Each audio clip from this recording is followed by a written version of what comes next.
line. He puts it in. 0 seconds remaining. He seems to be playing hard for it.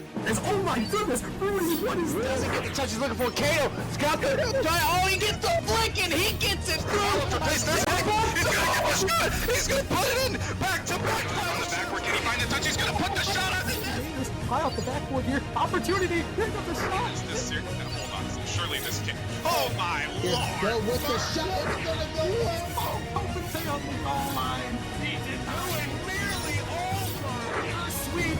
It comes through. The venom, the improbable, the impossible. The 4-time champions.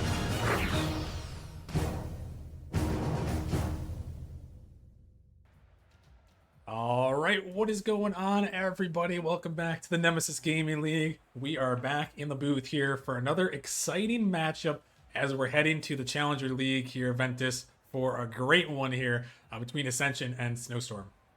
Yeah, I mean, both these teams are really fantastic. I mean, they do things so well. Mobamba, Trots, they play such great defense. I mean, Polish J and Bowsy play very, very hard demo game. I mean, these teams are very, very close in a lot of these stat categories. A lot of how they play is very similar. It's going to be a really close game, and it's going to be who has polished and refined their play style better. Yeah, definitely. It's gonna be an interesting one. This is a battle between the 2 seed in Ascension and 7 seed Snowstorm. And Ventus, Ascension's had an overall good season, taking that 2 seed. Snowstorm, they started out strong, but they kind of faltered a little bit towards the end and trying to make a little resurgence. Yeah, I mean, and it seemed like a lot of it, a couple of the games iTrots, and they didn't have their full lineup. I know iTrots missed a couple of games and missed some time. But yeah, I mean, Snowstorm really lackluster in the middle of that season. I know they're talked about being one of the top seeds. I mean, the top 4 teams in Challenger League at the halfway season point. I believe they were like 6-1. Don't quote me on that, but they're just so solid throughout the very beginning of the season. They seem to have lost their footing, but they're able to hold on, able to sneak into the play-ins. They're able to absolutely dominate the Raptors, who look to be a pretty good team. They found their footing at the very end of the season, so it seemed like the cold Snowstorm lineup going in against the hot Raptors. Snowstorm were able to come out very handedly in that game, and were able to take the number 7 seed. And I mean, it's a great tale. I mean, both these teams super good. I know that Ascension had been very good, consistent all season long. They finally got their roster figured out. They were deciding, I know in the beginning of the season, whether it was going to be Bowsy or whether it was going to be Thatchy Rat, and kind of like seeing what roster kind of fit well. But it seems like Bowsy, Mobamba, and Tricky were that final roster. They stuck together. They were able to be very solid down the stretch, and taking the 2 seeds, no small feat, especially with how many good teams there are in the Challenger League. Yeah, definitely so. And yeah, they did find that roster. I know they're kind of like a 4-headed beast, but they did find it out here. And yeah, they have definitely settled with their roster they have now. But looks like we got them on the pitch, ready to get things underway here in the Challenger League between these 2 teams. We have Ascension taking on Snowstorm. Great battle here between these 2 teams. And Ventus, as we get things going here, this ball dropping down in front of the net here, I'm curious for your prediction. Who do you think is going to end up taking this one and moving on to the semifinals? Man, I think it's going to be a very close game. I think I'll give the edge to Ascension. I think that they're being able to play longer together, and they had more of the consistent output and the final results. They seem to have this playstyle a little bit more polished and refined. Bowsy seems to be a little bit better at getting these clutch bumps and demos. And so I'm going to give it to Ascension. I think it's going to be a really close match, closer than one might think. I think it'll go the distance. I think it'll go to Game 7, but I'm giving it to Ascension. Alrighty, well, we're going to have to see how this one turns out. As we've got things underway here in game number 1. Both teams, their first playoff match of the season. Snowstorm, as Ventus mentioned, did survive through that play-in tournament, winning that matchup, able to head on to the playoffs. So they have already got a little bit of experience here in the Season 12 postseason. But Ascension trying to battle back here and see if they can channel their energy from the regular season. This one floating into the Ascension zone. A big block comes through from Mobamba. Bowsy is trying to get up to it, but Krate's going to send it off the backboard. Tricky going to help out and send it a long way. Mo is trying to find that 50 ball, dropping down. Krate's looking to take control, going to find it up the wall there. As Krate's looking to stay on this one, but Bowsy coming off the ceiling there, able to send it back down. Trots looking to flick it. He's going to get it by Mo. Tricky, he's got to get up to that one, but he can't get to it, and Trots is going to be the one to strike first for Snowstorm. Yeah, I mean, it's just a pretty big mistake. A good flick over Mobamba, but Tricky not being able to get that touch. Was low on boost. He might have should have elected to, wait a little bit, wait for the play to develop a little bit more, and then choose his challenge a little bit wiser. But I like the faith that he had that he was going to get that touch. Hopefully it doesn't come back and he starts playing very passively, not being confident in himself, because you need confidence to do well. But a great shot coming out by Krates. And Polish J running that interference, going for those demos, leading the way, forcing Tricky into a squishy save, making Mobamba jump up in net, forcing them to slow down their rotation, not being able to get a good challenge, and a perfectly placed shot in the top right corner. Yeah, that was a great play shot right there. And Snowstorm going to start out with 2 quick goals, and that's really what you want to do when you're the underdog here. Ventus is find those first couple goals, especially in game 1. People are expecting Ascension to win as the 2 seed, as this one is dropping down. Krate's trying to find it. Here comes Trots looking to finish it off. That one's going to ring off the post. Can't quite find it there. But as I was saying here, Ventus is, as that higher seed, people expect you to win. And if you're the underdog coming out with those first goals, it can be huge. Yeah, especially coming out early and aggressive in game number 1, setting the tone of the series, showing that you're not afraid of this number 2 seed Ascension. You're not going to back down at any trouble. And a good shot there by Bowsy, though, to put Ascension on the board. A good dribble play. He gets it past one and gets a flick or a pop past both Trots and Polish J. A little bit maybe of a miscommunication there, but Ascension getting back into this game relatively early. They aren't waiting too long to establish their presence and make their presence known in this game, as they might get another one, but that one just off target. But the follow-up might not be, as Bomba just not going to be able to get much speed on that. Shot's going to get a save away, but a pinch pass to Krates. The Snowstorm team finding each other very easily on many different touches. Going to be difficult for them for Ascension to really break that down. Yeah, no, it's good to see the passing plays, especially up here in the Challenger League. These players able to find each other and find the plays. As this one is flung off the backboard, can be sent down. Bowsy just has to get back to that one. He does in time. Able to get it off to the corner here. As this ball sent up, going to be pinched off of the sidewall. Tricky looking to give chase. He's going to send it into the corner there. Trying to find another touch. He's going to pop it up high there. Trots is trying to get to Mo. He's going to cut that one off. Mobamba into the corner again, looking to find something, trying to drop it down, but Polash is going to send it down. As Tricky is trying to jump, going to find that 50. The ball off the backboard. Bowsy dropping it down. Trots looking to find that touch. He sends it up high. Going to force a backboard touch. Bowsy is going to send it back towards Ascension's end. Not quite what he was looking for. As Krates is going to send this one up high. Tricky with a nice boom. Polash is up. Mobamba is up as well. This one into the Ascension corner as they're trying to break out here, but a minute remaining here. Ascension kind of getting suffocated a little bit right now in this game 1, Ventus. Yeah, I mean, they've definitely had to play a lot of defense. I don't know if I'd say suffocate. They've looked pretty calm on defense. They haven't had a bunch of double commits. They haven't had so many of these last diving goals. But a demo on Bowsy gonna open up the scoring once again for Trots. And it looks like these demo plays, Polish coming out very early in this game and in this series, getting a bunch of demos, and he's that player to look out for those demos, averaging 2.26 a game, really helping the Snowstorm offensive. I mean, Ascension looked very calm on defense, but when there isn't a player there to defend, there's obviously nothing they can do. And another potential double tap coming out from Krates, but that one just going to be off target. But Snowstorm playing very aggressive and having a lot of pressure early. Yeah, they are having a lot of pressure and find themselves up 3-1 here in this game number 1. Looking for another one. It's sent towards the net. Bowsy trying to get back to it, but Polash is going to put it in the back of the net. And Snowstorm really coming out solid here in game 1. Yeah, and this is what the demos do. They force you to expect them all the time. Bowsy really rushing back, seeing that Krates was going to look for a demo and electing to go for a squishy save without reading the play. And so Polish is just able to put a shot low on target with some speed. And Bowsy isn't able to get back in time because he went for that squishy save, he kind of used his momentum against him, and it allowed Snowstorm to get another free goal.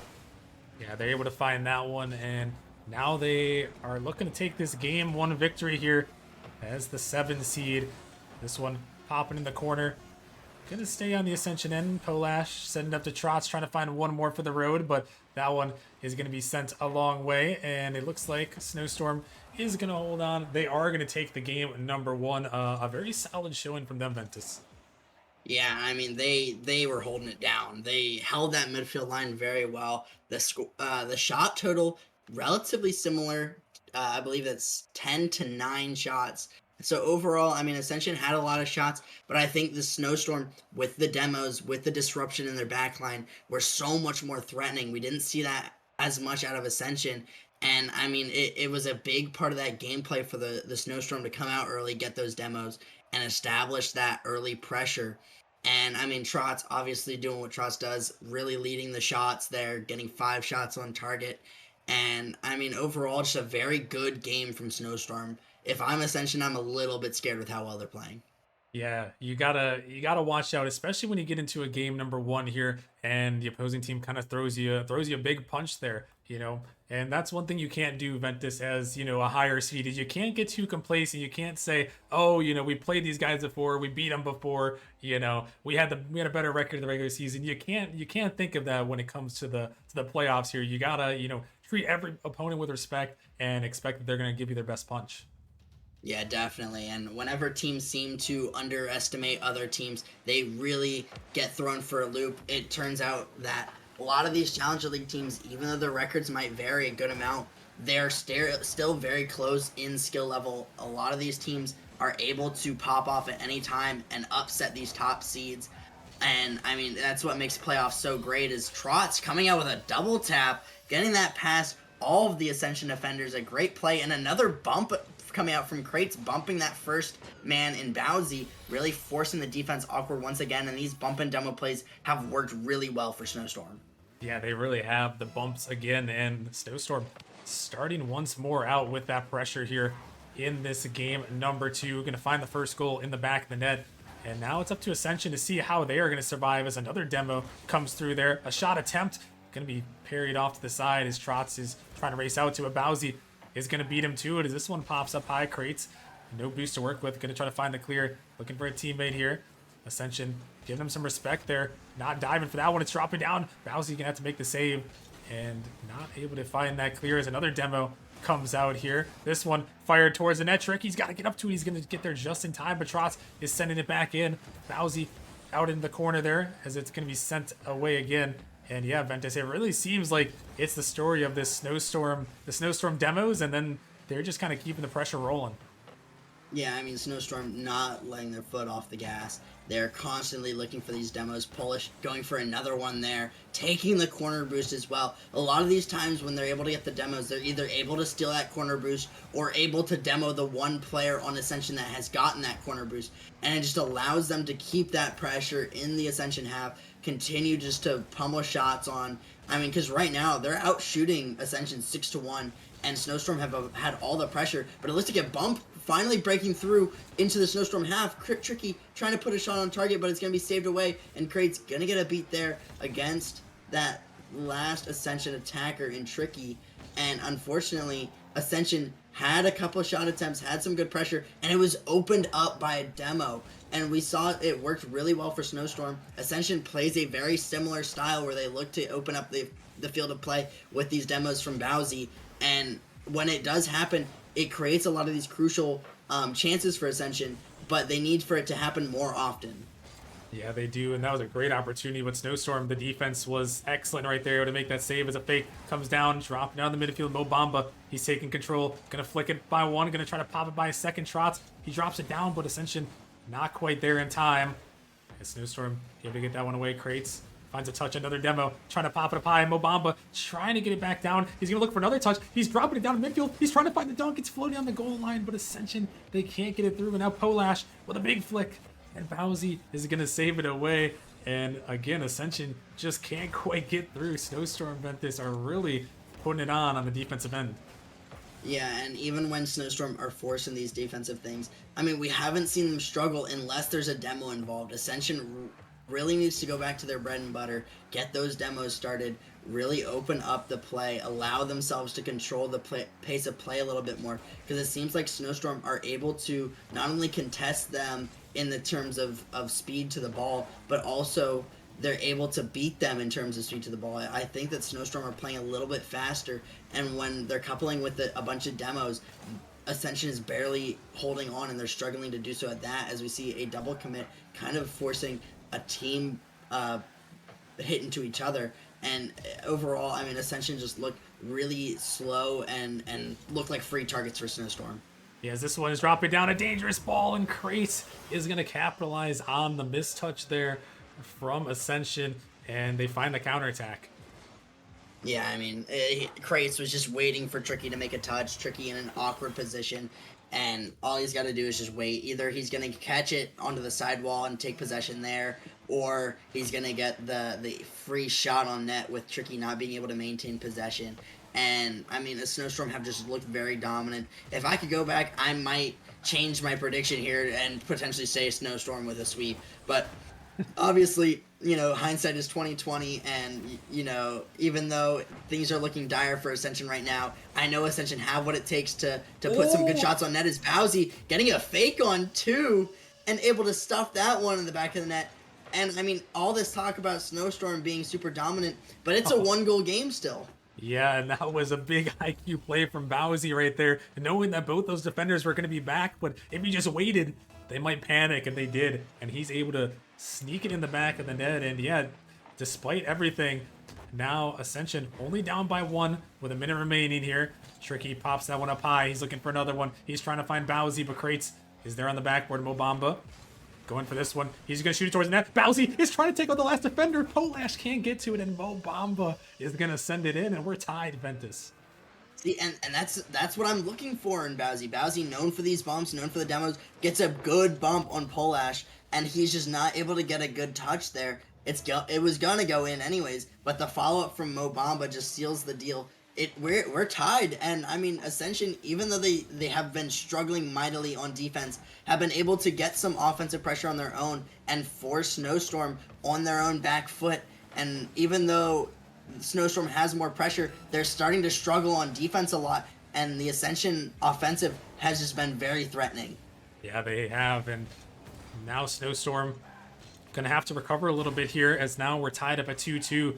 They see an overtime here in our second game as this one pops up high, but watch out right here. This one coming back towards that. Tricky has to make the touch. Mobamba is gonna help him out. They're gonna get it by 2 as that one is sent up high. Ascension gonna see if they can find one more at the last second here. Another touch comes to the corner. Trots, he's gonna pick it up, but this one is gonna be sent back into the corner. Krates is gonna actually keep this one up towards his own end there, trying to take it down. He's gonna get it by 1. He's still looking with it, as it's still dangerous in their zone. It's off the backboard opportunity, but that one is gonna touch the ground, Ventus, and we've got overtime in game 2. Yeah, I mean, absolutely insane. Ascension able to come back. Great play from them. Just to equalize the scoring. The demos and the bumps finally came into play as Bowsy was able to get a shot, but a potential shot coming out from Mobamba, or Polash here. Mobamba having to make the save, and Krates once again taking this ball up, making some pressure and keeping possession for the Snowstorm roster. And we've seen this time and time again. Snowstorm able to put great shots on net, and Trots doing this all by himself, taking it off the wall, getting the air dribble, and the dunk on that last defender to give Snowstorm the overtime victory and put them up 2-0 in the series. Yeah, Snowstorm gonna hold on there and get it in OT. A great dunk by Trots, who has had a couple of double taps in this game right there. Definitely leading the way in that one. And the shots, Ventus, are crazy. 16-8 in favor of Snowstorm. So they were really just throwing on all the pressure, forcing Ascension into a lot of saves, and it just wasn't enough for Ascension to survive. Yeah, I mean, Ascension did well. They were able to hold on for a lot of it. Unfortunately, they were a little bit too unfortunate, or succumbed to the pressure of Snowstorm. Snowstorm did a little bit too good of a job keeping the pressure, stealing the boost, getting the bumps. But Ascension did have a lot of quality opportunities there. They were able to equalize the scoring. They were able to play very offensive and aggressive at times, and we saw a lot of signs of life. I don't think that they're using their timeout. They shouldn't use their timeout. I thought this was a very well played game from Ascension. It just didn't go their way. Yeah, no, it was a close one, and it really seemed like Ventus, at least in that second half, that they kind of found their footing a little bit more on the offensive end, but it just wasn't quite enough to break through. So now we'll head to game number 3, Ventus, and see if they can find some of that pressure that they need. Yeah, I mean, definitely. Ascension really got to come out and get the first goal, but it does not look like that's the case. Polash gonna take an early score once again for Snowstorm. Snowstorm taking an early lead in every single game this series. Bowsy not expecting such a hard clear, pushing up way too far as that third man, and Ascension get caught lacking once again. Yeah, and it's a tough one here if you're Ascension, not opting to use the timeout and then getting scored on that quickly here. And, you know, Ventus, now they're going to have to try to find some sort of pressure here as another big miss comes out from Ascension. And, you know, right now, they just got to find a way to get back on the offense, because if Snowstorm takes this one, I don't even know if a timeout's going to be able to save you. Yeah, I think that a timeout would not do enough here. It's like Crate's gonna get another goal. Bowsy did get a demo in the midfield, but unfortunately it just was not enough, as a good shot from Crates just allows a very awkward play on defense for the Ascension roster. And it looks like Snowstorm just firing on every cylinder. They're playing so fast, so aggressive, beating players of Ascension to the ball each time, or getting a very good 50, controlling where the 50 is going to go to another teammate. And, I mean, they just look like they can't be stopped right now. Yeah, they really have some great pressure going, and it's really put Ascension in a tough spot. It seems like anytime Ascension has an opportunity, it's denied away. There's demos that are opening up a lot of space.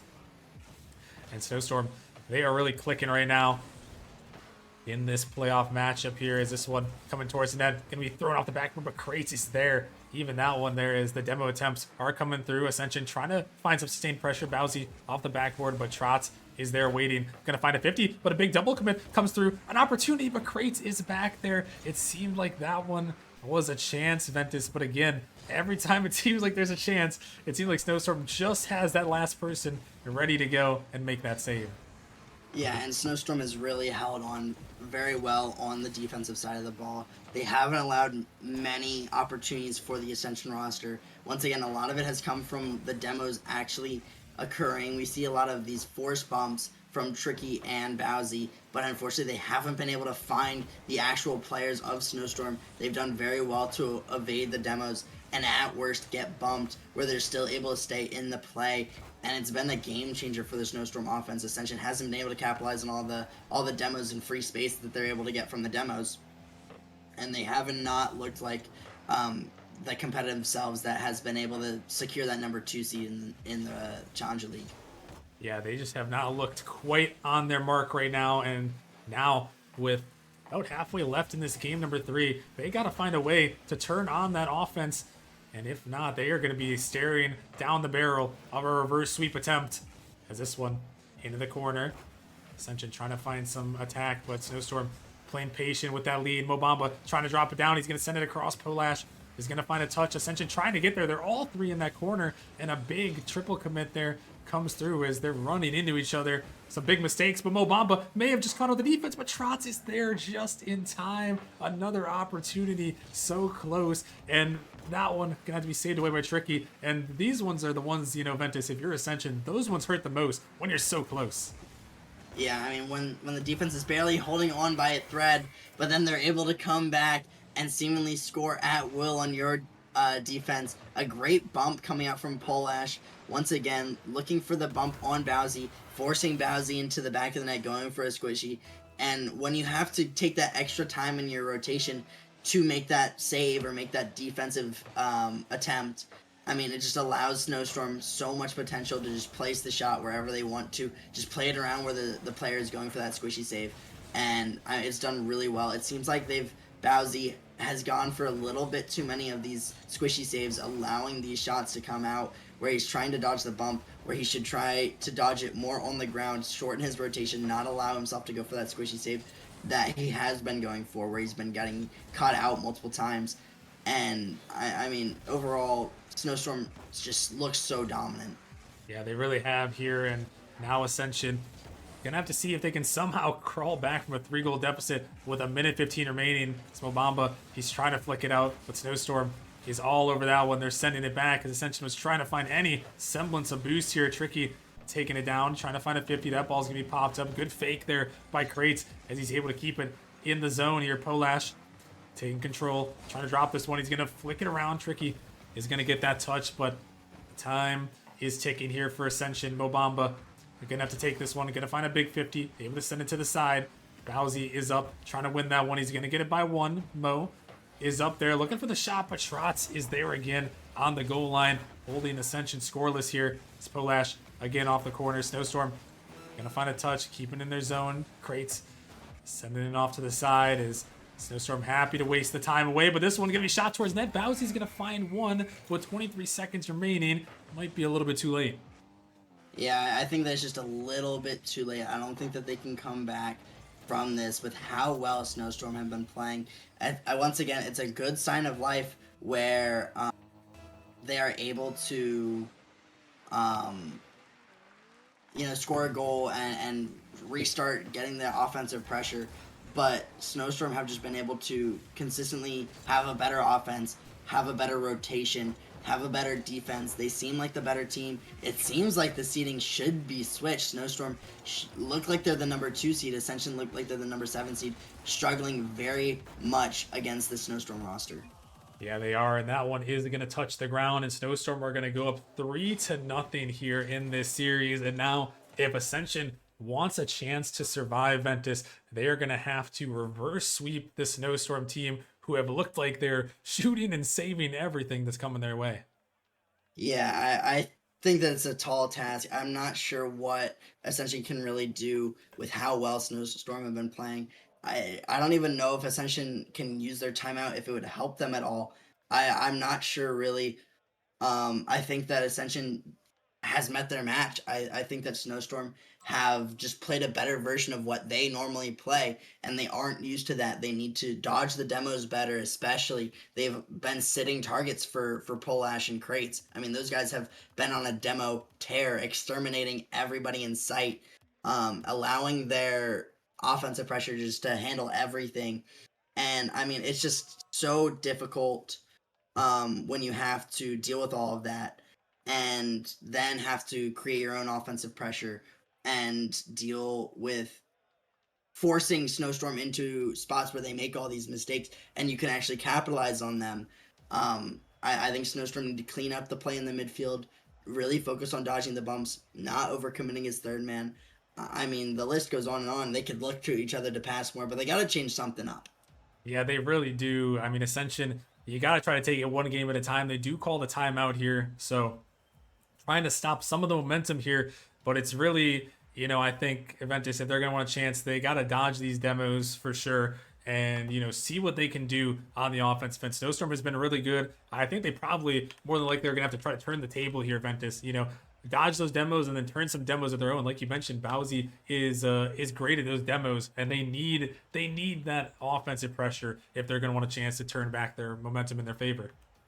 Yeah, 100%. I mean, the demos are the key thing for both these teams. If they're able to dodge the demos and they're able to get demos of their own, they're able to create that space that they need to thrive. Because when they open up that space, they're able to just create so many opportunities from their passing plays, from their solo plays. They can go for their resets then.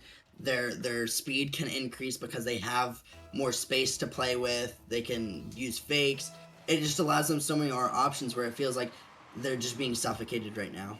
Yeah, they are. And now as we head into this game number 4, Ascension calling the timeout, trying to see if they can battle back here, pull off the reverse sweep. It's going to be a tall task against a Snowstorm squad that has been so aggressive and great on the attack and defense thus far in this series. This one dropping off the ceiling. Bowsy going to come through, going to pop this one up into the zone. Tricky going to win that one, sending it towards the midfield. Krates is going to send it out to the side. Mobamba, he's looking around for Bowsy, trying to find him there. Bowsy gonna look to take a pinch. He's gonna find it up high.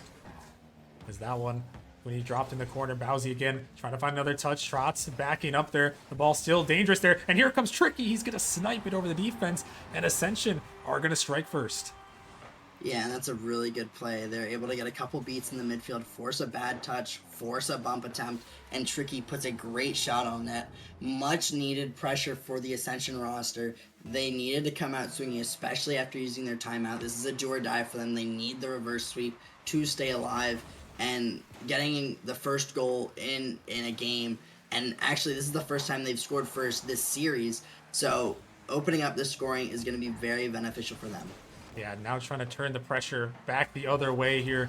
Put Snowstorm in a spot where they have to be the ones to score and battle back here. And Ascension able to start that out, and we'll see if they can add to it here as this one sent down. Trotz trying to bang it towards the net. Crates dropping that one down. Ascension double commit, but Snowstorm can't quite put that one on target. Polash shooting that one towards the net. A big bump comes through, and it's going to sneak past the defense. Another bump slash demo opens up the space. Yeah, I mean, we see this time and time again with the Snowstorm. You gotta expect it at this point for the Ascension roster that there's somebody coming for you, that you need to be able to dodge them and make the play. Tricky, kind of unsuspecting, not moving very fast, very slow, easy target, and he's just gonna get bumped there, and it's gonna be a free shot. And a good play once again by the Snowstorm. As it looks like a miss coming out from Obamba. Tricky having to dive back and get the save. And, I mean, it looks like Ascension is just panicking very hard. Yeah, they are. A couple of mistakes there on their end have led things awkward as this ball has popped up. Tricky is trying to take control back as Polash is going to find a demo on the backside there. But they are going to get it past. Mobamba able to get it by them all. Can he find a teammate? He's looking for Bowsy. He's trying to fake it down there, but he can't quite find the angle. They allow Crates to clear it out. Tricky, not a lot of boost. Gonna have to send it to the corner here. This ball shuts off the side, off the backboard there. Bowsy able to bang it a long way. Trying to send it down back in the Snowstorm zone. This one, big miss touch. Here comes Bowsy looking for the shot, but denied away by Snowstorm. It's still floating. Tricky, he can't find the touch though. A big miss as the net was open for a shot opportunity, but not able to find it there. This Ascension is continuing to try to put on that pressure. Tricky dropping it down. This one sent out a long way. Mobamba has to make the touch. Able to get it off to the side. And Ascension still trying to find their way through as a demo comes on their end there, dropping it down, looking for someone, just not quite disconnected. They're not quite finishing their shots or finding these passing plays, Ventus, like they need if they're going to want to be a successful offense. Yeah, I mean, they've done pretty well to maintain the midfield. I will give them that. They have looked a lot better. They've been able to keep up blow for blow with the Snowstorm roster. A great shot coming out from Bowsy. Unfortunately, it just was not on target. But this is the type of play we see Ascension finally looking at some passing plays, finally getting a little bit more control in their touches. This is what we see when Ascension finally is able to break through and get some good shot attempts. And when they're in control of the game, we see this a lot of the time. So hopefully we keep seeing this from them. They're able to kind of turn the tables on Ascension, because I want a good series. I know everybody here wants a good series. And I mean, with how Ascension have played previously, it hasn't been enough. But their signs of life, this game specifically, have been a little bit confidence instilling in me to believe that they can at least mount somewhat of a comeback. Yeah, they're trying to do so here, and Ascension, they need to do so, otherwise their season is over here as we're tied at one apiece with a minute remaining here. The ball up in the midfield, looking for the dunk. It's going towards net. Bowsy has to race back. He's able to find the touch as it's still sent down, and I really want to see if Ascension can counter on this overcommit by Snowstorm. There's a lot of times they send that third man for that demo. As Mobamba, a big miss there. Tross is just going to fire that one towards the net. Force Bowsy into that touch here. And we'll have to see. Ascension still continuing to make mistakes. A big demo. It's dropping towards the net. Bowsy, he's got to make the touch. He pops it up high, but he can't quite find the follow. Off the backboard, Mobamba sends it down, looking for Bowsy, but not going to find it. Again, Mobamba trying to send it down. Trots over there, Tricky, trying to get that one through. It's going off the ceiling, but Polash, he's going to be the one there first. Ascension had an opportunity on that demo, open up some space, and they might have another one here as this one out in the midfield. Trots going to take control. Bowsy trying to grab this one. It's off the ceiling, trying to drop it down. Ascension looking to fire through, but it's sent back into their zone. Mobamba, he's going to fake it down. He's going to get it by one. Going to try to flick it by a second, but can't get to it. This ball popped up. A second man gonna get beat, but Trotz, he's there for it. Polash, he's on the backboard. He's looking for the dagger. It's falling down. It's just gonna go in. And at 0 seconds, Snowstorm pull it off. The sweep comes through. A massive upset. Absolutely stunner here. I could not have expected this outcome. Snowstorm able to complete the sweep. And I mean, they looked very strong while doing so. Their demo play worked very well. They weren't really. It didn't seem like Ascension put much of a fight up. I mean, we saw a lot of good signs that they could contend in games 3 and 4. But unfortunately, the Snowstorm roster just seemed a little bit better. I mean, it seems like Ascension were just the less polished version of the way Snowstorm plays. And I mean, Snowstorm heavy on those demos, able to get a lot of that pressure. I mean, absolutely crazy upset coming out. And props to Snowstorm for being able to do it. Yeah, I mean, Ventus, I mean, there were some people that were picking Snowstorm to win, but I don't think anybody expected a sweep, myself included. And I mean, Snowstorm, it just seemed like today everything was clicking in their favor. The bumps, the demos, the saves, the shots. It seems like they just, they were on their peak performance, and they pulled off the sweep. Yeah, I mean, definitely props to them for the upset. I mean, they played absolutely amazing. I mean, there wasn't one thing where I was like, wow, I can see one facet of their gameplay really standing out that was hurting them. Their rotations looked pretty solid. They didn't seem to be overcommitting a lot for demos. I mean, there might have been a couple of times where they were committing a lot of players to the offensive side of the ball, but they weren't punished for it. And it was just a lot of the time where they were able to generate so much pressure. They were able to really just outspeed a lot of the things. I was very surprised by how well Snowstorm played. Yeah, they really played well, surviving through that play-in tournament there, getting that win, heading here to the playoffs, and now going to be moving on to the semifinals. So yeah, big congratulations to Snowstorm, massive upset on stream here tonight. Yeah, with that being said, though, we are going to head to a break. But when we come back, we're going to have some more Rocket League action for you guys. So make sure you guys stick around, and we will see you guys in a little bit.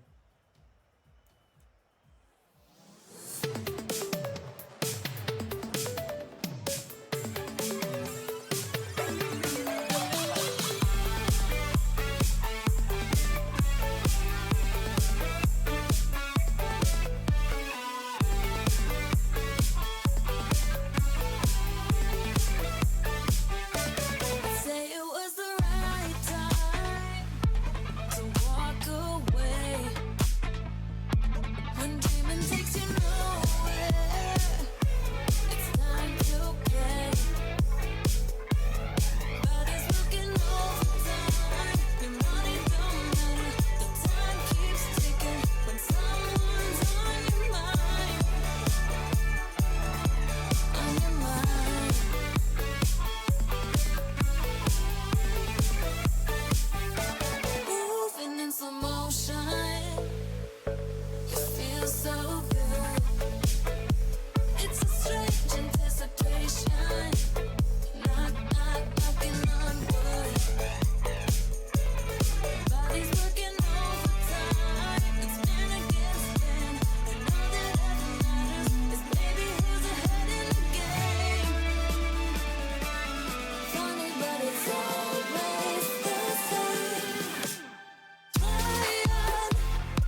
Breathing underwater. Can't let you go now.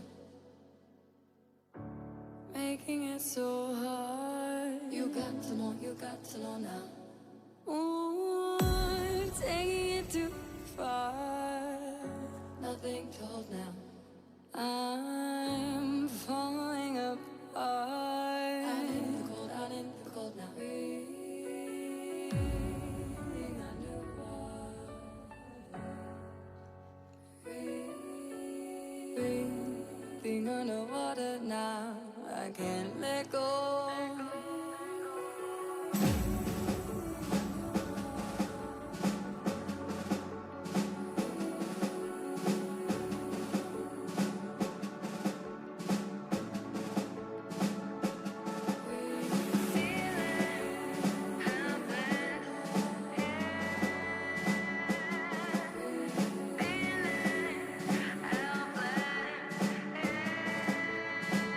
Underwater.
When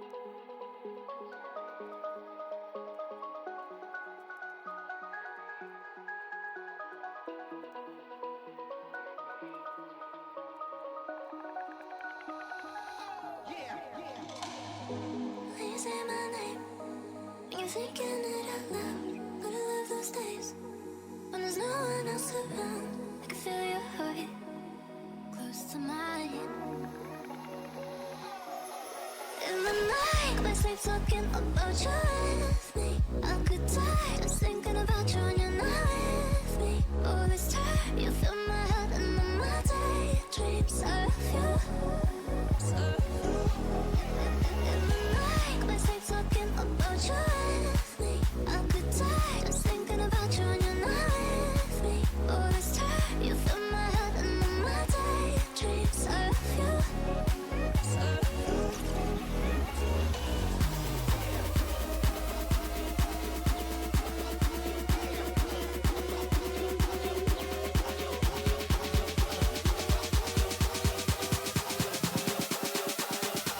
Can't get enough of you.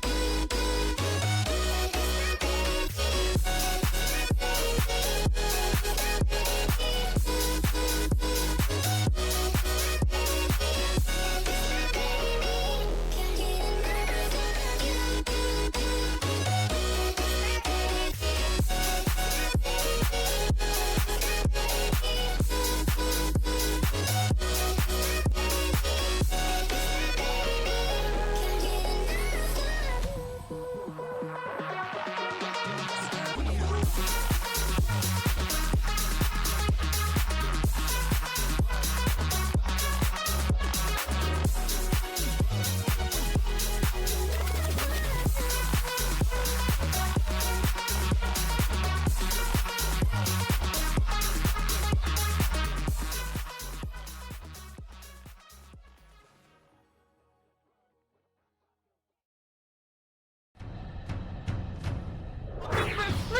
He puts it in 0 seconds remaining. He seems to be fighting hard for it.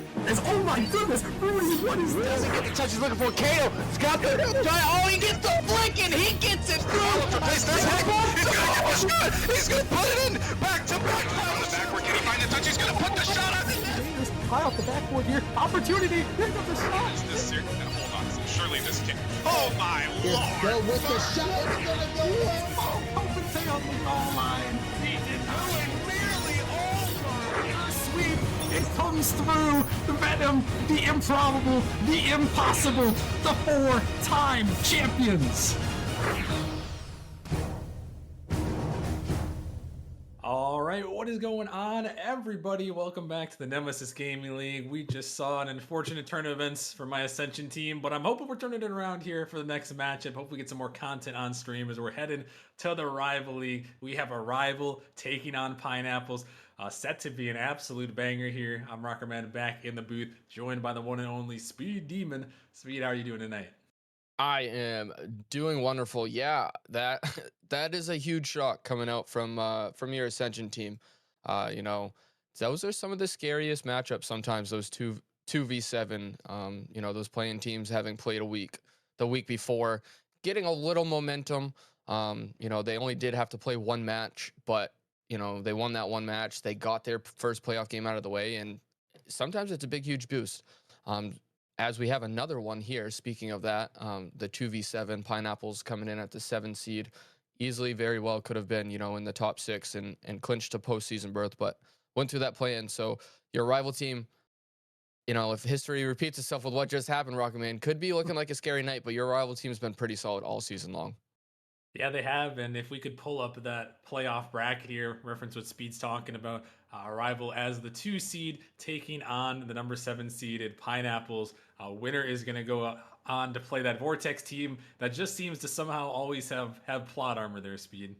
Yeah, they really do. LK, one of the players on that team and the GM, finding a way to always get his team propelled into the next round, as we saw him take down Hydra the other night in a very, very exciting Game 7 thriller series. So he's awaiting this Rival Pineapples matchup tonight to see who he's going to face off against next.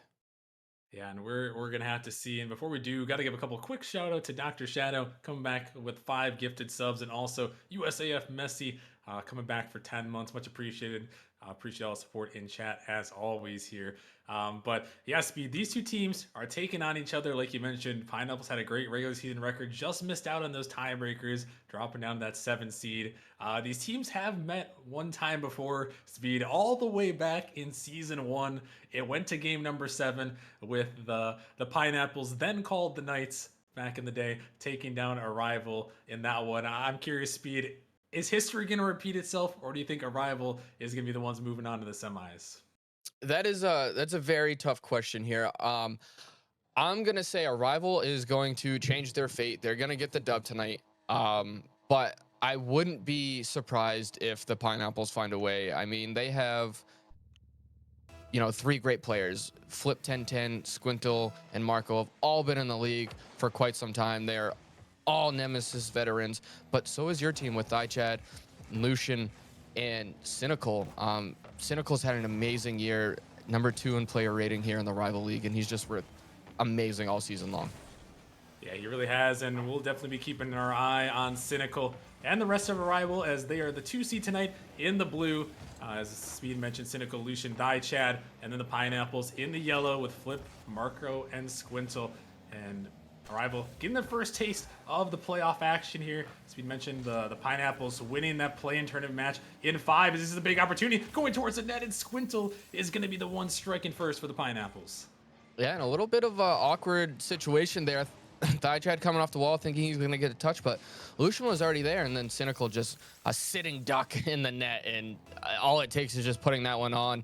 He had to try to guess, and he guessed wrong, and Squintle going to give the Pineapples the early goal here, a little momentum in life, and hopefully they're hoping they can keep it going, as Flip is going to keep it going, and he's going to put in a goal number 2 pretty early on here. Yeah, and Flip with a big opportunity. Chad just getting a little too far up the wall, and Flip finding that angle. He's another player that was up there in player rating for most of the season there. Able to throw that one in the back of the net, and a quick early start there for the Pineapples here, Speed. And like I mentioned in that last series, when you're that 7 seed, the technical underdogs, that's what you want to do, is come out early with the first goals.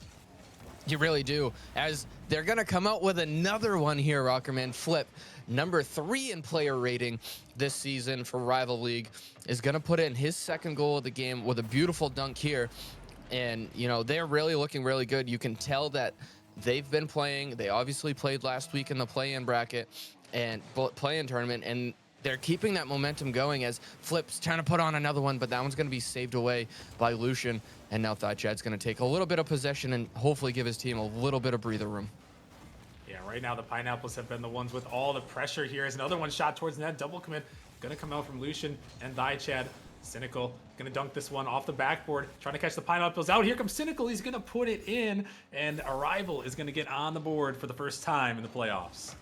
And that is huge momentum boost and pickup there. Cynical, not a lot of boost. I wasn't thinking he was going to get to that, but he finds a way. That's why he's been on the top of this player rating, one of the top players in the Rival League. Beautiful timing there. Yes, you let up 3 early goals, but it's all about how you can swing that momentum back into your favor, and that's a big start right there. Yeah, that was a big one right there, and that's something the Pineapples struggled with in their earlier play-in tournament match versus Galaxy, where they couldn't quite get out the defenses. Here comes Cynical once more, and he strikes for a second. Just Cynical, the man of the hour for this Arrival team, pre-flipping into that one, and flip 10-10, just sitting there, tries to get a touch, not able to send that one wide enough, as that's still going to clip the inside of the post and find its way in, but Squintle trying to answer back. No, that one's going to be sent away by Lucian. Marco is up first, though, and he's just not going to get a great touch, and this one's going to finally get cleared away from your rival team's defensive third here. And Marco, I think, is the big question mark in this series, Rockerman. I know there's a lot of lore behind Marco and his playoff adventures, we could call it, and not having a lot of success in the postseason. Yeah, I think you were telling me before 1 in 10 in playoff matches all time for Marco. So he's got that to work with. As this one, a big save comes through from Chad. Let's follow up touch. It can't go through Marco. That one is one that he might want back. But hopefully for his sake, he can still have a good series and try to battle back here. But that one, again, might be one he is going to be thinking about if they can't hold on to this one. Is Cynical. He's coming through and he's got a hat trick, 3 for 3 on the shooting. And now Arrival has tied it up. Uh-oh, Pineapples, you better start locking down defensively because Cynical has woken up early in this series, and you do not want him to continue to stay on fire. You got to find a way to shut down Cynical. He is, the leading playmaker scorer on this Arrival team, and he's already proved it early in this game and this series. Yeah, he has it. Here comes Lucian. Gonna get the flip reset. Trying to drop it down, but Marco gonna pick up a savior medal on the backboard there, able to clear it away. Now the Pineapples gotta find a way to answer back as we're tied. Still 2 minutes 15 seconds remaining. This one shot towards the net. Lucian and Chat a little bit of a double commit, but still gonna get it out there as Lucian sends it a long way. Flip gonna take control, trying to find Squintle, but Chad, he's on top of that one. As this one into the corner, Cynical off the backboard, looking for a bump, trying to take out Marco, but he's able to get there just in time to Squintle. He might have an opportunity to shoot this one towards net. Chad, he's gonna make the touch, but it's still dangerous. He is gonna clear it away to the corner for now. Flip, he's taking up to the air, trying to get back to that one. Not quite what he was looking for, as Lucian is gonna send it down, trying to get to that one, but a big miss from Squintle. Lucian, he's going to get demoed. That one almost shot on net, but not quite. And now after 6 quick goals there, Speed, both teams trying to find that go-ahead goal. Yeah, they're both trying really hard. Obviously Arrival trying to keep the momentum going. They want to get back get the lead back and just hold on to it for the remainder time. But the Pineapples, they just let up 3 goals in a row after scoring the first 3 goals. So they're really trying to get the momentum back in their favor and stop letting Arrival feel so good, as they're still continuing to put on relentless pressure here. As a beautiful pass comes out, Cynical with the shot, but that one's going to be sent away by Flip. And now the counterattack. Flip trying to get the bump, does get the bump, but that one's going to go off crossbar and down. And Cynical is finally going to get a little pressure relieved here, but still not a lot of boost in a dangerous situation. Squintle pops this one high. Marco is up. Can he beat Cynical? No, he can't, as that one's off the backboard. Chad coming in. No, and that one's finally going to get sent away yet again. And now this ball is going to get relieved, and that's a sigh of relief for you and your Arrival squad. Yeah, that one was a close opportunity. Some great bumps and some last-ditch saves on the end of Arrival. They're going to hold on to this one, keeping it tied. So down to the final 30 seconds of regulation here in game number 1. Both teams trying to come out strong. This one off the backboard, Cynical. He's going to find that pinch, but it's just sent off to the corner. He's going to try to get out to this one. Marco can't find that touch. Squintle is there. Going to boom it a long way. Chad, he can't quite get up to that one. It's into the Arrival corner. Lucian got to find that touch. The ball is dropping. Trying to find it is Squintle, and he is going to send it in the back of the net with only 12 seconds remaining. A pre-flip coming out from Squintle to propel his team into the lead late in this game number 1, as that's a beautiful job there. Great 50 by Flip in the corner. And that's just a super unfortunate bounce if you're the Arrival squad, but they still have plenty of time. Cynical trying to make something happen late here. Yeah, this one is going to pop up. Arrival going to try to get something as the time ticks down. Flip looking to take control. This one into the corner. It might just touch the ground. Flippy's actually going to keep that one up. A shot attempt, but it's going to touch the ground. And the Pineapples are going to hold on here. Speed. They did enough to give themselves some early goals, and coming up with that game winner from Squintle, they are going to take game number 1. They are going to take game number 1. And so far in the quarterfinals, Rocker Man, a little fun fact for all of you. The number 7 seeds have won the... No, I take that back. I was about to say number 7 seeds have won the first game of every season, of every series so far, but I believe on Wednesday night we did lose the first game. So I take that back. But either way, we're looking the 7 seeds. They are looking hot early on in these series. And it's all about the number 2 seeds trying to find the momentum and get back into playing form after a long week break. Yeah, and honestly, though, Speed, despite how that game 1 went, it was a little slow on the start, but Arrival, they were able to run it back there, and they didn't look like they were a team that was completely out of it. No, they didn't look completely out of it. Obviously, they started slow. They let up 3 quick goals, but then they responded very well, and that's the sign. That's a sign of a very good and a championship contending team is how well you can respond in diversity when things don't go your way, as they're trying to start off early here, Cynical, but that double tap is just going to be high as Pineapples are going to clear this one downfield. Yeah, that one a good opportunity, but some great saves. And Squintle, he's trying to style on him a little bit. Is this one out in the midfield? The pass coming down. Squintle gonna try to make the touch, but Cynical, he's there to demo him off the pitch. This one drop back down. Chad gonna take control as the Pineapples trying to start out early here. This one popped down the midfield. Cynical sending it a long way. Chad, he's waiting out there, gonna throw it high off the backboard flip. He's gonna get a nice touch popping that one up. But Lucian, he's all over that one. Chad into the corner here, gonna try to take it up himself. He's looking for the bump there, but Flip is gonna help out his teammate as this one sent up off the backboard. Squintle, he's not gonna be able to quite touch that one, but Marco, he is able to send that out just a little bit as Lucian still staying on this one. Double 50 comes through Squintle. On this one, he's got one-on-one, but Chad, he's gonna be over there to take control. This one push towards the wall. Cynical gonna try to get to that one, but he's bumped off the pitch. This one gonna be a high ball. Not a lot of boost for Lucian. He's gonna try to get to the corner, but Squintle is gonna take control, trying to take it up. But that one, he's actually gonna be bumped into that one to clear it out here. And a little bit of a slower start as some shots are still ringing through. Cynical is gonna make that save, but despite we saw so many goals, their speed in game number 1, it seems like this is kind of a slow start. Wait a minute, Chad is looking for the flip reset. It's dropping down towards the net. Oh my goodness, it's gonna be pinched off the corner and not gonna find its way in. A crazy turn of events right there. As you were just about to say, we're in a little bit of a stalemate as two beautiful shooting attempts come out from the Arrival team, and then a great save comes out from the Pineapples. We're still at 0-0 apiece here with 3 minutes to go as a beautiful passing attempt comes out, but that one's going to be sent away. We're seeing great shooting and great passing, but we're seeing even better defense here in this game number 2. Yeah, some great defense by the Pineapples there. Able to get that one off. This Squintle, he's trying to touch that one, but Cynical is going to demo him. Going to find another touch. This one's floating out. Flip, trying to get to that one. Chad, he's just going to pop it towards the net and Flip. He's trying to go in and out. He's just going to get there in time. That one got a little bit too close. As Chad, he's just going to drop it in, taking to the skies, and send it home.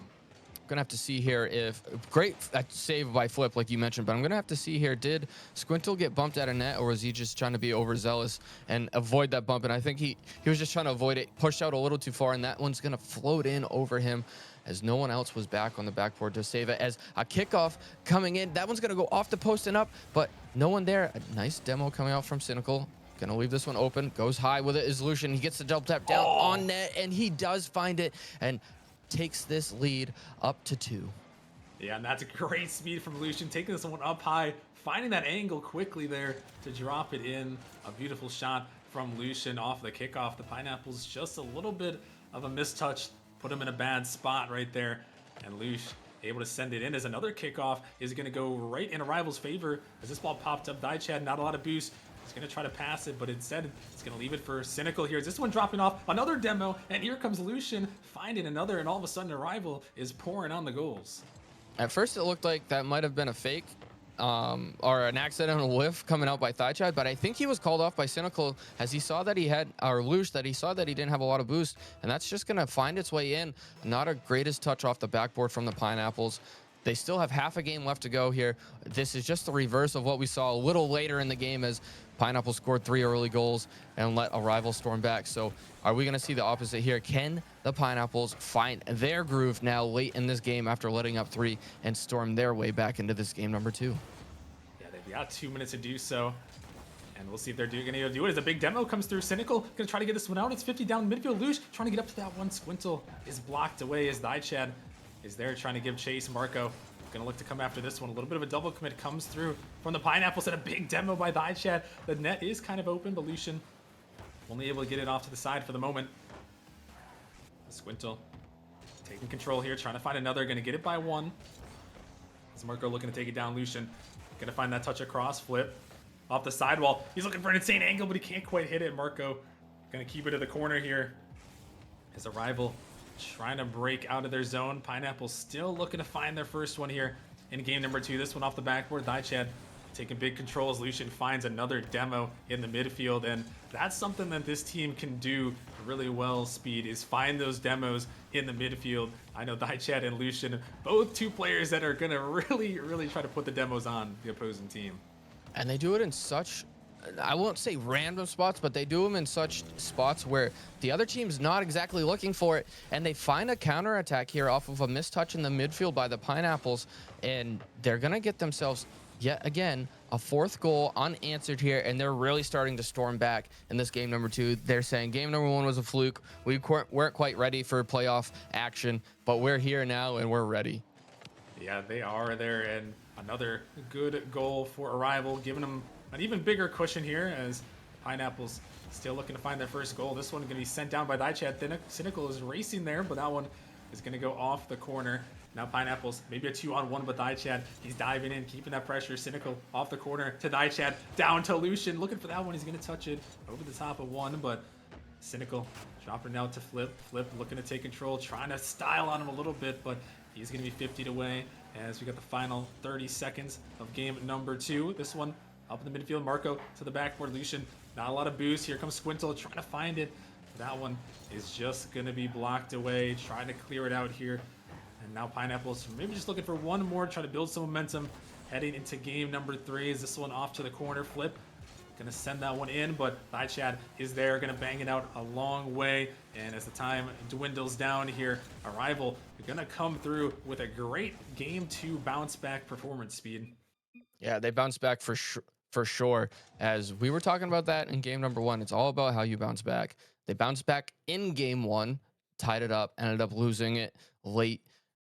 It happens, but they bounced back even better in game number 2 with a shutout here against the Pineapples to even this series up to 1-1, and they survived the sweep, the cursed sweep here, as we just saw in the 7-2 matchup in the game before, in the series before, where your Ascension team got swept. So they avoided that fate, and they're looking really, really good. If you're the Pineapples, we need to see more out of Flip 1010 here in this one. You know, he had 2 saves, but he wasn't very active on the offensive end of things.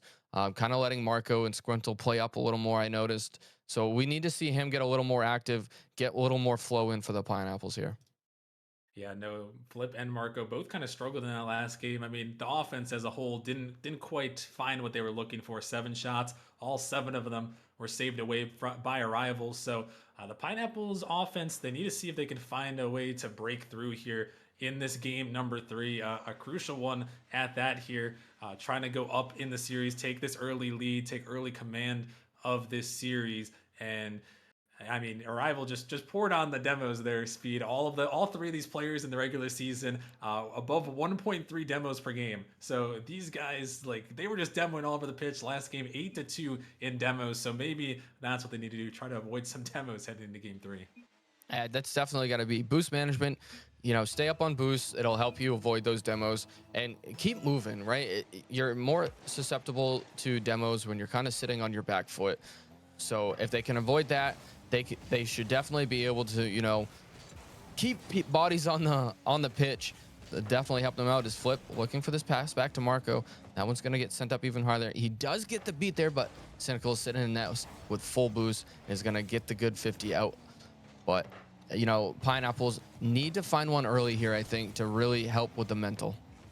Yeah, they will desperately need to find one here after getting shut out in the last game, but still a tied series here after they took game number 1. Is Lucian trying to style on him a little bit, only going to get that one off to the corner, though, as Chad, maybe his turn, try to do something, but that ball is going to be blocked off to the side. Now Cynical, how about he get his chance here, trying to drop this one down. Lucian not going to be able to find the touch he's looking for. Pop up in the midfield. Chad, he can't quite get to that one, as Lucian going to try to turn. Another big miss by Arrival there with the opportunity. Lucian is just going to send it in the corner. Squintle going to pop this one up, trying to stay with it. He's going to find another one. Squintle, can he find it off the backboard? A big miss. Marco, he's not quite ready, as that one was a big opportunity there. Speed, Squintle had beaten by 2 defenders, but Pineapples could not score. No, they couldn't. As Flip tries to put one on there, but that one's going to be saved away. And Marco just playing a little too close, especially for having not as much boost as he had, as he's trying to get one middle there, make up for his mistake early on.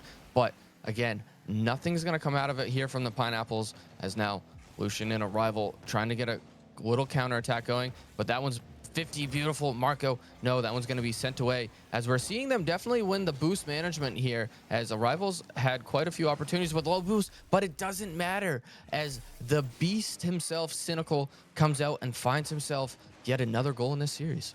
Yeah, and watch out for Thigh Chat. He's forcing Squintle up the sidewall of the goal there, and that's what Thigh Chat can do. Definitely well known for his demos and his bumps. These people, the people in the rival league, I'm sure can attest there. And that one, just putting the pineapples awkward and cynical. The goal scorer, he strikes through there, able to put that one in the back of the net. Is this one pinched across into the pineapples corner?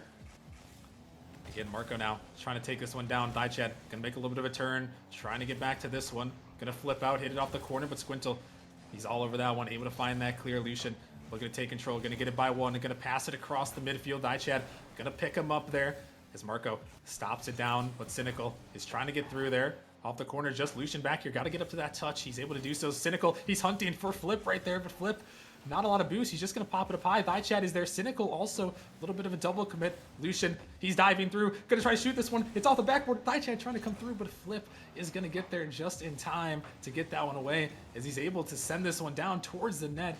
And something else I've noticed throughout this series so far, Speed, is that our rival is very confident in their third man challenging. Yeah, they are. They're challenging early, and they're not letting pineapples take that space like they're probably used to. As you know, you see a lot of teams, you got third man back, you're kind of waiting for the right time to go. And this arrival team, they're just kind of going, which is really, unpredictable, which is really hard to read sometimes. And it works in your favor 90% of the time.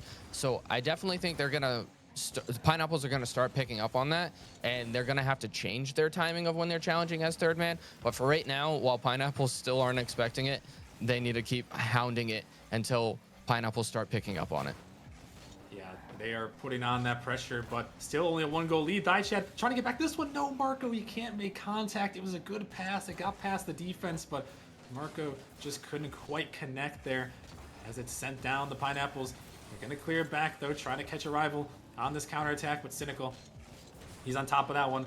Going to push it out a little bit. Flip in the midfield. Lucian gonna take it by one, trying to get a second there, but Dichad, he's gonna go. The net is wide open. They just gotta put it on. It's off the backboard. Marco, he has the net, but he missed it. Oh no. Marco, he's had at least 3 that I can vividly remember open net opportunities, or pretty close to open net opportunities, that he just hasn't been able to find it. And we're seeing the pineapples in general. They're coming out with some great passing plays, great passing attempts, but they're not able to find the touch that they need to put it on net, and they're just really struggling in those offensive situations. And as a rival now trying to get the counterattack, Dichad passes it over to Lucian, but not enough boost to make anything happen. Yeah, now the final 30 seconds, the pineapples gotta try to find some sort of answer. Cynical, he's hunting Squintle on the backboard, but rival gonna see if they can hold this one down. As this one popped up by Dichad. Dichad looking to stay with it. He throws it out the backboard to his longtime teammate Lucian, and they put it in and go up 2-0.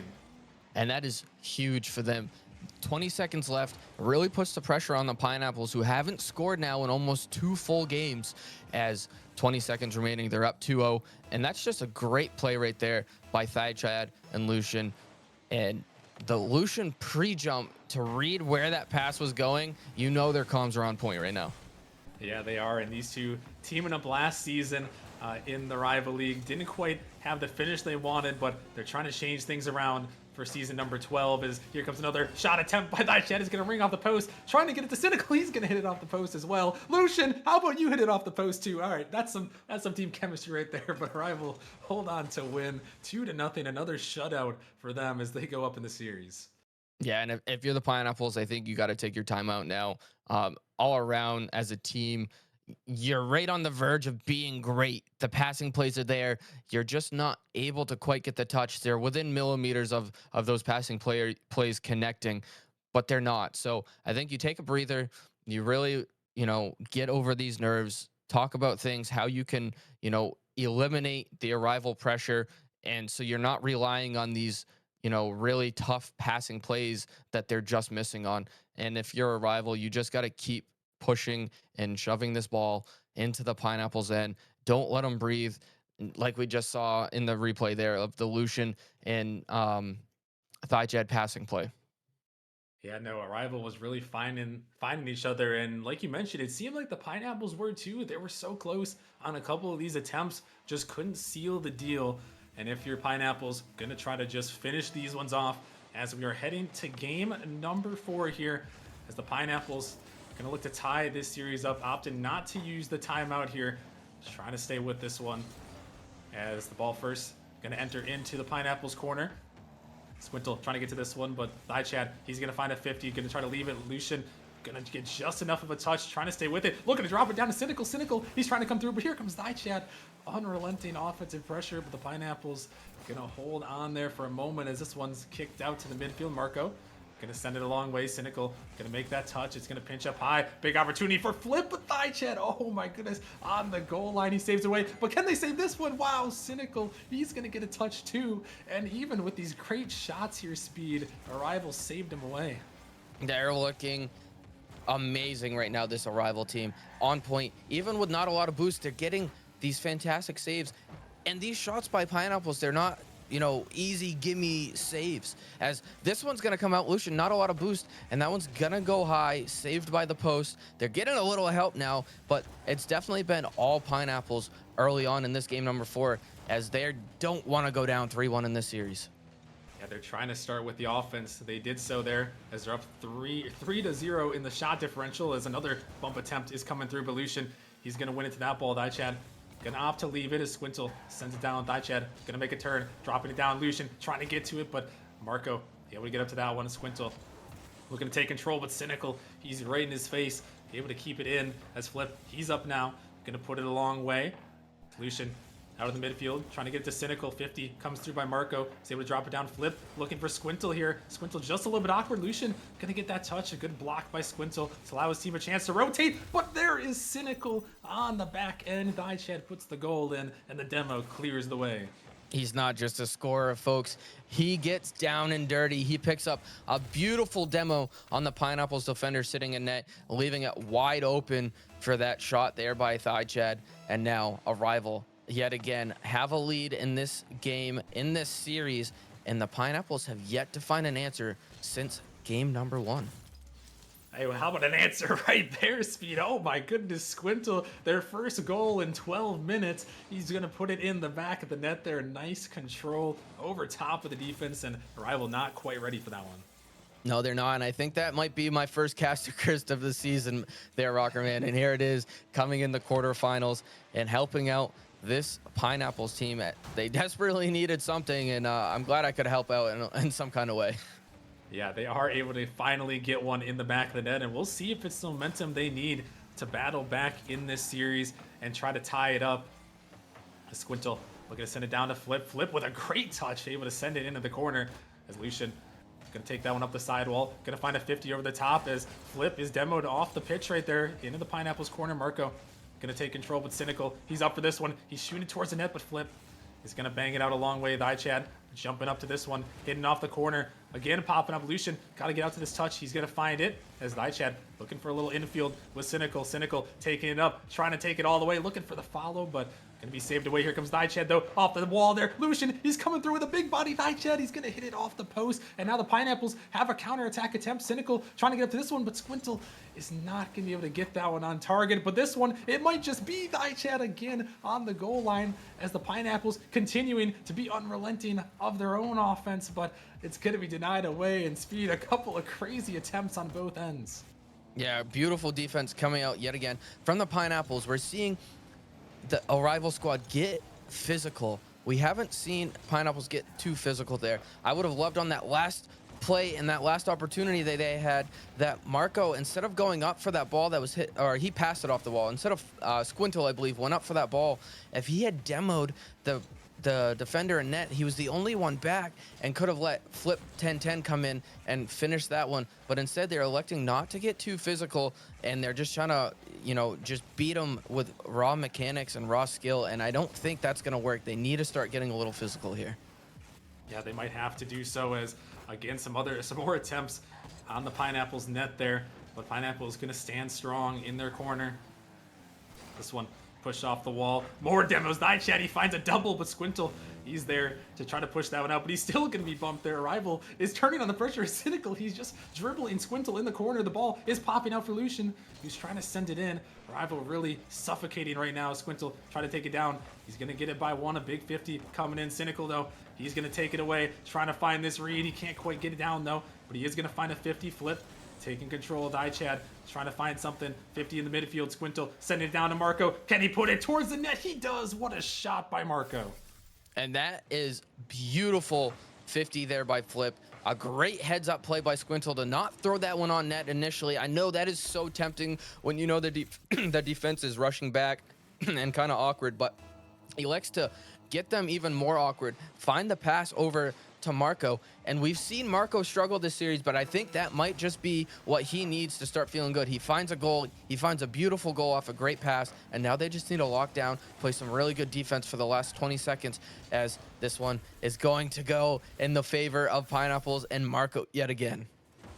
And Arrival looked like they were trying to kick off Strat, just really selling out to try to get that quick goal, and then Marco is just going to dribble it down the pitch and into the back of the net there, as the Pineapples gonna take a 2-goal lead with 20 seconds, looking to tie this series up. We'll see what Arrival has on the kickoff. Not much as Marco. He's just gonna shoot it in, and 3 quick goals for Marco. He's gonna find himself a hat trick. Marco's gonna find himself a hat trick within 30 seconds here, as we had a 1-1 game with less than a minute to go, and now there's only 17 seconds to go, and Pineapples have found themselves a beautiful cushion of 3 goals here. I think this is going to do it for this game, unless Chad and Arrival can get something to happen quick. No, that one's going to be sent away by Marco, and we are going to have a tied series at 2 apiece. Yeah, this one trying to find one more in the back of the net, but again, the Pineapples and their saves on defense, it was just enough to give them the late edge there, and they are going to come through, tie this series up, and a great hold and a great offensive explosion there at the end speed.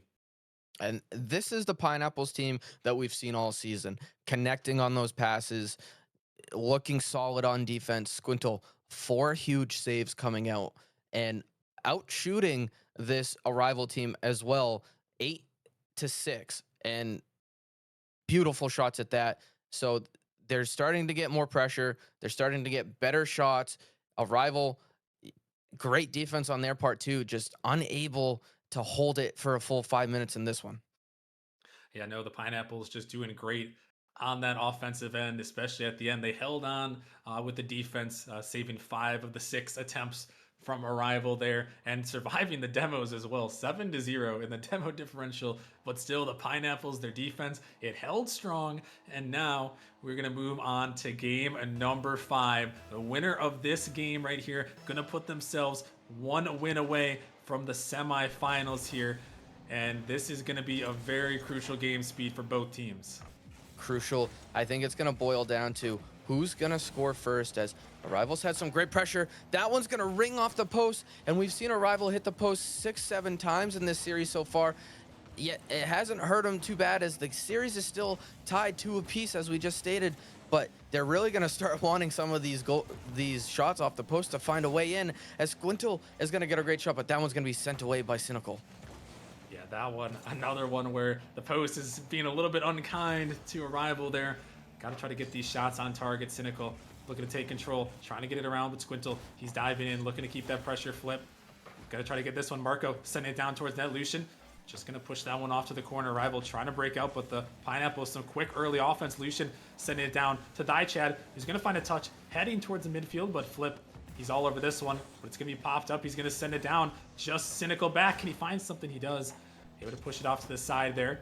Pineapples continuing their offensive attack. Oh my goodness, a big miss comes through on the defense, but Arrival still able to hold on for the moment as Lucian is there. Chad, he's trying to drop it down, but he's actually going to send it towards his own net. Marco is going to be blocked away just enough there, as this one still kept around. Squintle going to try to turn on it. Pineapples continuing their pressure in the Arrival end here. Chad desperately trying to get it out here. The ball still in the corner. Marco, he's going to pop it high. He's going to drop it out. Here comes Squintle. He's going to look for the placement. He is going to find it underneath the defense, and the Pineapples strike first. Marco is starting to feel great in this series. We saw him score the hat trick late in game number 4. We see him with a beautiful pass here to find Squintle, making this Arrival team look silly there with a beautiful pass out. And now Pineapples have life yet again. They are up 1-0 in this series, but the demos and the bumps coming out from Arrival, they're bread and butter so far in this series, but they can't find that one to connect. Yeah, that one not going to find the back. And then another big attempt there, but the ball is going to be saved away. And now Pineapple's counterattack. Cynical, he's going to block it up. Lucian trying to get out to it. It's going to be Chad sending this one high off the backboard. Marco going to try to read that one. It just drops right down. Chad going to get it around, but not quite on target as Lucian trying to jump up. Squintle is able to get it out to Flip. It's Chad and Arrival trying to find a way to bounce back. Cynical send this one towards the backboard. Trying to find the read. Oh my goodness. Cynical with the double tap. What a beautiful play here by Cynical. Great pinch out in the mid by Chad. Cynical, great first touch to be able to put that right over the middle of the backboard. Marco trying to race back and get the touch he needed, but he's going to miss that ball by centimeters. And we have a tied game here halfway through this game number 5 as the series is starting to get really spicy. As we stated before this one started, this is a huge match, a huge game for this match, as winner will be on match point, as this one's going to get sent down, but Flip's going to clear this one away as we have hit that official halfway point in this game number 5, Ruckerman. Yeah, an Arrival in the offensive zone right now, but both these teams battling super well here. This one back in the Pineapples corner. Marco trying to get up to this one. Chad gonna get to him there. Squintle able to get in the corner, able to find another one. This one off the backboard. Cynical able to get that one, but it's gonna be boomed a long way. Chad looking to take control, gonna find a big clear out. Defense not expecting that one. Squintle looking to take this one. Not gonna find the control he was looking for, as Marco is gonna help him out. Gonna get it around the defense. This one is sent down. Lucian got to make that touch. He can't quite find it. Opportunity on the net. It's going to ring off the post. The follow-up, no, it's going to go a little bit high. The Pineapples had one there, but not going to put it on target. And now Arrival is on the counterattack. Lucian going to try to find that one. Going to force a double commit there from Arrival as they're trying to get it through. Still not a lot of boost for Lucian. He's trying to get that one through. But speed, that one was a big opportunity for the Pineapples on that last attack, and they just couldn't quite get it through. If the Pineapples lose this game, it's on the head of Flip 1010, as he can't make that touch and that save there, and he missed a wide open net, and that's something that you don't see out of the third best player rated player in this rival league, and that really has come down to hurt the Pineapples. Instead of being tied now, we are now seeing Pineapples down a goal with 1:20 left in this game number 5. Their season starting to slowly dwindle. We need to see a little bit more action coming out from this Pineapple squad. We see them getting a little more physical late in this game, especially after that missed offensive attempt that they had. And I think they're really going to need to start getting physical, but don't let it ruin your rotations here. Yeah, you got to stay solid here and do what you've done best. Is now a minute remaining. Big opportunity, but Marco not quite able to get that one down on target. But Arrival, after that big Cynical goal, gonna have a little bit of a cushion. This one off the backboard. Here comes Lucian trying to find it. Cynical looking to dive in, but Flip, he's gonna get it out. The net is open. Can he turn it on? No, he's not gonna get to that one in time. Allowing Arrival to race back. He's gonna get it by 1. He's gonna get it by 2. He's looking for the 3rd, but Chad, so aware to those demos. He's done it so many times himself. He's gonna dodge it away here, as now 30 seconds left for the Pineapples to try to tie it up. Lucian off the sidewall. A big demo on the back there. Chad trying to get up to it. He's gonna find a big 50. As Flip looking to take control, but another demo comes through. Gonna waste away some precious seconds as the Pineapples to try to tie this one up. Gonna need something here. This one off the corner, gonna be dunked up high.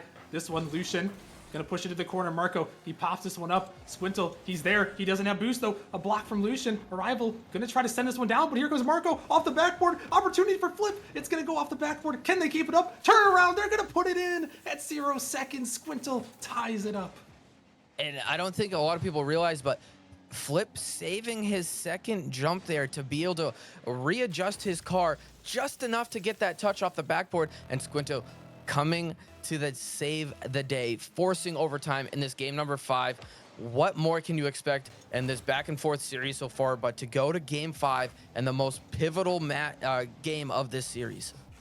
Yeah, this is the most pivotal moment right here. Who can make some magic happen? Cynical off the backboard. The ball is dropping down. Chad trying to come through. It's going to hit off to the side, and Marco is now going to take it up. The Pineapples with that last second miracle.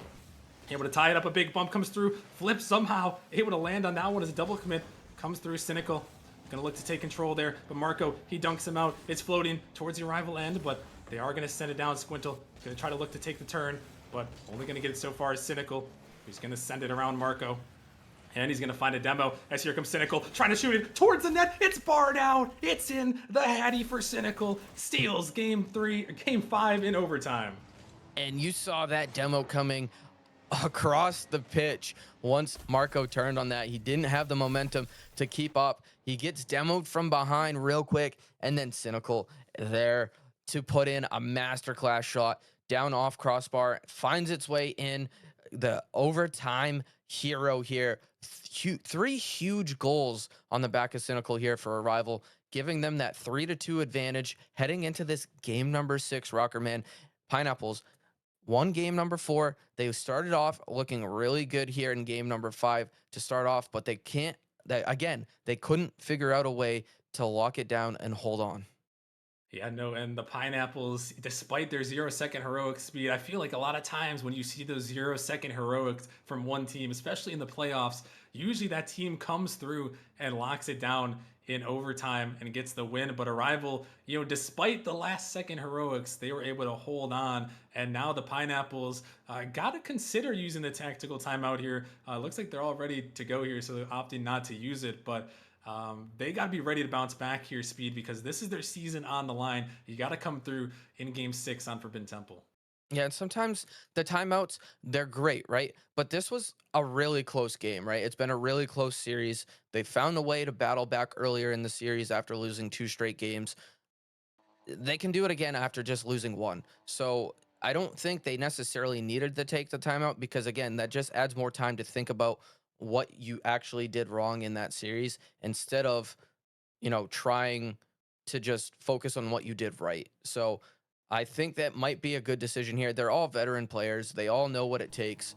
It's just one of those things where they got to lock in just a little harder here and have the greater will to win this game number 6 and force a game 7.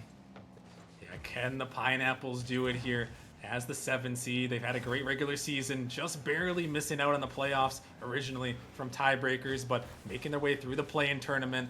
This team was often seen as one of the teams to beat, but now they find themselves in a tough spot. Oh my goodness, Marco, what is that?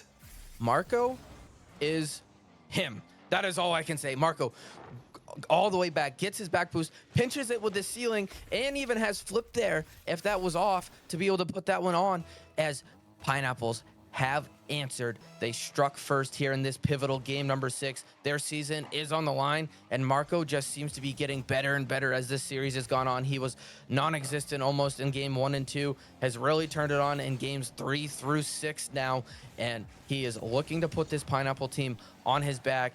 He's not worried about his previous playoff record, and he is showing us that he's here and he wants to win. Yeah, that was crazy shot there from Marco, able to put that one in the net and give his team the lead here in such a crucial game. As the Pineapples, it's do or die for their season. They got to try to force game 7 here. And right now, they find themselves in the lead on Forbidden Temple. This one off the backboard. Arrival looking a little bit awkward.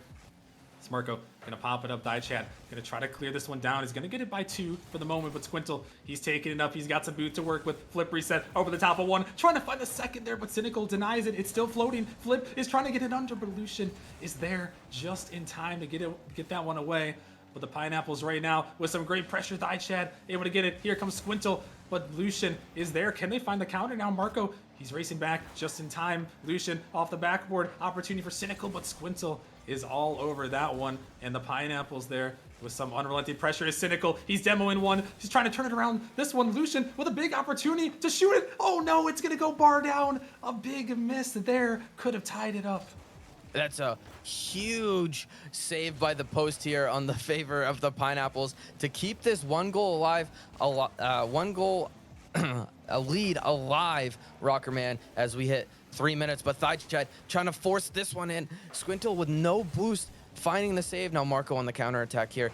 Who's gonna put that one wide? Lucian's got a touch, and the demos are starting to come out from Arrival. That's been their bread and butter in this series. As another one comes out by Chad, wasn't quite ready, but he's still gonna power that one through, find the 50, and tie this game 6 back up. Yeah, so craziness on Forbidden Temple. Demos just raining across the pitch. It's an absolute war zone out here. And Chad gonna find his way through the rubble and pinch that one into the back of the net here. Only 240 remaining.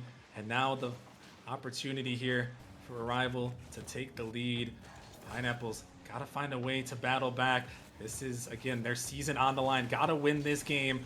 Otherwise, they're going home as Lucian, trying just to get that one off. It's close to the post, but he's gonna be able to clear it as Marco.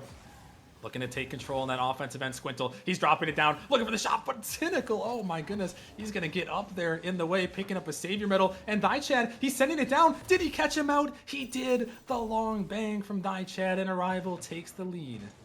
First of all, great awareness from Cynical to realize that Squinto was going to try to shoot that where they at least expected it, but Cynical expected it. Gets the beautiful touch, gets the save, and then ends up finding the long shot counterattack here.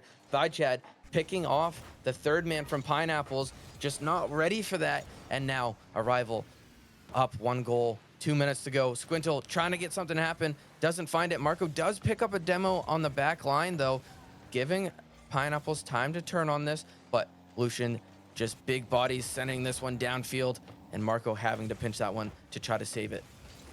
Yeah, now the Pineapples back on the attack. They had some big demos there, but Arrival couldn't, or was just able to get there in time. Chad, the last one back, but the Pineapples got to be big here. 1 minute and 36 seconds remaining here in game number 6. It's Squintle. He's over the top, trying to pinch it down. The ball is in the middle. Oh no, Flip. He's going to go right by it. That one was an open net opportunity on their end.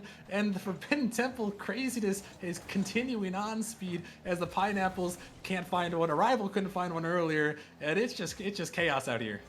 This final minute on Forbidden Temple with Arrival up by 1 goal is going to be nothing but spectacular. I feel like we're going to see a lot more shaky plays going on, a lot more great plays, as we just saw a nasty triple tack come out by Cynical to be able to read this one and find this one middle, and they're going to add another one onto their lead tally here with 1 minute to go, and Pineapples need to start just all out right here. Your season is on the line.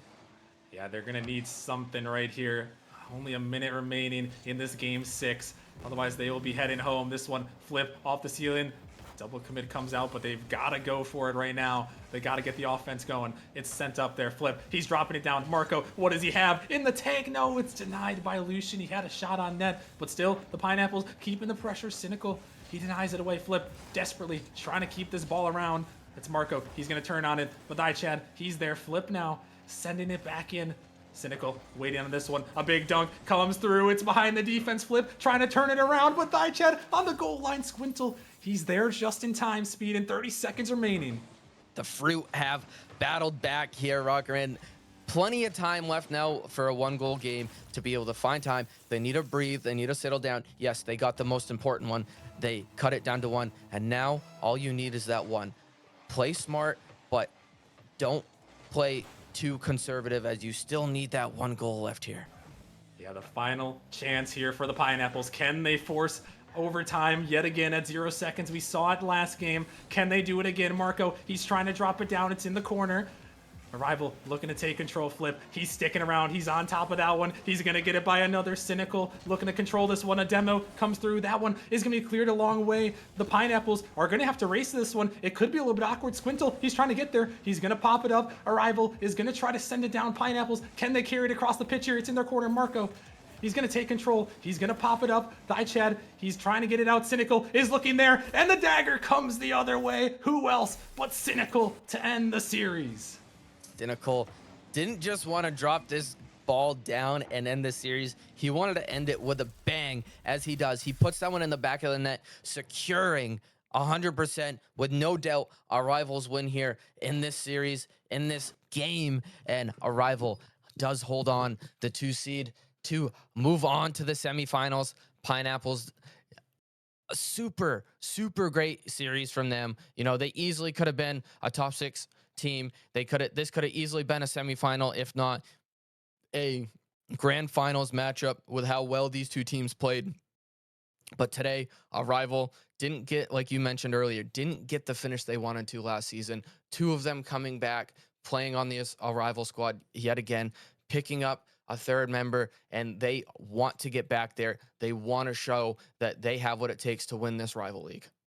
Yeah, they do. And what a great performance by Arrival, able to pull it out in six. I mean, that was a fantastic series right there. Both teams throwing some great punches. It really seemed like it could have went either way, but Arrival, they had the ice. They had the cynical there to close it out in game six. So congratulations to them. Moving on to the semifinals, Arrival versus Vortex. That is sure to be an absolute banger there. And we are sure to have an absolute banger coming up next, as we are going to keep things here. Moving into the Novice League coming up next. The Novice League has had a lot of close teams in record wise. This match is bound to be very close as well. Acceleration taking on Crows in the next matchup. So thank you guys for watching this one, but stick around. We got some more Nemesis Gaming League playoff action coming up next. We'll see you guys in a few.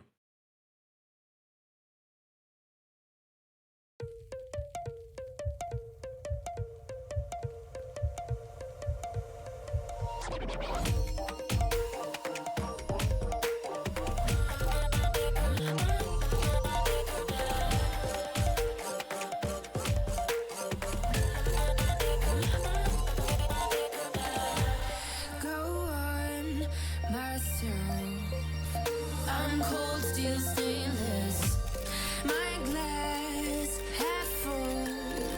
Always said don't suffer no fools. Serpent, daydream. I bite, you call me lovely. Got a sweet tooth. Gonna get the sugar from you. When they say I'm a machine gun, I take it as a compliment. Honey, you should know I can be a weapon.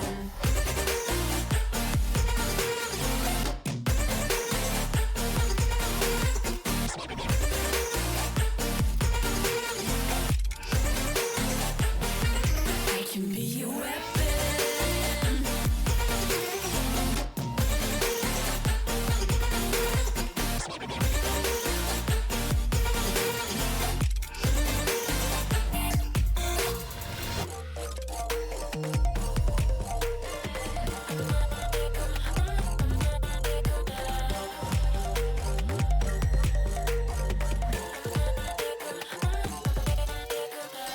Come cold blood, selfish.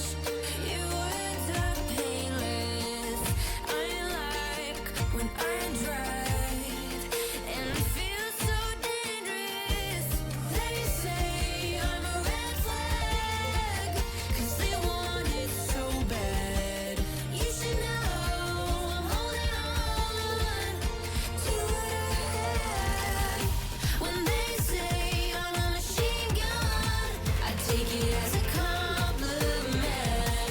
Honey, you should know I can be a weapon.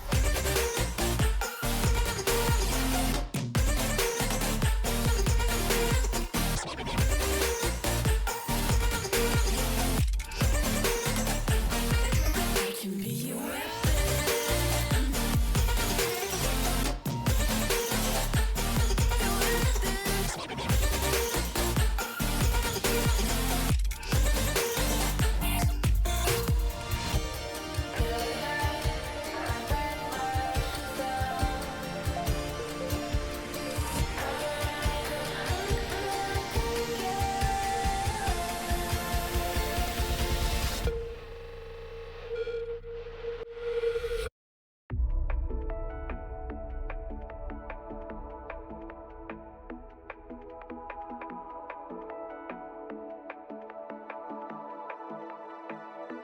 Watching it end again and again.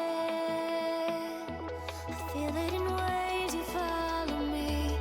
Drifting to places I should leave. So close to the edge of something so perfect. We were too scared to take the leap. I'm missing the way we used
crashing into me, so close to the edge of something so worthy.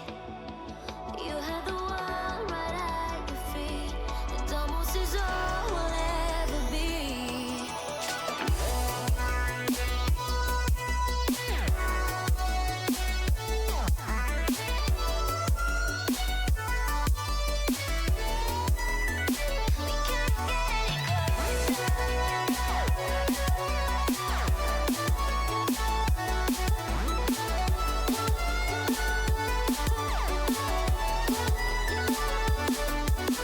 Let me go. Left me in this mess I'm falling. Never know. Can't find a reason why. Couldn't get any closer. Can't find a reason why. Couldn't get any closer. Can't find a reason why.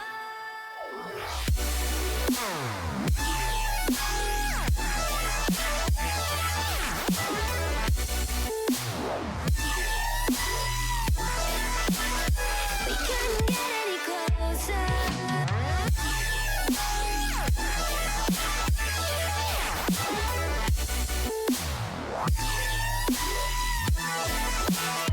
We couldn't get any closer.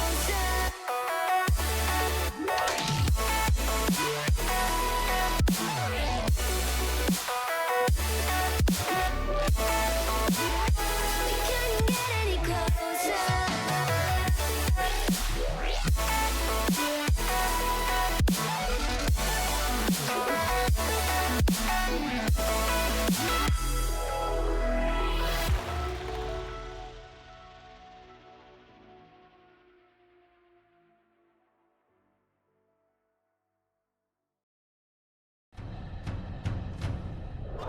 Really? He puts it in 0 seconds remaining. The team's gonna be playing hard for it. Oh my goodness, Rudy, what is this? Doesn't get the touch he's looking for. Kato, he's got the giant. Oh, he gets the flick and he gets it through. He's gonna get the shot. He's gonna put it in. Back to back. On the backward, can he find the touch? He's gonna put the shot on the net. High off the backboard here. Opportunity. Here comes the shot. This here, no, hold on. Surely this kick. Oh my It's lord! go with the shot. It's gonna go in. Oh, Copenhagen on the goal line. He did not Nearly all. sweep. It comes through. The venom, the improbable, the impossible. The 4-time champions. How is it going, ladies and gentlemen? Welcome back to the Nemesis Gaming League. I'm your best friend, Gallium, and oh boy, was that last series a banger. But dare I say, this series upcoming might be even better. I'm joined by my good friend Ventus. How you doing? I'm doing great. I mean, I just got to watch an amazing series. I'm really happy for Marco. Obviously, he wasn't able to take that win, but I thought he played so amazing. Shout out, I was Marco. really sad that that Pineapples weren't able to take the win there. But enough talking about the previous series. We're talking about the upcoming series. Crows taking on, well, I guess it's Acceleration taking on Crows. Either or, they're both taking on each other. I mean, Yeah. both these teams really solid in the novice league. Acceleration obviously having that chemistry between Jolly Rogers and Chunklight. I know both those guys are absolutely fantastic. Definitely going to be looking for Chunklight to show out. But I mean, Crows look so strong, so dangerous with the new addition of Guacman John. They haven't been able to be stopped. Him and Exout have just formed this crazy 1-2 duo, and I'm really excited to see both those teams in action. Yeah, I'm not sure if North's playing. It seems like Ace Yupika is taking his place. So, I expected North to be playing, but I guess not. But either way, this is going to be a banger of a series. I know Acceleration's kind of struggled on the, closer to the end of the season. Chunklight hasn't had the best couple of games, but this is where it matters. Regular season doesn't matter, all right? This is where it counts, okay? And we're going to see two teams absolutely battle it out here to advance. And honestly, Novice has been pretty entertaining. The last Novice game I casted was Kiwis versus Pawns, and that one went to game 7 OT. So if you want like a close series, I would recommend staying tuned, Ventus. Yeah, I mean, all these novice teams are so close. I remember halfway through the season, we were like, 6 of these teams have the exact same record as each other. Like, it is Oh, yeah. literally anybody's game up in the novice league. And obviously, there's a little bit. Some teams started to pull ahead. Some teams falter a little bit. Crows actually ended up losing their last 3 games of the regular season to fall down to the number. What seed is that? The 5 seed. Sorry. Yeah. And so I mean a little bit potentially questioning their abilities, but I think that they are able to show out this series. Yeah, 100%. I mean, they're going to have to do well because Jolly Rogers, he's a veteran, right? He's been there, done that. And Chunklight has been there and done that as well as, oh my goodness, some early action. And what a goal early. Yeah, I mean a good play by Ace there, able to get a touch and then get the bump on another player in the midfield. I believe he was forcing a bump, and I mean Exiled able to just read that play perfectly, being able to set that one in the back of the net, giving the Crows a 1-goal lead. And I was actually told that the Crows have a coach going with them. Valence, a Titan player, is helping coach, giving some tips in between games for the Crows, and just trying to help them out to be the best team that they can. So that'll be definitely interesting to see how some little coaching benefits that team. Yeah, I mean, that's what happened when I was a novice. I had the entire Flame team, local Isaac and I believe Cool Kyle, they were all coaching us. And it really does make a difference if you want to see your novice team be successful, because I'm not going to lie, coming into this league, I didn't really play threes, but it seems like this Crows team playing threes, Exiled getting his 2nd goal of the game.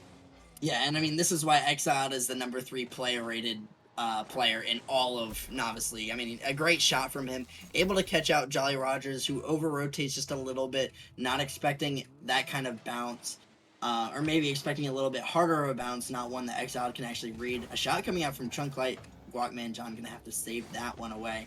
But I mean, Crows starting out very strong, and that's definitely coming out from Exiled. I mean, he's been so great for the Crows. He's the number 3 score per game in all of Novice as well, with 421.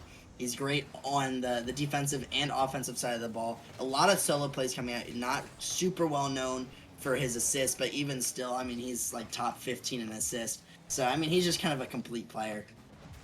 Yeah, the complete package, if you will. And oh my goodness, a solid shot. Hunter doing very well to get that one.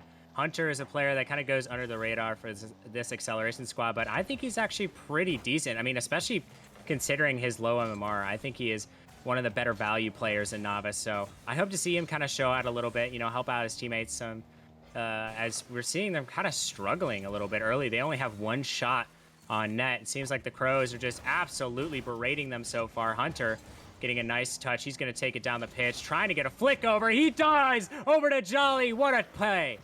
Yeah, and you talked about showing out, and he did exactly just that. He was able to dodge the bump on Ace, get a little bit fake of on Exiled, and then get the flick around him. Jolly Rogers just able to clean that one up. You know, maybe he would want to leave that one for Hunter. I believe that the shot was already on target, but secure the goal. You know, you want to secure the goal and close the lead early. And, I mean, a great play from Acceleration to respond back to the Crows' early aggression. Yeah, I mean, especially in these league matches, you have to confirm, you know, no goal is truly yours until it's in the back of the net. So, good on Jolly Rogers for finishing that out. Definitely well-earned goal. I mean, it took them more than half the game to score that one. Let's see if they can't tie it up here as we see Chunklight taking the ball. He's going to take it down the pitch. No boost to work with, and now Guacman John going to take the boost. Ace has to 50 it out. Now Guacman John rotating behind Exiled. Exiled with 1, gets a 2nd. Chunklight there to defend. He does well on the backboard. Now he's sending it down even more. Ace popping it high. Jolly, can he get there? Jolly, of course, gets the touch. Exiled down to Hunter. Hunter over to Jolly, but Jolly can't turn in time. And now it's Hunter, maybe towards the net. It's off the backboard. Can Chunk find it? No. He commits a little too far as 3rd man, but it's not too dangerous. But Exiled is right on it. He accidentally sends it backwards. Now Jolly with the demo attempt. Chunk, he's up with it. He can't double.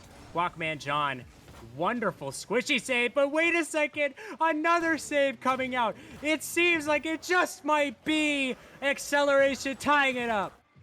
I mean, some great shots coming out from Acceleration, really forcing the Crows to just panic. And I mean, once you start running out of resources, you start double committing like that. You saw Ace and Exiled both going for the same ball. It was a great shot from Acceleration, but it leaves the net completely empty, and Jolly Rogers is able to clean that one up. And I mean, a great equalizer, a lot of aggression from that offensive play from Acceleration. And I mean, it was very well played from all sides.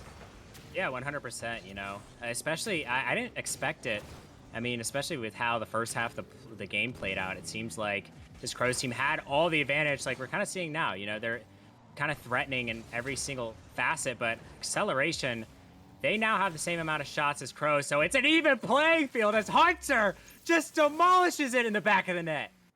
I mean, that's a great little pop there to himself. Gets a beat on Ace and is able to follow that one up for a 50 if needed, but Exiled going for that corner boost, maybe a little bit boost over ball there. And I mean, he's just gonna put that one a little bit of a freebie once he was able to beat Ace, who put a hand up in the midfield, but unfortunately, he just wasn't able to get that touch. Yeah, definitely unfortunate. Now they're playing from behind for the first time in this series. Is a nice play coming out, but unfortunately, I don't think they have a shooter. Never mind, Exile coming through as third man. He sends it to the wall. Can he get another touch? He sends it out. Guacman is up with it. Can he beat him? Wait a second, a double. Guacman almost just pulling out a highlight reel goal. Unfortunately, unable to make contact. Ace following Chunklight. He bumps him off the ball, tries to pass it back. A nice pass back to Exiled. 12 seconds remaining. Can they find something? Exiled gets blocked off by Jolly Rogers. Now it's Hunter down the pitch. He's going to waste as much time as possible. Can Guacman John get the carry down the pitch? He has to keep this ball alive. 1 second left, and this one's down. Acceleration, claw back and win game one. Yeah, I mean, that's kind of surprising. I felt like Crows had a lot of pressure throughout the game, and Acceleration being able to put up just as many shots and more goals. They didn't have to play as much in the midfield. They were just able to counterattack a lot of the times, it seemed. The Crows leaving their rotations a little bit too wide, especially to grab boost and to grab extra resources, and I mean, it just seemed to be their downfall. I didn't see much come out from Trunklight. He was kind of that like third man, very laid back role, kind of passive, just playing that defense. But it worked out for the Acceleration with Hunter just absolutely balling out, especially as that like first man kind of role, and Jolly Rogers is able to follow it up very well. Yeah, I mean, you need a player like Chunklight who has so much experience and mechanical brilliance to kind of man up that third man. Third man's kind of stereotyped to not have that many mechanics, but if you could control the ball, that's, oh my goodness, Hunter, who are you? That's a great shot from Hunter. Somebody check his PC. No, I'm just kidding. A great shot there. Able to put that one perfectly top right corner from that angle. Absolutely insane. And I mean, Acceleration come out swinging early in game number 2. It's something that we started to see the momentum switch once they're able to tie up the scoring and regain the lead. It seemed like Crows started to falter a little bit. And I mean, Acceleration have just stepped on the gas. They've all gas, no brakes. They're throwing everything they have, and they're making some great plays. Yeah, great plays indeed, and that's what you need to make, especially this stage in the playoffs. So that one a little dangerous, but Acceleration gonna pick up the pieces. Ace gets a demo. Hunter passed almost the entire defense. Exiled controlling this ball. He can't beat out Chunk. Chunk with a nice beat. It's floating. Guacman awkward. He bumps Ace. Jolly, can he find the shot? What a save from Ace. He needed to get back as soon as possible. Ace gets 50'd out by Hunter. Hunter maybe with the demo. He can't find it. Good attempt from him. Exiled gonna fake one out. Nice control from him. He gets it down the pitch. Can he capitalize off of this? He has nearly an open net. Not gonna go. Guacman, can he finish it? No. Off the crossbar. And that was such a golden opportunity for them, Ventus. Yeah, I mean, it's always so tragic when you have such a close opportunity and you have the shot and you just put it off on the crossbar. Something where you really want that goal back, something that's going to hurt the mental in the long run, because you know that this game should be tied, but it looks like Walkman John trying to get a solo play going, completely trying to negate that story, negate the mistake that happened. And I mean, when you're the Crows, you just kind of got to shake it off. I know this is something where a coach can definitely come into play. where he's talking through the mental side of things and like, y'all got it. Y'all have a bunch of pressure. You guys have been playing really well. They had put on some good shots, but overall, you guys are keeping possession really well. And just saying the compliments to the team just to try to keep their mental up, because obviously when you negate to score a goal when you have that kind of opportunity, it's really tough on the mental. Yeah, 100%. It's just part of life, part of Rocket League especially. As we see Chunklight, he might get a double here, but Guacman doing well on the defensive side. Pros, they need to win this game. They can't go down 2-0 to acceleration. Jolly Rogers now getting a touch. He's going to try to find another.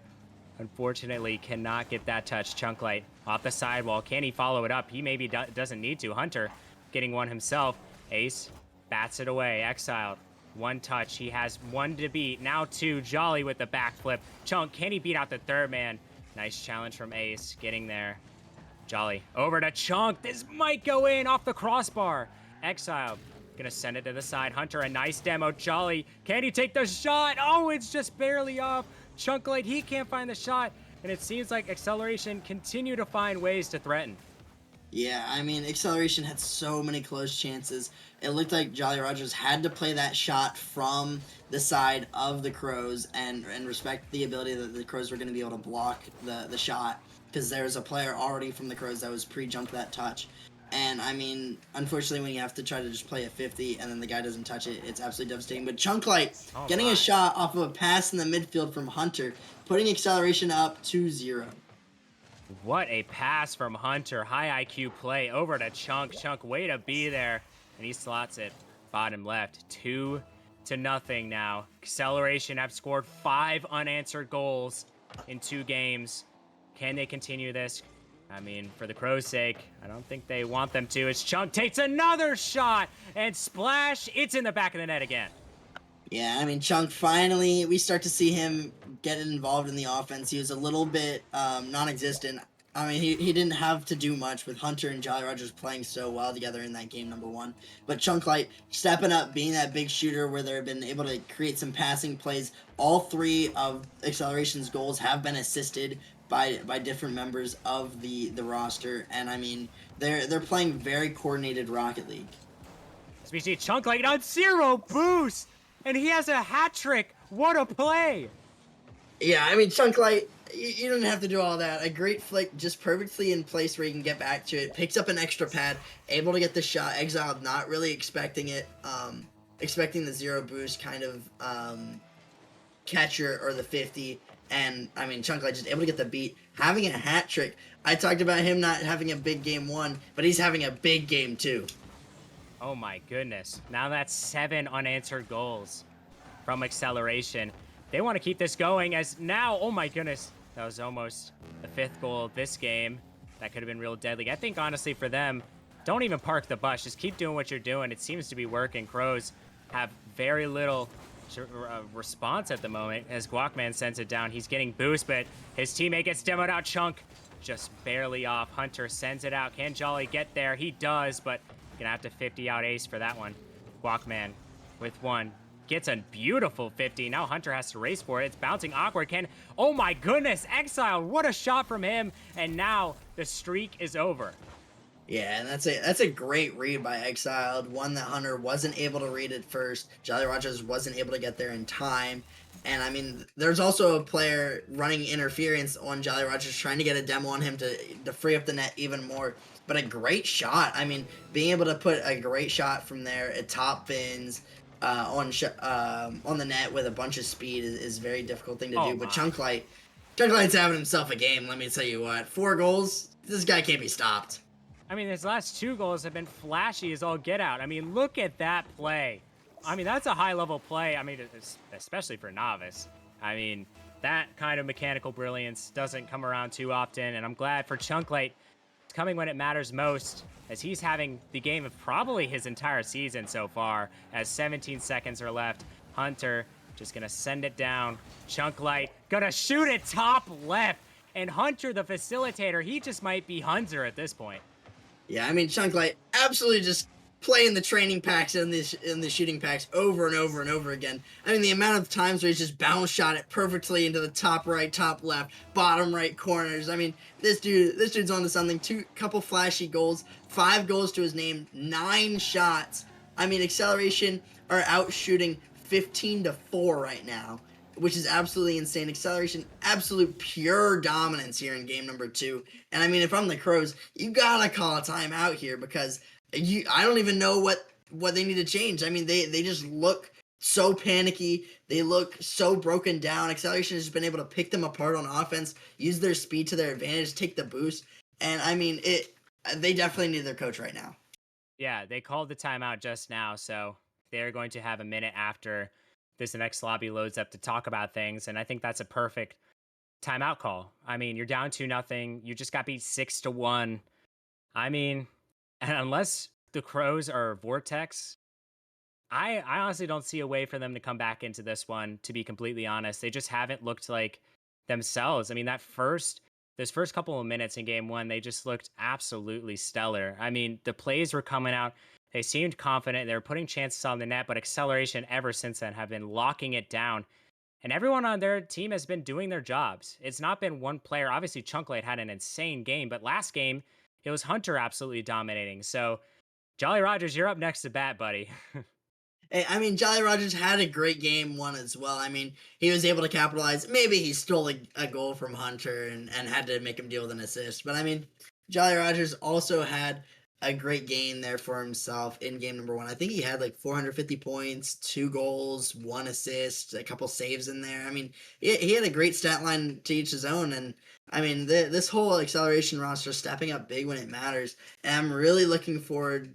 I'm really looking forward Ace and Guacman John to kind of step up. We've seen Exiled put on a bunch of good shots, and he's been able to lead the offense, but we haven't seen much offense from the other two. Guacman John's had some great possession play, but overall, I don't think that he has done too much on the offensive side of the ball. Maybe he got a couple assists to those shots, but I mean, a lot of the time, Exile just put a great shot on net.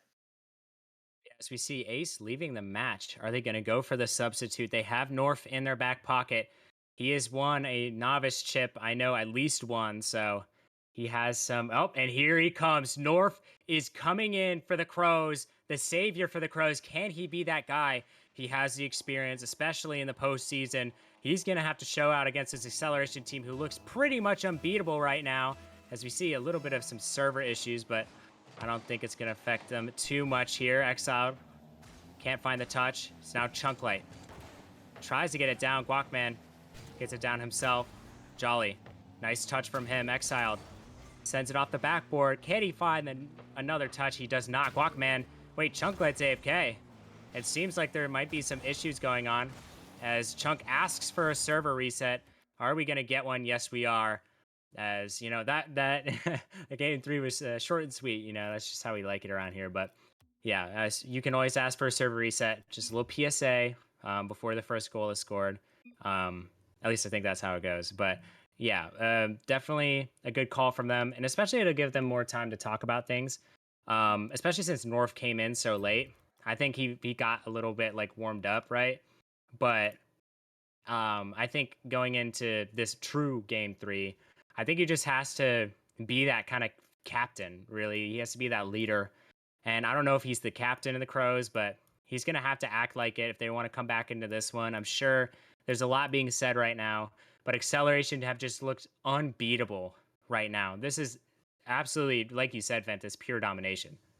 Yeah, and I feel like this is a big contrast from what we've seen Acceleration. I feel like when I've casted them in the regular season and they've had these stream matches, they haven't shown out. They haven't really played up to their potential. But I mean, they are the number 3 seed for a reason. I mean, they have the numbers to put it up. I think that we really forget. Well, I guess they're the 4 seed, so let me try. But the number 4 seed, nonetheless, and tied with Kiwis in record, I guess, differential in head to head. Let Kiwis get the number 3 seed, but I mean, this Acceleration squad has what it takes to really make a good run, and I mean, we just haven't seen it play out this way, and I feel like now we're really getting the full Acceleration experience. Yeah. we will definitely be able to see if they can maintain as Guacman John. What a shot! Hunter, an even better save there. Jolly up before both of the Crows members can even think about coming up. Hunter sends it off the backboard. Exiled. Wonderful play by him. Good control touch, but he unfortunately can't find the next touch. Jolly going after that one. He fakes it out. Hunter now with a touch. Guacman sends it down. And oh no, it might slip past the entire defense. Jolly hits it down. North, a beautiful pass. They have to capitalize as Chunk. Wonderful save. Chunk and Hunter kind of combining on that one. Still 0-0. No scoring yet. Is North the answer? We're about to find out here. Exiled sending it off the backboard. He can't find another touch. Now it's North. He's going to kind of control this ball. Very smart play. He gets it past two. He has Chunklight to beat. Chunklight has full boost, but he sends it off the sidewall. That's not an ideal touch. Guacman, he's up with it. North, nice demo, but unfortunately cannot make a play other than that. Exiled sends it down. Nice shot on target there, but Jolly going to save it away. Another great touch by Jolly there. It's off the sidewall. Hunter, he's up with it. He can't find the ceiling just yet. Guacman forces it to the ceiling, and now it's Chunklight versus North in the net. Oh, Chunklight just barely misses that one, and this game looks way more even than this last game, Ventus. Yeah, I mean, North has done a lot better to kind of solidify this team into a more cohesive play style. And I feel like the Crows would be doing so much better. I feel like they're trying to do too much with their touches. I feel like how Acceleration were able to thrive last game is they just started taking some great shots on net. I feel like we see a lot of times Guacman John might be trying to go for like a double tap or an air dribble play where it's like if you just take it off the wall and shoot it really hard, it honestly might be a better shot, especially when the defense hasn't fully recovered yet from your previous shot. And so I feel like they're just trying to do too much. They need to go back to the basics, and kind of just slow the play down, take the shots that you're given, and capitalize that way. Because I feel like they're throwing themselves out of position and wasting too much boost with these solo plays that haven't been working out for them. Yeah, very well put, Ventus, Titan expert here. As Exiled sends it up, North accidentally flips on that one. Exiled sends it off the backboard. Guacman, he's up with one. Can he get the double? He does, but it's not too beneficial of a touch for him. Now it's North, gets one. Can he find a second? He does. He pops it up. Hunter, last to defend. Exiled, nice patience, waiting for the touch. Seems like, you saw the Acceleration's offensive dominance last game. Can we just talk about their defense? Their defense has been lights out. Yeah, I mean they have not let a single thing through. A lot of the pressure has been diffused in the midfield as well. Acceleration have played. I mean they haven't had much offensive pressure so far in this game. I mean they have 3 shots, but I feel like a lot of the time they've been sitting back on their own defensive half. Guacman John trying to get a shot, but this might be a follow-up. Chunklight getting a beat. That one might be on target, and that one is going to find the back of the net on a quick counter-attack goal from Acceleration. What a goal from Chunklight. He just beats out Exiled, who makes a risky commit as third man. And now they're in a hole yet again. Can this Crow squad fight their way out of this hole? We're going to have to find out here. 1:30 left to go. North can't find the shot. Now it's Exiled. He's going to let Guacman John take it. Guacman, he gets one, gets a second, trying to find a third. Oh my goodness, he's just going to control it. But unfortunately, no shooter to be found. Hunter now pinches it with Jolly Rogers there. Guacman sends it down. Jolly last to defend. He has no boost. Does very well to get it away. Exiled with one. Tries to find a control touch. He gets it over Chunk. This could be a pass opportunity. North taking his time, letting Hunter jump past it. But the pass, no one can find it. Jolly up with it yet again. What a beautiful play from Guacman. Can he capitalize off of this Chunk? He sends it to the sidewall. Exiled. He's going to have to pinch it down. Hunter accidentally flips. This could be bad. North! He puts it away, and now the Crows are tied. Yeah, I mean, that's a great play there from the Crows. See, and this is when you take it back to the basics. Exile just pings it off the back wall, and, I mean, the follow-up from North, perfectly placed top right corner. A great shot, and that's something that we haven't seen. A great shot from the midfield off of a pass off the backboard. And I feel like that's the backboard is so threatening, especially in Novice League when they aren't the best at defending it, when they allow it to bounce off and try to just catch the ball back up in the midfield. And I mean, when you put up great shots off of there, it makes your team so much more threatening. You can do a lot more with it. You can use these solo plays to put it off the backboard. Guacman John looking for a solo play. He just likes to put it off the backboard. And I mean, this is the kind of like passing plays that you need to do. They're slowing the play down a little bit more. They're starting to go back to these basics, and I feel like they've been doing a lot better on offense. 100%. 1 second left. We might go to OT if Guacman's going to put it down. No, he's keeping it alive. Can anyone else keep it alive? Chunklight going to try to, but it's going to fall down overtime in a must-win game for the Crows. Can they find it? And if they lose this overtime, they're going to have to reverse sweep in order to come back into this series. North gets one. Guacman John, he's up with it. Nice beat. It's over all of them. The Crows have found a way to win. Yeah, and that one looked like a little bit of a pinch there. It looked like Guacman John was able to pinch that one with Chunklight. He didn't. He just absolutely full beat and got so much power on that ball. I mean, a great play, able to pick that one up in the midfield. Guacman John putting out an absolute stunner. And I mean, I talked about wanting him to step up. I think we can safely say that he did just that. I mean, 470 points, the clutch goal in overtime, the good shots on net. I mean, I think that the Crows were able to get a little bit momentum back. They were able to keep acceleration from having their crazy offensive games where they're just able to put up a bunch of numbers. And I mean, even though it was a close game, I feel like Crows played a lot better. Yeah. And can we talk about Nor for a second? I mean, he came into this, I'm assuming having very little warm up, and he's just looked so good. I mean, he just looks so cohesive in this, as you mentioned, in this rotation so far. And North is one of those guys, one of those teammates who I love to play with, right? They're very quick to the ball, extremely intelligent. The situational awareness on North is excellent. I mean, he controls the ball when he needs to. He takes it down the pitch when he needs to as well. He just knows what to do in most situations. And that's what you need, right? You know, Novice isn't all about mechanics, you know, whether you like to believe it or not. You have to be smart players as well. And I think North brings that to the table. I think he elevates his team. But Guacman, he had himself one heck of a performance. I mean, he really looked excellent there, to be completely honest. I mean, he had a couple of solo play opportunities, but ultimately, that's not what scored them a goal. It was, as you mentioned, just a simple shot down the pitch. Now, Jolly, he's going to try to get something going. 100 boost to his name. He can't find it. Guacman gets one. Tries to find another. He does. He tries to send it past Chunklight. Chunklight with one.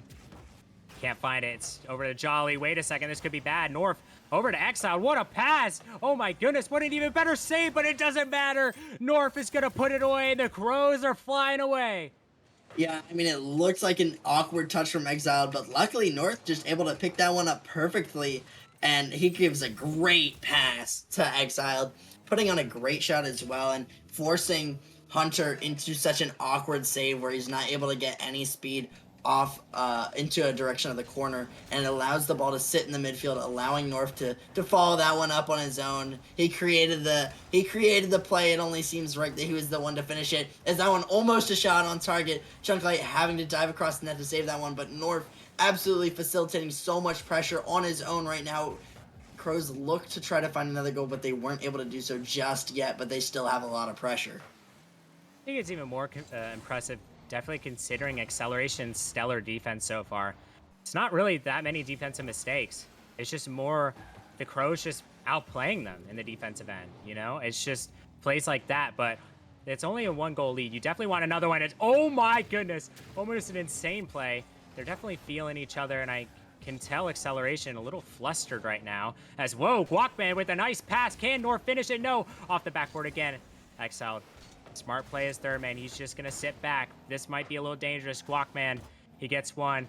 Exile gets another. This could be bad. Chunklight sends it towards the net. It's off the backboard. Jolly Rogers, it's still down. Can Chunklight find it? No. He misses the wide open net. That might bite him in the butt later in the series. North racing down, but Chunklight is going to get a control touch on this one. Chunklight with one. Gets bumped out by North. North can't 50 out Jolly. Great 50 by him. Guacman over to Exiled. Hunter, beautiful 50 from him. Can Hunter make a difference? He almost does. Tries to take it under North. Unfortunately for him, unsuccessful. Guacman John can't backflip into that one. It's now up to Jolly Rogers. He pops it high. Hunter, he beats two. What a beat from Hunter, and he deserves that goal. Give it to him. Yeah, I mean, Acceleration finally breaking through, had a bunch of cuts in the midfield, but ultimately it's a double commit dunk that Hunter is able to absolutely demolish both of the players from the Crows, get that one on target, tie up the score in clutch fashion. There's still 2 minutes and 50 seconds remaining, but I mean, this game is shaping up to be a very close one. Both these teams are starting to be a lot more threatening on both the offensive side of the ball, and their defenses have really started to clean up. I feel like the Crows are maybe a little bit less cohesive on their defensive end, have allowed some great shot attempts from Acceleration in the last minute, but overall both teams really cleaned up their play. Yeah, I mean, there was two people up for Acceleration, or sorry, the Crows on Hunter's shot, and Hunter 50'd out both of them, so you definitely don't want to double commit. And honestly, they've been doing an all right job not double committing up until this point, so that's at least a solid sign. North playing the fake. Great play from him. He's just going to control it, allow his teammates to get back. Chunk Light up to Jolly. Jolly can't find the back of the net. He hasn't really found anything so far. Jolly hasn't been that guy, but, you know, let me tell you about a guy. Now, here's a guy, Hunter, who just is making wonderful plays.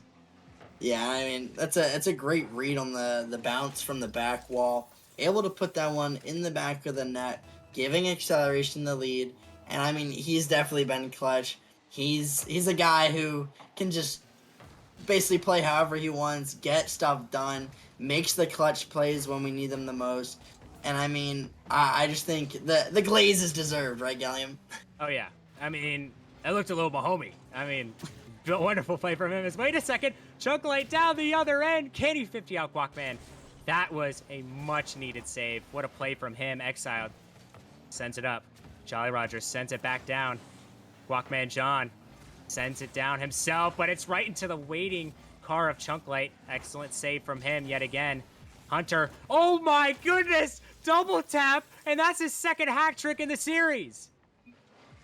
I mean, that's a great shot. Wow. A great touch off the back wall. He uses his flip to recover, getting the extra little bit of speed where he's able to use the rest of his boost, putting on a double tapper. And I mean, you don't really see that in Novice. I mean, you don't really see that kind of play. And Hunter making it look routine, by the way. And he might have No another way. double. Oh my that gosh. one's barely off target. I thought he was gonna have another one for himself. Put that one in the highlight reel as well. But I mean, Acceleration looking very good, and they still have their timeout. Crows, if they lose this one, go to match point. They don't have their timeout. I mean, a much-needed win for the Crows, and I gotta hope they respond. Yeah, I mean, I think they hope they respond, but man, what a performance from him. Is Chunk Light going for a flip reset? I mean, with Hunter's performance, we might have a Rooney 2.0. I mean, the mechanics he's busting out, just incredible so far. North, he's up with it, can't find the touch. Hunter just waiting in the midfield for Chunk Light's pass. He gets a solid 50. Hunter playing patient, waiting for North's touch. North does get a touch. Jolly trying to 50 him out. Now Chunk takes it slow. He only needs one, and he gets one. What a play from Chunk. Yeah, I mean, the offense is absolutely erupted for Acceleration here. I mean, a lot of it was Hunter, but Chunk Light has had a lot of these shots in these plays where he's forcing these tough saves out of the Crows. He had a great shot there. He almost had a flip reset earlier. Almost had another air dribble, but he was unfortunately 50'd out by Guacman John with zero boost. I mean, Guacman John had a great save there, but I mean, Chunk Light has also helped propel this Acceleration offense back to what they were in game number 2. Kind of negated that whole game number 3 that the Crows were able to steal away in a close, nail-biting victory in overtime. And I mean, Acceleration, they look back in form. Wow. I mean, that's the Acceleration we saw in game 2. I mean, it was a 6-1 victory then, but I mean, it came off the back of a wonderful performance from Chunk in that game, but now Hunter's stepping up. He's looking like game 1 Hunter so far. I mean, 3 goals, 1 save on 3 shots. He shot 100% from the field. So, I mean, if he keeps playing like this, I don't see the Crows having a chance. I think they just need to take a little bit of time here. No need to panic. Okay, they can adjust to this. I'm sure. I mean, they have the best roster possible for the job. It's just it was those defensive errors. They let Acceleration's third man set up too many times. I mean, too many solo play opportunities. They just need to get up there, play fast, and get a couple of challenges, Ventus. Yeah, I mean, definitely. And I mean, the duo of Guacman John and Exiled hasn't really played up to what we thought it would be. I mean, both these players are top 5 in goals per game, top 5 in saves per game, and I just feel like overall we haven't seen that crazy of a defense coming out from either of those two. We haven't seen that crazy of an offense coming out from either of those two. I mean, they've been shut down by the Acceleration defense for the majority of this entire game or the series, but that one is actually just a kickoff goal. And I mean, give credit to Hunter, I guess, as he's able to put that one in. What a kickoff from Jolly Rogers. I mean, I guess I see why he runs the Teenage Mutant Ninja Turtles van now. You know, I was a little confused about it at first, but I mean, he's convinced me. I think I'm just going to go get it from trading. Oh, wait, I can't do that anymore. Chunklight, he's going to try to be up for it. Jolly Rogers, he's up. Gets a nice 50 on Guacman John. Hunter gets an unfortunate touch. And now this could go the other way. Chunk, though, does well to help out his teammate, North. He needs to help his team find a way back here. North doing all he can so far. It lays in the hands of Exiled and Guacman John. They're super mechanical players. They're extremely quick. They just haven't found their niche in the rotation so far. It just doesn't look good from them so far as North. He has one to beat. Not a whole lot of boost to work with. What a 50 from him. Chunk having to get back and get that one. Exiled. Sends it over to Guacman John. Jolly Rogers pre-jump. Oh my goodness, he's really feeling himself. Almost leads to a goal. Chunklight, a bad touch. Exiled, he has to capitalize, and he does. Plays like that are gonna help you out, and Crows, they're back in it. Yeah, I mean, and that's not a great touch by Chunklight. Expecting it to be a little bit slower, trying to put it back into the blue, the Crows' corner.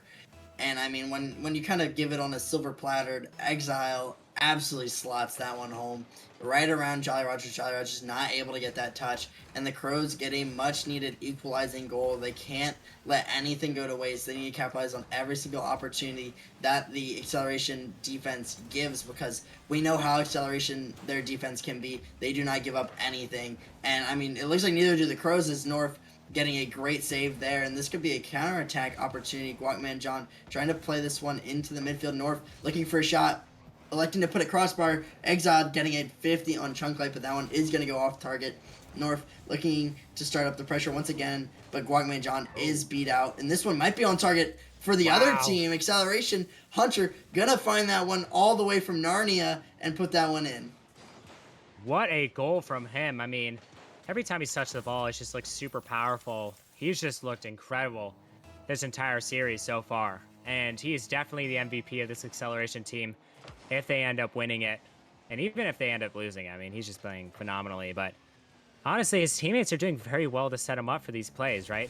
They're being very unselfish, and that's what you're going to get with teammates like Jolly Rogers and Chunklight. Chunklight can have some plays of his own. Jolly Rogers has been more than a facilitator, but speaking of being a facilitator, Guacman John over to Exiled. What a play. Yeah, I mean, this is a great play. Good pass over Chunklight, forcing the bump on Hunter, and Exiled putting a perfectly placed shot right in the bottom right. A good equalizer, a good bounce back, and even though Acceleration have seemed like the better team, at least this game, the Crows have been scrappy. They've been keeping their play. They've been lying in wait. They've taken the chances they had. They've striked each time, and they've equalized in both opportunities. Hopefully the Crows will be able to grab the lead and not just have to play from behind.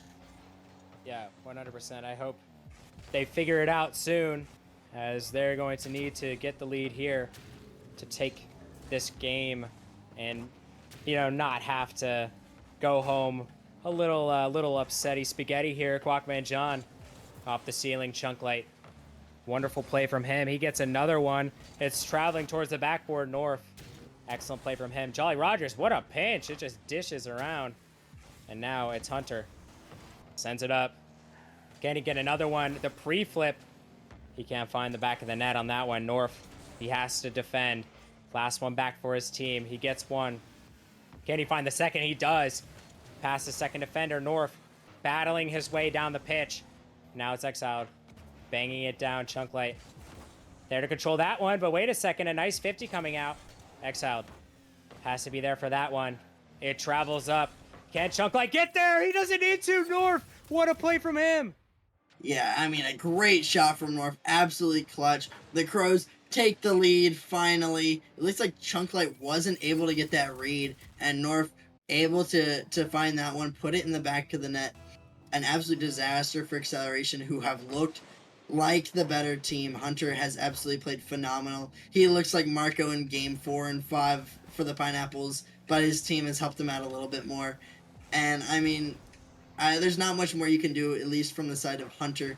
You gotta look for Jolly Rogers and Chunklight to step up a little bit. Jolly Rogers has done pretty well, especially in the earlier games, with getting these bumps and demos, but we haven't really seen him as of late. Maybe he'll make his presence known once again. But I mean, obviously the demos are his calling card. He gets a demo there, but luckily for the Crows, Exiled is able to get that clear. I mean, what a play. Almost developing there. Jolly Rogers can't find the touch. And now he's going for it again.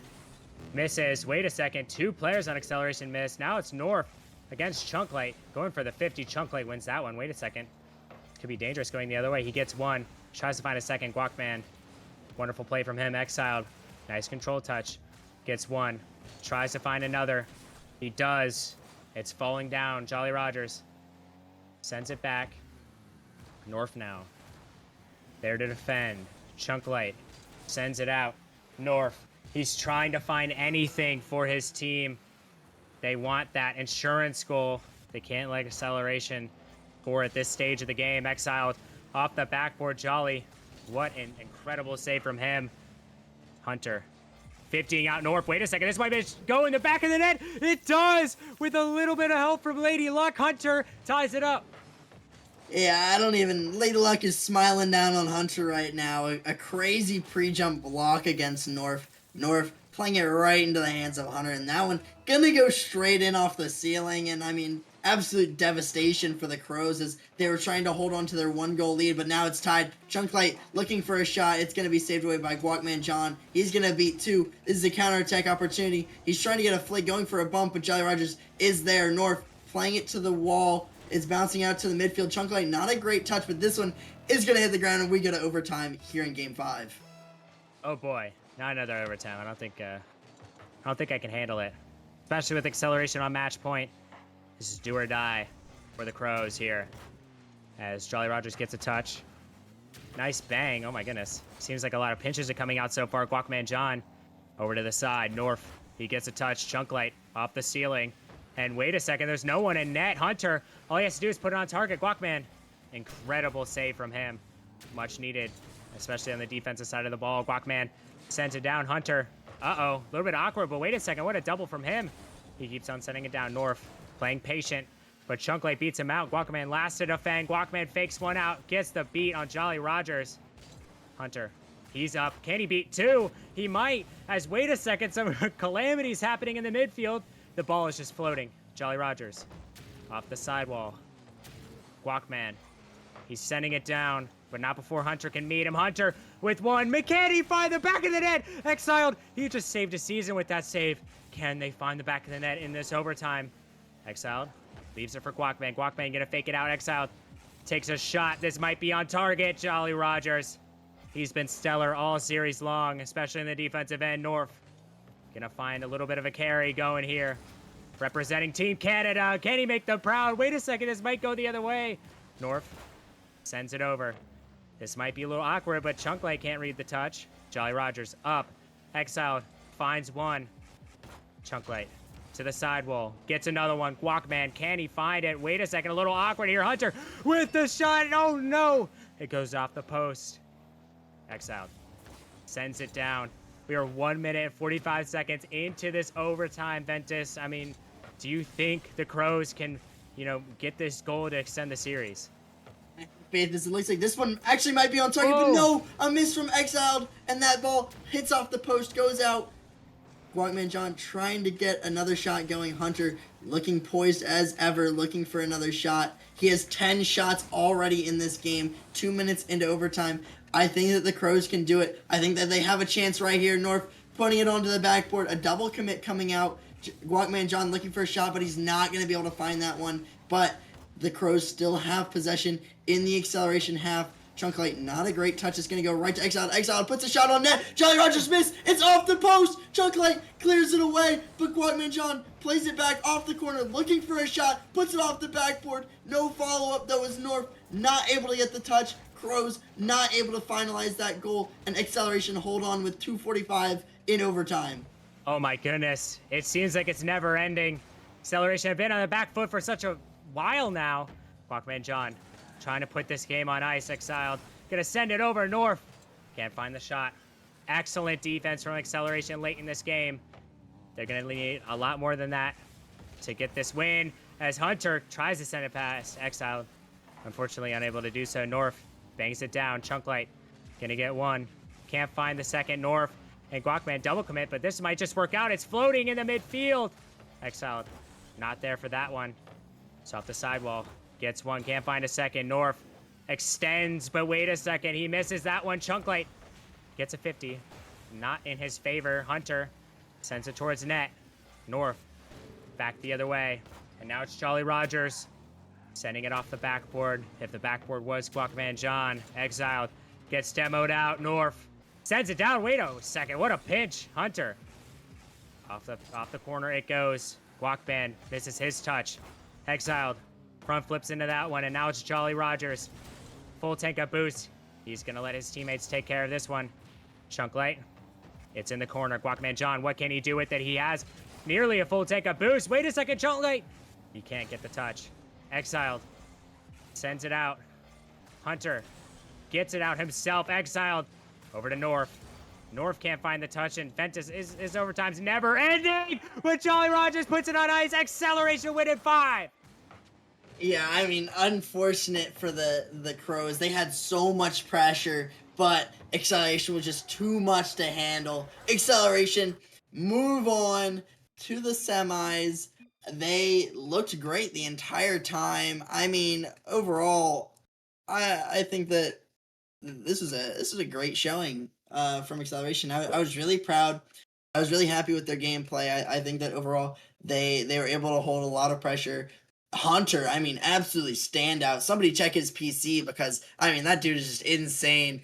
I mean, he's got to have something on there, some malware, some hacks or something. I don't know, but I mean, he just had such a great series, a big showing. Chunk Light was able to play his role pretty well. I feel like he played pretty solid. Jolly Rogers played exactly how he needed to, getting into those demos, getting those bumps in the midfield, playing great defense, might I add. And Acceleration just proved too much for the Crows to handle. I mean, what a series. I mean, it only went to 5, but 2 very long overtimes. And that's it. I mean, what a series so far, but this isn't the end. We have one more game, as we have the 18-0 Venom squad going up against a play-in team. I mean, this is probably one of the most lopsided playoff series we're going to see of all time. Can they make an upset, or will Venom continue their win streak? We're going to have to find out. Ventus and I will be back very shortly. Peace out.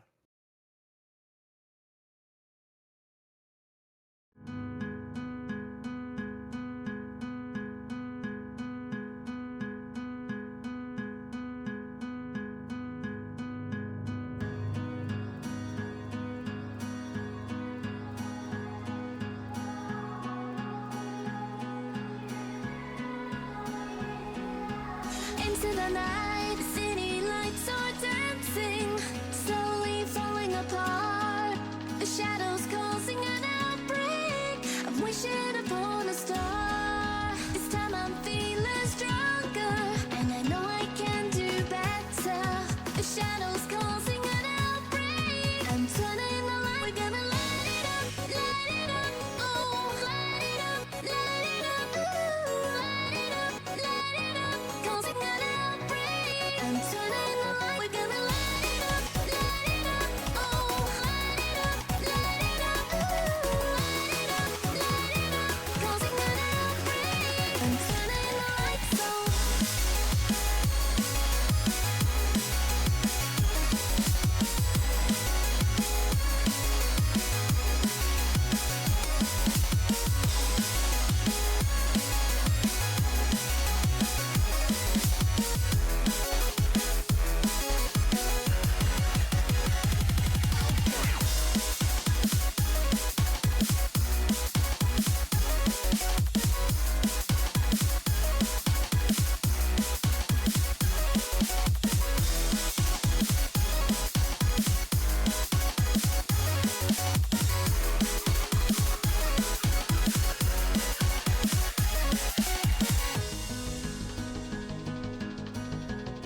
I'm sugar spice and everything your parents warned you about. One kiss and I'm burning up the roof of your mouth. Hair pull, feral. Here's the key to my house, and go sleep on the couch. It's hard to find a soulmate when you don't have a soul. You might think you like me, but trust me, you don't. I'll rip your heart right out of your chest. I'll burn it down like a cigarette. Make you wish that we never met. Watch out, 'cause I'ma make you cry, baby. I'm an ice cold psycho, uncomfortably numb. My deadbeat heartbeat is beating me up. I messed up, mess up. Who's messing you up? So you better run, 'cause I'll rip your heart right out of your chest. I'll burn it down like a cigarette. make you wish that we never met. Watch out, 'cause I'ma make you cry, baby. I'll bite your lip till I make it bleed. Poison my kiss like it's kerosene. My love language is misery. Watch out, 'cause I'ma make you cry, baby.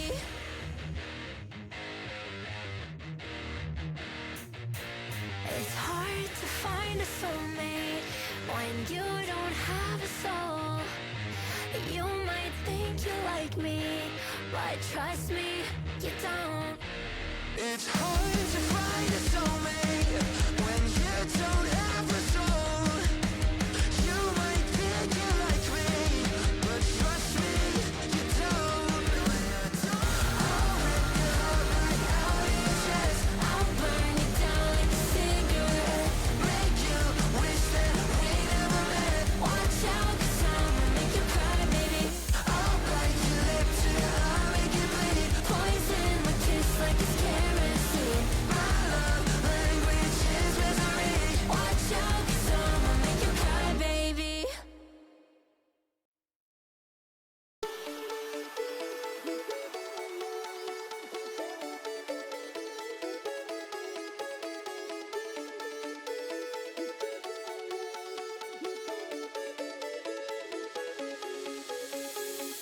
They'll know how we do it.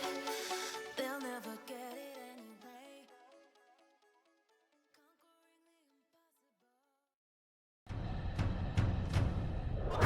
Really? He puts it in 0 seconds remaining. He seems to be playing hard for it. It's, oh my goodness, Rudy, what is this? Doesn't get the touch he's looking for. Kato, Scott, oh, he gets the flick and he gets it through. He's gonna get the shot. He's gonna put it in. Back to back. On the backward, can he find the touch? He's gonna put the shot on the net. High off the backboard here. Opportunity. Pick up the shot. Hold on. Surely surely this kid. Oh my Let's lord! go with the shot. It's gonna go in. Oh, Kopentai on the goal line. He did not merely over. Sweep.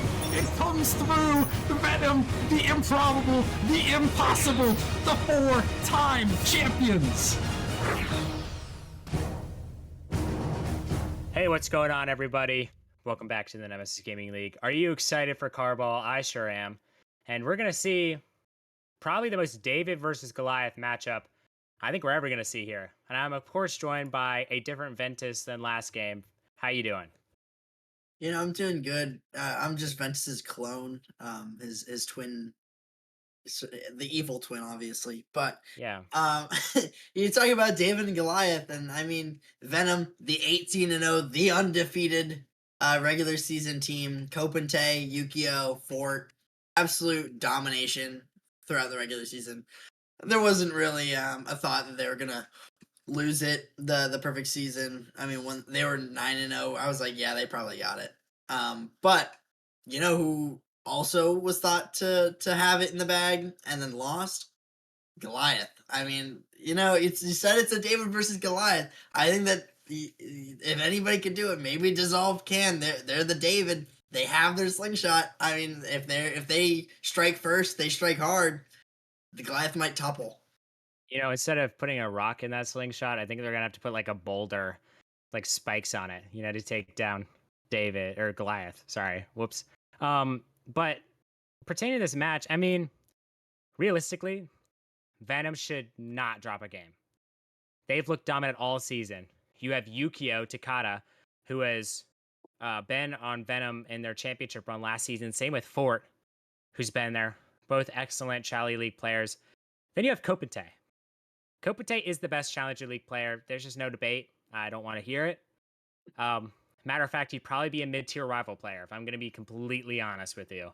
He is the truth. And especially on this Venom squad, he's going to have to keep on proving it. Because I saw him in the All-Star game. It was embarrassing to watch the other team. He just scored whenever he wanted to, right? Because that's just who Kopentai is. But Dissolved, I don't think they're that kind of team where you could just mess around, right? They really impressed me in the play-ins. And especially coming off a back of a really close play-in win, I think Dissolve definitely has a chance to shock some people. I mean, you have Gala, who, I mean, played out of his mind in the play-ins. Red Jr., who was there as well, and he had some incredible shots on target. Seawall, he's the glue. He's the glue. He does a little bit of everything. A little bit of this, a little bit of that. You know what I'm saying? Yeah, I mean, definitely. I think we're gonna have to have an absolutely outstanding match from all three of those players, Seawall, Red Jr., and Gala, for them to make this a close one. I think, obviously, Venom the heavy favorites. But as we kick off game number one, I mean, is there a prediction that you have? You said that Venom shouldn't drop a game. Is that your prediction? Yeah, I have them 4-0. They've just looked dominant all seasons. Wait, hello? Oh my goodness, wait a second. That's one way to start the game. Gala gonna get one early, and seems like David's finding its stride early. Yeah, I mean, it seems like they listened to your advice. They put a boulder in their slingshot with spikes on it. They were able to strike first. They struck hard. They get a very early lead. I mean, whether or not they'll be able to hold it and retain their lead to create a victory is still going to be up for debate. It's going to be up to these players, Red Jr., Seawall, and Gala. Gala, obviously, kind of one of these spearheads, and Seawall needs to be that glue player, facilitate these plays, and play great in the midfield. And, I mean, if there's anything, maybe we overestimate Venom. Maybe we're like, they had this undefeated run. They really should win the entire season. That's when the pressure starts to really build. Now they're trying to keep the entire perfect season throughout playoffs, and only 3 teams in all of Nemesis history, all 12 seasons of Nemesis, have been able to do that. Will Venom be one of those teams? I mean, they made history last season. I feel like they just really like getting into the history books, and I don't really blame them here as Seawall gets a nice chance early. Red Jr. playing third man. Nice control touch. He gets another, sends it over. Can Gala get there? Unfortunately, cannot get it past 2 Venom defenders. Seawall up with a nice 50 coming out. Seawall not a person to be slept on. As wait a second. Well, exploding in the midfield. Kopente going to take control of it. Tries to go for maybe a bump here. Can't find the touch. And it all depends how you perform in the playoffs, right? The Venoms run last season, they started off real rough.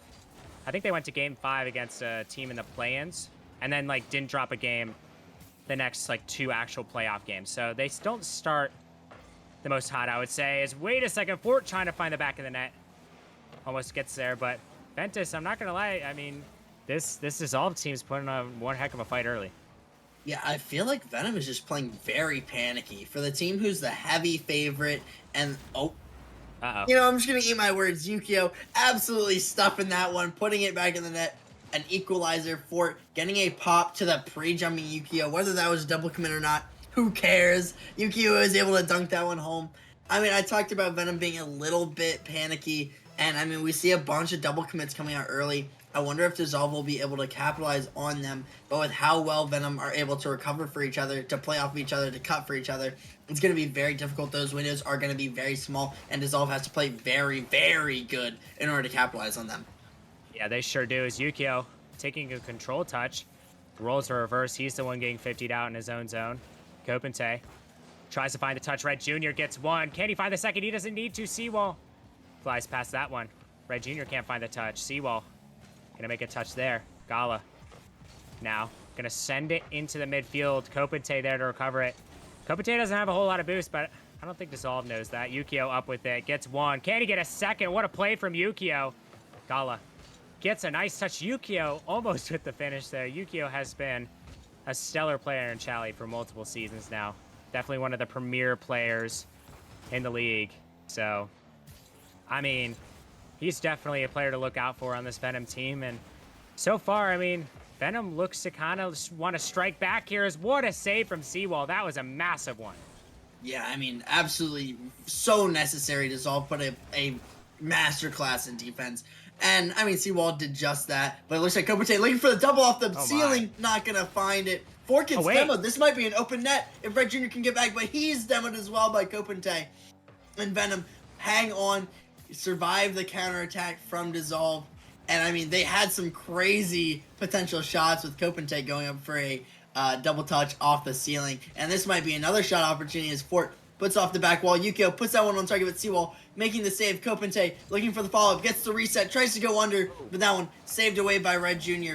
Yukio leaving that one for Fort. Fort putting a shot, maybe that's top corner, but no, just off the crossbar. Yukio able to secure that boost, get the 50 in the midfield, continue this pressure, steals a potential another boost, but just elects to go for the demo instead. But Gala gets a beat on 2. Yukio's last back, just trying to play that 50, and Venom hanging in the Dissolved half for it seems like the entire game after Dissolved, able to get that one goal.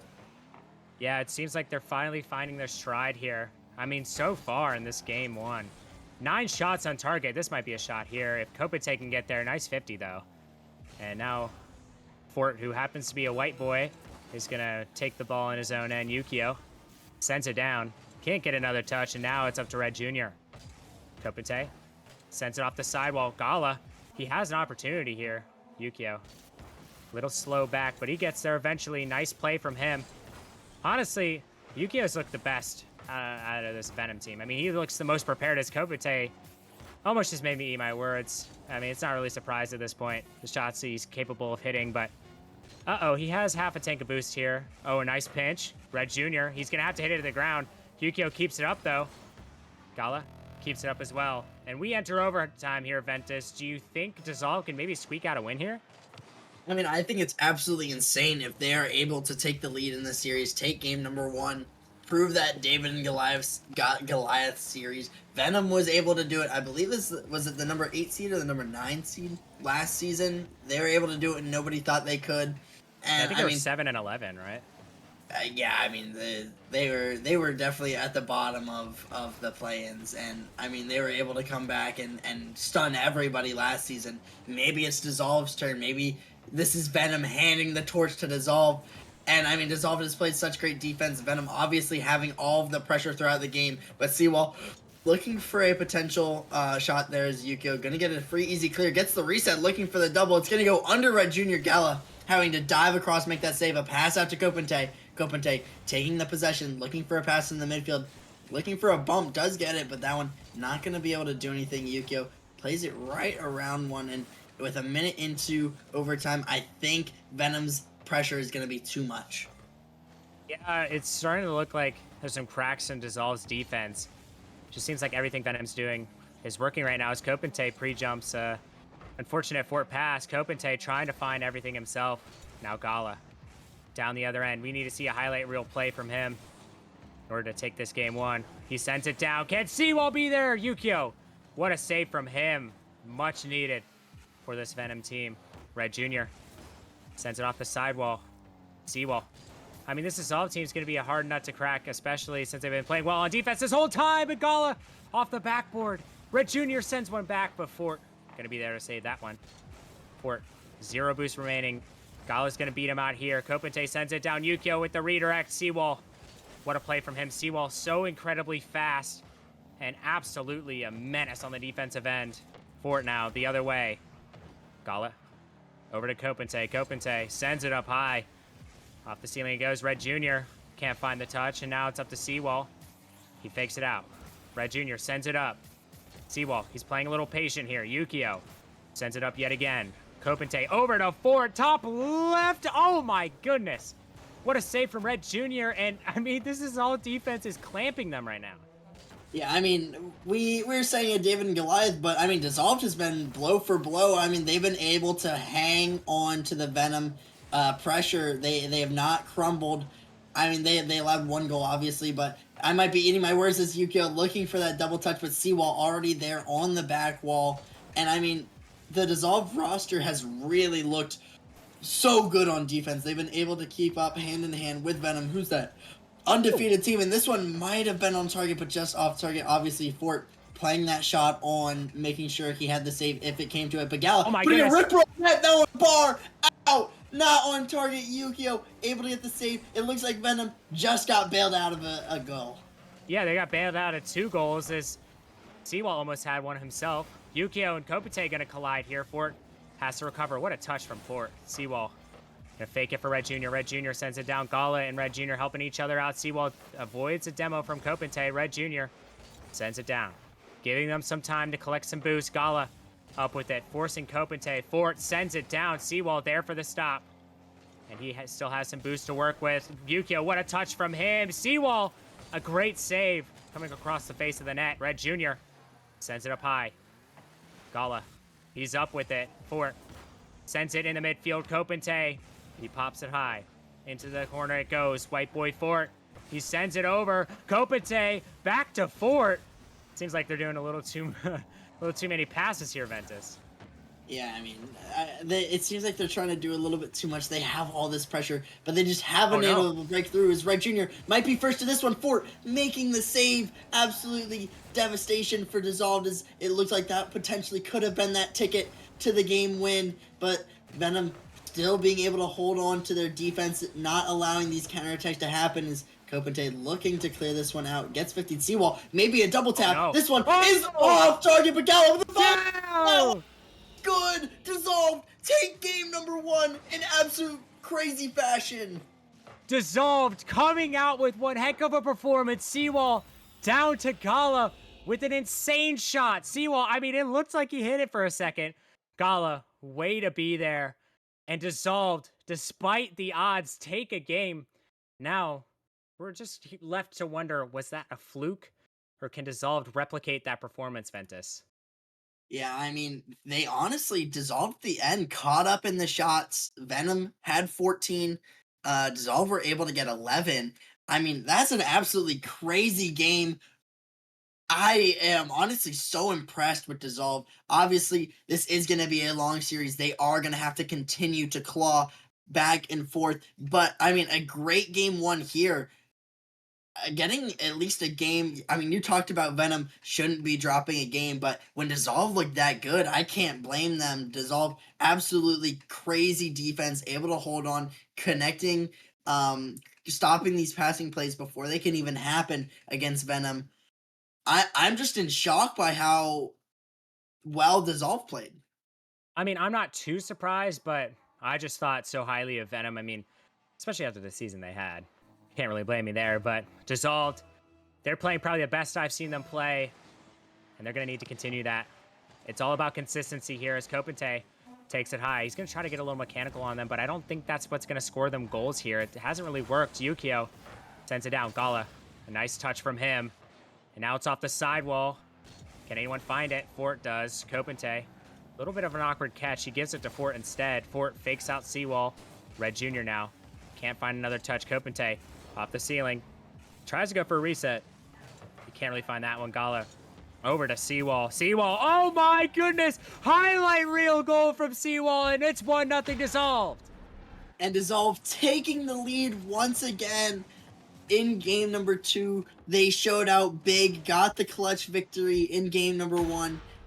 That's a great beat by Seawall. One of these players that is the glue of the team. When he's playing his best, Dissolve is playing their best, and we see it right there. Dissolve get the lead once again, and it looks like I feel like they're playing better than Venom, which is absolutely crazy. I feel like Venom has been playing very well, but Dissolve has been playing such great defense. Their counterattacks have been so good, and they're pulling out shots like that. Seawall with a great potential double, just not on target.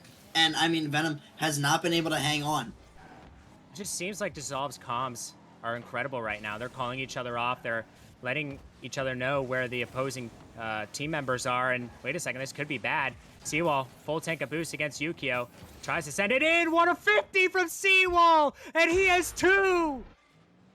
That the cut by Kopente there was an absolute pinch into the back of the net. Obviously, Yukio having that low boost probably called for the cut from Kopente, but that one, absolute devastation. And Venom now down 0-2, have allowed 2 counterattack goals, but Kopente, making me eat my words once again, gets a little bit of an equalizer. It's not quite, but it starts closing the lead down and gives them a little momentum. Off of a Seawall mistake. You can't expect him to be perfect, even though it's looking, pretty close to perfect here. What a performance he's had so far, but they're still only up 1. That lead didn't really last long. Yukio sends it over to Fort. Yukio and Fort double committing on that one. Seawall has to race back. It's off the backboard. Yukio sends it off the backboard again. Red Jr. trying to find another one. Seawall, he's up with it. Oh my goodness. Every 50 that Seawall's taking has just been devastating so far. Wait a second, it's floating out. Yukio gets a touch. Seawall bumps him off of it. Red Jr. has no boost. Sends it off the side. Can Fort get to it? He does, but not an ideal touch. Seawall faking him out. Kopente tries to send it past Gala. Unfortunately, not able to. And Venom, they're not looking like themselves. Wait a second, Fort with an unreal pass. And Kopente gonna finish it off.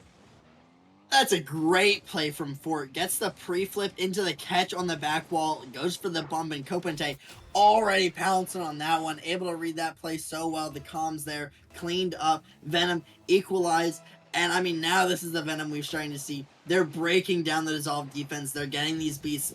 The Dissolve haven't looked the best that they did in game number 1. They haven't gotten the great touches in the defensive third and along the goal line to stop any more aggression out of the Venom roster. And we just see how absolutely devastating that is when Venom is able to start to get going. But this one might be on target. Yukio gonna have to save that one away, and Venom start to look like the former versions of themselves, the version that we see go 18-0. And hopefully they're back, because I want some more content. Yeah, we love content around here. Wait a second, it's open. Does Red Jr. know? He's going to pass it to Seawall, but it doesn't matter. What a play from Dissolve. They don't quit ever. Seawall, he has a hat trick now. Yeah, I feel like it's so risky when you're Yukio there going for that early commit as third man. If you get beat, there's nobody behind him, and that one instantly causes a goal.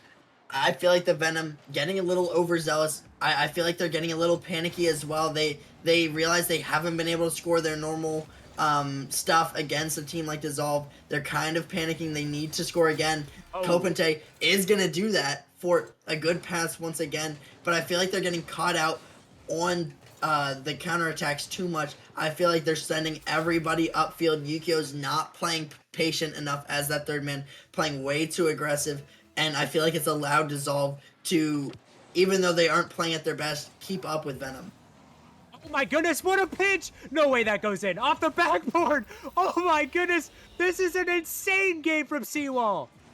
Yeah, I mean, absolutely crazy. He gets so much power on that with no speed, going the opposite direction. Usually you want to go at a perpendicular angle. You want to go directly 90 degrees with the wall to try to get more power, but he kind of went at a 60-degree angle. He was literally going backwards into his own half, and he gets crazy power on that one.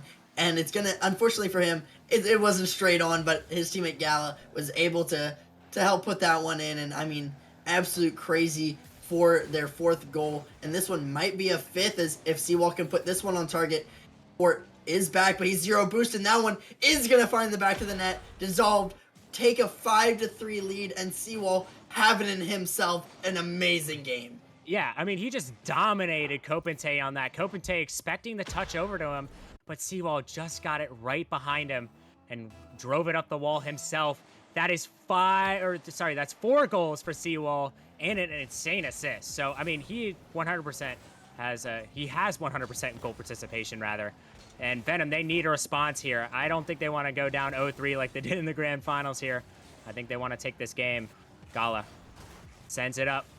Yukio, he finds a touch, and Dissolve's game plan so far just seems to be the aggressor. You know, you want to, you know, obviously they're counterattacking pretty well, but you have to be aggressive as well. Yukio gets a decent 50. Seawall up with it. Can he find the double? Unfortunately, he cannot. Kopente sends it over. Fort over to Kopente. Kopente, we've seen the connection before. He can't find the back of the net. Seawall flips away from it. Red Jr. with a fake. Seawall down the pitch. Red Jr. fake again. Seawall off the ceiling. Kopente sends it down. Gala, he has to be quick here. He can't let anything by him as, wait a second, Gala. He has an opportunity. He just needs to waste some time here. He does successfully. 30 seconds left for this Venom squad. 30 seconds they're never going to get back. Kopente, he's up with it. Gala, he can't find it. Seawall playing the best game of his life. Can he get another? Oh no, he's floating towards the net. Flip reset! Seawall! No way! Seawall, what are you on right now? Absolutely pure domination. 880 points, almost 6 goals. He'll take 5 for himself, and I mean that Cuxer pinch on the assist. He's absolutely nasty, carrying Dissolve to a Game 2 victory against the undefeated Venom. Venom dropping this. They need to potentially. They don't have to reverse sweep yet. Maybe they need to call their timeout. I would be panicking a little bit if I'm them. They have absolutely stunned Venom in game number 2. I mean, this is just. I'm going to be honest here. I've casted a lot of Nemesis games. This might be in the top 3 best individual performances I've ever seen. Seawall putting the team not even necessarily on his back. His teammates are playing well. They're playing the roles they need to, but Seawall, it's just 1v3ing on offense. It's just every time he touches the ball, magic happens. And Venom, they haven't opted for their timeout just yet. Wondering if they're maybe just gonna, thug this one out here. But Dissolved up 2-0. No one thought they would even take a game. And now they're up by 2 against Venom. But we know Venom and we know LK's org. They're the comeback kids, so can't ever count them out. And I think the adjustment they need to make is you have to send Fort back on that third man. Yukio just isn't cutting it. He's, as you mentioned, just not playing patient enough. He's not facilitating well enough as third man. And I know the Fort and Kopente connection has been, connecting all series long and all game long. But I mean, if you can't defend, there's really no point in scoring goals, right? I mean, if you can't defend, 6 goals for Dissolved to their 3, and they only had 6 shots on the game. So I definitely think they just need to reevaluate, because Fort is one of the better third mans if he plays his role, right? Because he's just such a solid player. I think he just needs to get back into that role, and Venom will have a chance here. They're definitely not out of it, for sure. It's Venom. I know the Victory org, it has victory in it for a reason. But if Dissolve wants to maintain this, Seawall has to have another insane performance, and we'll see if he can, as Red Jr. taking a page out of Seawall's book. Gonna just take it down the entire pitch. Seawall with 1. Gets a second. Kopente sends it off the sidewall. Kopente trying to find anything. Tries to find the bump, but Red Jr. Down the pitch, Fort. Excellent play from him. He sends it in the corner. Yukio. It's off the corner now. Can anyone find it? Seawall, he does in the defensive end. Gala over to Red Jr. It's off the corner again. Going to be a weird bounce. Seawall gets a demo on Fort. Gala, can he do anything with this ball? Doesn't get the touch he wants. And now Red Jr. heading back to defend. Going to try to bump Fort, and he's successful. Excellent bump from him. Kopente had no one to pass to. Red Jr. sends it down. Gala's already up. Oh my goodness, what a 50 there. It's off the backboard. Red Jr. doesn't have much. Yukio doesn't know that, though. Seawall, he sends it down. It's off the backboard. Kopente trying to get a 50. Does well on that one. Red Jr. tries to get power on that one. Fortunately, can't find it in his position. Yukio just whiffing on that one. And now it's going to waterfall down to Gala, who can't find the back of the net. And it just seems like Dissolved is in the driver's seat so far. They are controlling every aspect of this game. 5 shots to nothing right now against this Venom team. I mean, I think I'm dreaming right now, Ventus.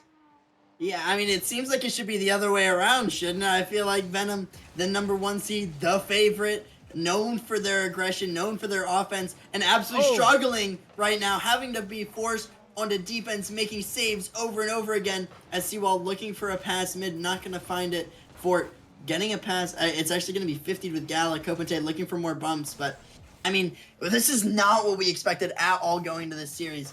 I think that Dissolve have grabbed the reins. They have taken control of this game. Venom need to stop the bleeding. They need to take the reins back. I feel like the timeout would have helped them do that, but obviously they are confident enough in themselves to recover from this, to come back, only dropping 2 games. They don't want to drop the third. They still have their timeout even if they do, but I mean, if they lose this game #3, they need to reverse sweep.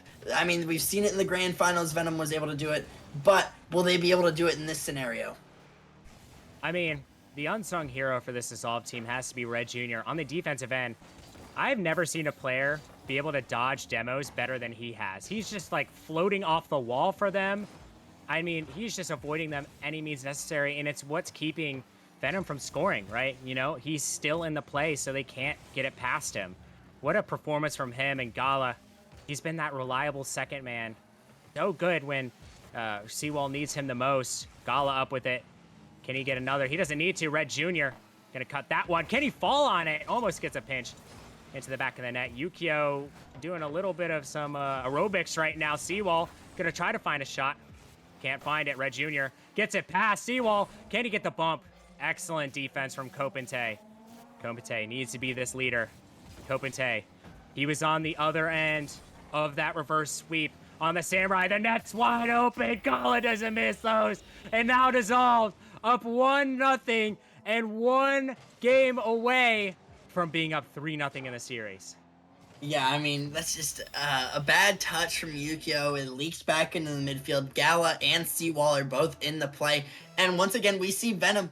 Yukio is on an island by himself there. If he doesn't make a perfect touch, there's nobody back to help. There's nobody even close to cover for him, to cut for him. The rotations have been way too wide. And another shot! Seawall gonna put that one on net. Yukio not able to get that one. And, I mean, Dissolve, just domination, are picking apart Venom, using their weaknesses. Their rotations are too wide. They're countering that. I mean, they're just taking full advantage of their wide rotations. And, I mean, they look so confident right now. No way.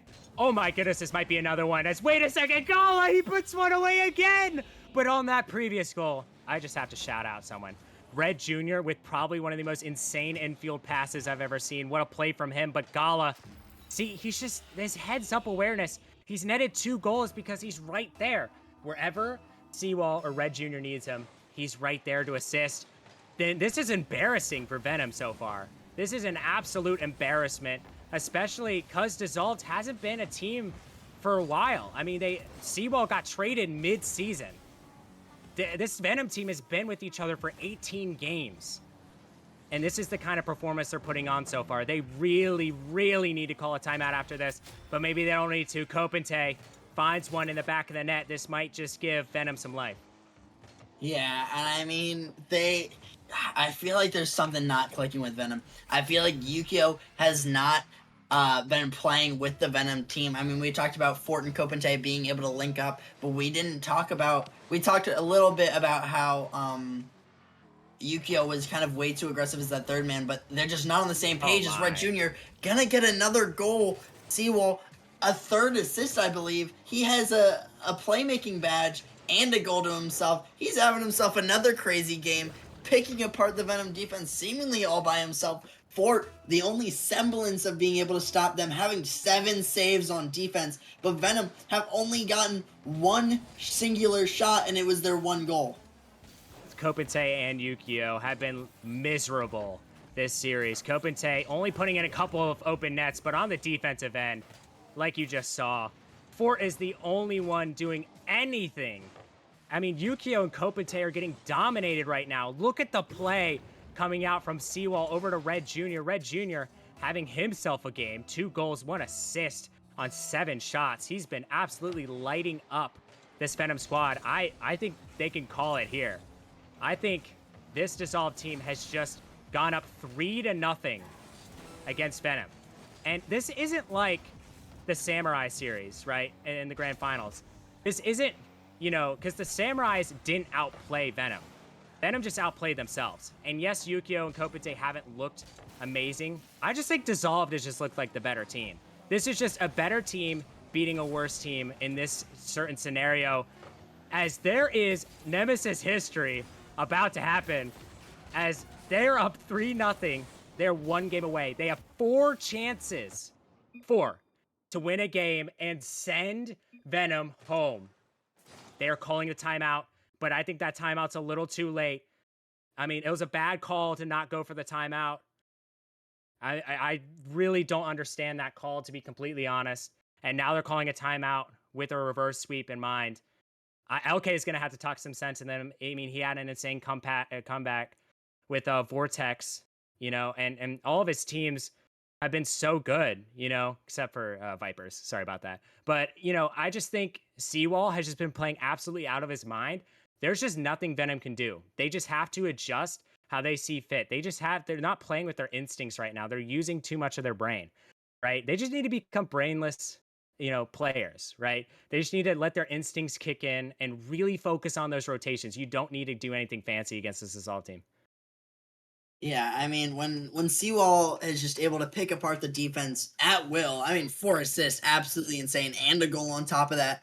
He's having a generational series. I mean, he put up an insane series last game. He followed that up by, I mean, arguably just as good of a game. 4 assists. That's nothing to scoff at, and a goal. It's like the reverse of what he did last game. I mean, he had 5 goals and 1 assist. This time he has 4 assists and 1 goal. I mean, he's doing it all. He's playing so absolutely fantastic. I mean, the glaze is rightfully deserved. I feel like he has been so standout. He has beaten the Venom players to pretty much every single ball. It's almost like he's been uncontested. He's just been in free play. I mean, he hasn't had to deal with anybody from the Venom roster really putting a hand up. And I feel like the Venom just playing so out of whack. They're not playing in sync. Their comms are probably all sorts of messed up. I mean, they do not seem on the same page ever. It seems like 3 individual players playing against the number 1 seed who has been playing together for a year, and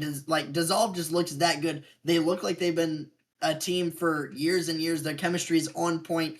Their skill is that of arguably a playoff rival team. I mean, I wouldn't be surprised if I saw Dissolve play like this. If they played like that in Rival League, I feel like they would be a top rival team as well. I think that's just how good they're playing. I mean, and they don't have the most insane mechanics as Seawall. He's going to put one in early, and they have an early lead in game 4.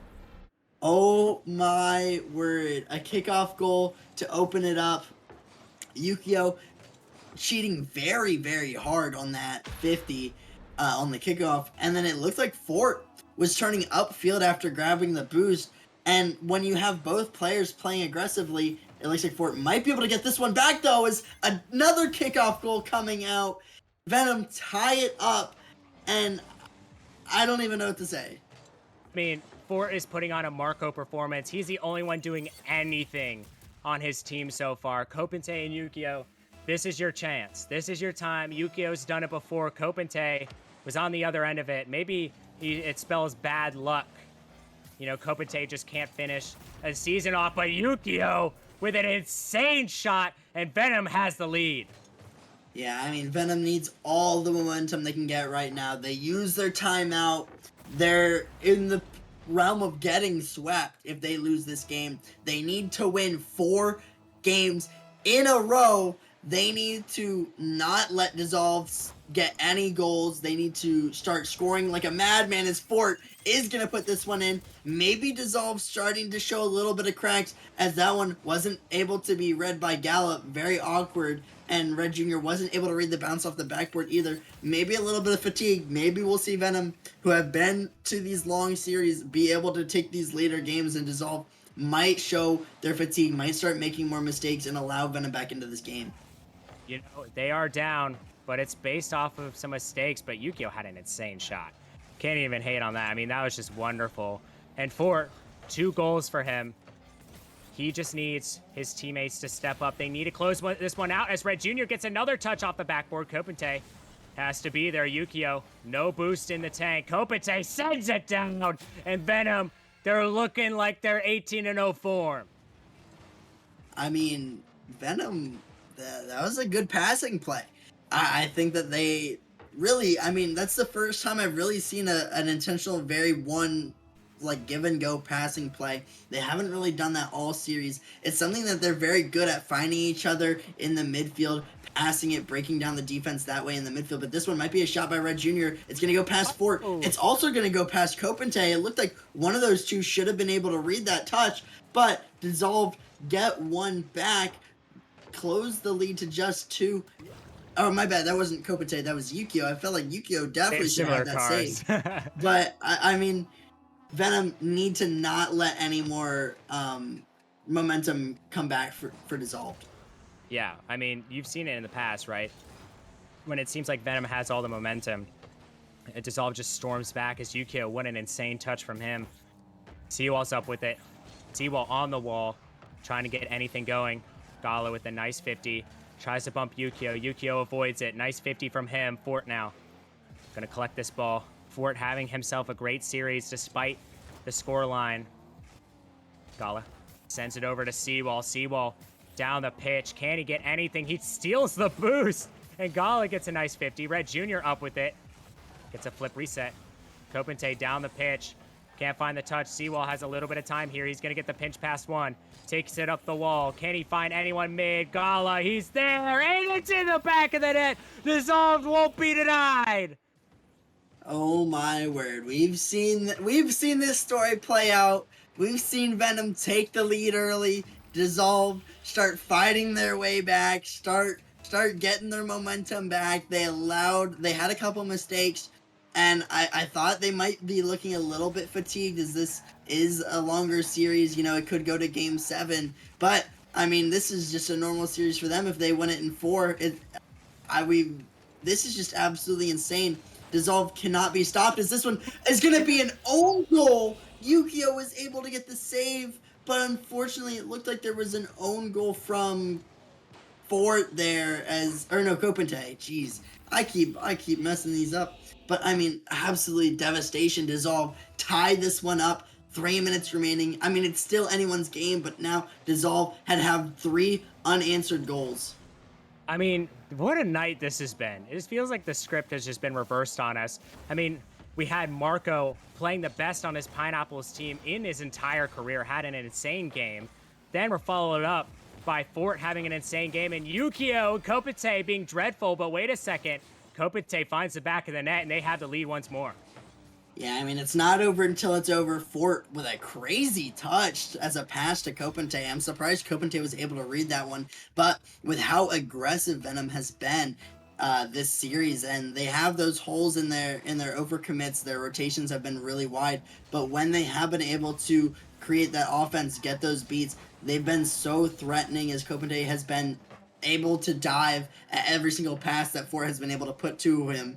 But, I mean, it's just that Dissolved looks so strong. They have not given up yet. They look poised. Gala, Oh a shot my. on target, and that one off of a pass from Red Jr. That ties the scoring back once again. 10 goals in just half of the game. I need every one of you to take out your notebook right now. Red Jr. just performed one of the best passes I've seen from such an awkward position. He played it patient, he waited for the 50, and he got it over to Gala. What an insane play. All three of these players are playing out of their minds. Gala with the hat trick now. Seawall takes it down the pitch. A little over 2 minutes to go. Gala tries to fake out Yukio. Yukio down the other end. He needs to score this one. Red Jr. Gonna save it away. Fort and Yukio gonna double commit. Yukio gets back to it. Now before Seawall can get there, Yukio gets demoed out. Kopente sends one high. Kopente can't find the touch. Red Jr. sends it down. Red Jr. gonna half flip. Yukio down the pitch. Gala sends it down. Maybe a shot. No way, Jose. Kopente is gonna get that one out of there quickly. 1 minute and 40 seconds remaining. Red Jr. pops it high. Seawall's up. Can Fort beat him? Fort, excellent 50 up in the air. Gala sends it down. He's gonna have one touch. Yukio gets one into the corner, but he can't beat out both. Red Jr. Excellent play from him. Fort has a little bit of boost to work with. He beats out Seawall. Now this could be dangerous, but Gala, what a touch from him. Yukio misses. Oh no, this could be bad. Kopete has to recover. He does. Gala down the other end, and it's still 5-5, but maybe not for long as Fort puts in the back of the net.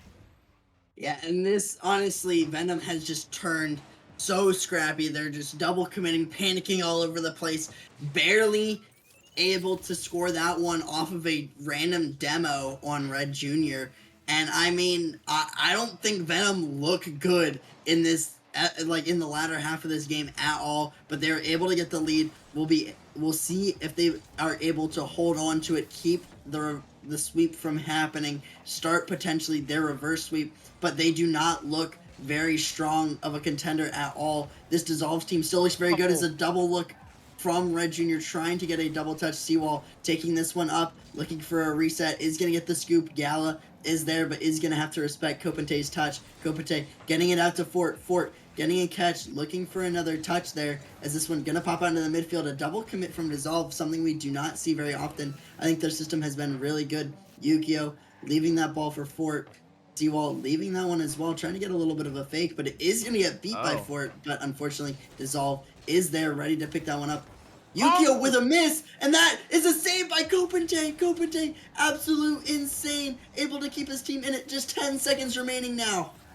Uh-oh, Seawall, it's off the corner. Seawall, he can't put it away. Yukio, what a save.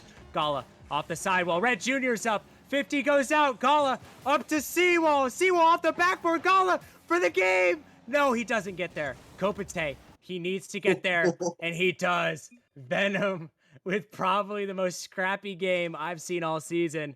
Venom take a game, and I don't know what LK says in those timeouts, man. I don't know if he just gives all of his players crack and tells them to, just go at it the next game, but I think LK needs to be studied because Venom, much better performance than they've had, although it still just isn't up to par, isn't up to expectations. Dissolved, despite losing this game, outplayed them. You cannot convince me they didn't. They outplayed them. They kept the shots up. They had more shots than Venom. They outshot them 8-7. They made Venom make a ton of saves. Venom had 4 saves. Dissolved has 0. They were keeping them out of their end when they needed to. So Dissolved, they're outplaying Venom. Venom just needs to really tighten up their rotations. As you mentioned earlier, Ventus, it just seems like they're playing too far away from each other. It's like a 1v1v1, right? It seems like they're not even a team. It's not a 3v3 right now. And I think Venom just needs to really, really lock in here and give us a little bit of a series, Ventus. Yeah, and I really think it's Yukio. I feel like Kopente and Fort have been on the same page for a lot of this series. We've seen them, specifically those two, have those passing plays where they're able to get that pressure together. But Yukio has just been basically by himself. It's been a 1+2v3 instead of a 3v3. I mean, they just are not on the same page. And with how scrappy Venom had to play, Kopente is going to get a goal there. It looked like Seawall was going to be able to make the save, but it was just a little bit too far too fast for him to be able to pre-jump that one. And that one is going to find the bottom left corner. Venom get a 1-goal lead. I mean, we saw how many goals. We saw 11 goals scored last game. I'm expecting something the same way, but I mean, at the same time, when there is a bunch of goals scored, usually the next game there are no goals scored, and maybe that 1 goal there is going to be the difference maker. Yeah, we'll have to see here. As beautiful pass from Fort, by the way. I mean, what a series he's having. Individual performance of probably his career, despite, you know, his reverse sweep. I think, honestly, this is his game, and I feel like if they want to win, they should keep giving Fort the ball. He's looking really sharp, especially as a facilitator. That's where he shines, right? Look at this play right here. He sent it in the midfield. Unfortunately, no one's there. Not an ideal touch from him, actually. Gala sends it down. Seawall there to recover. He sends it out. Red Jr. gonna make the smart play. Fort's up with it, but Red Jr. gonna block him out.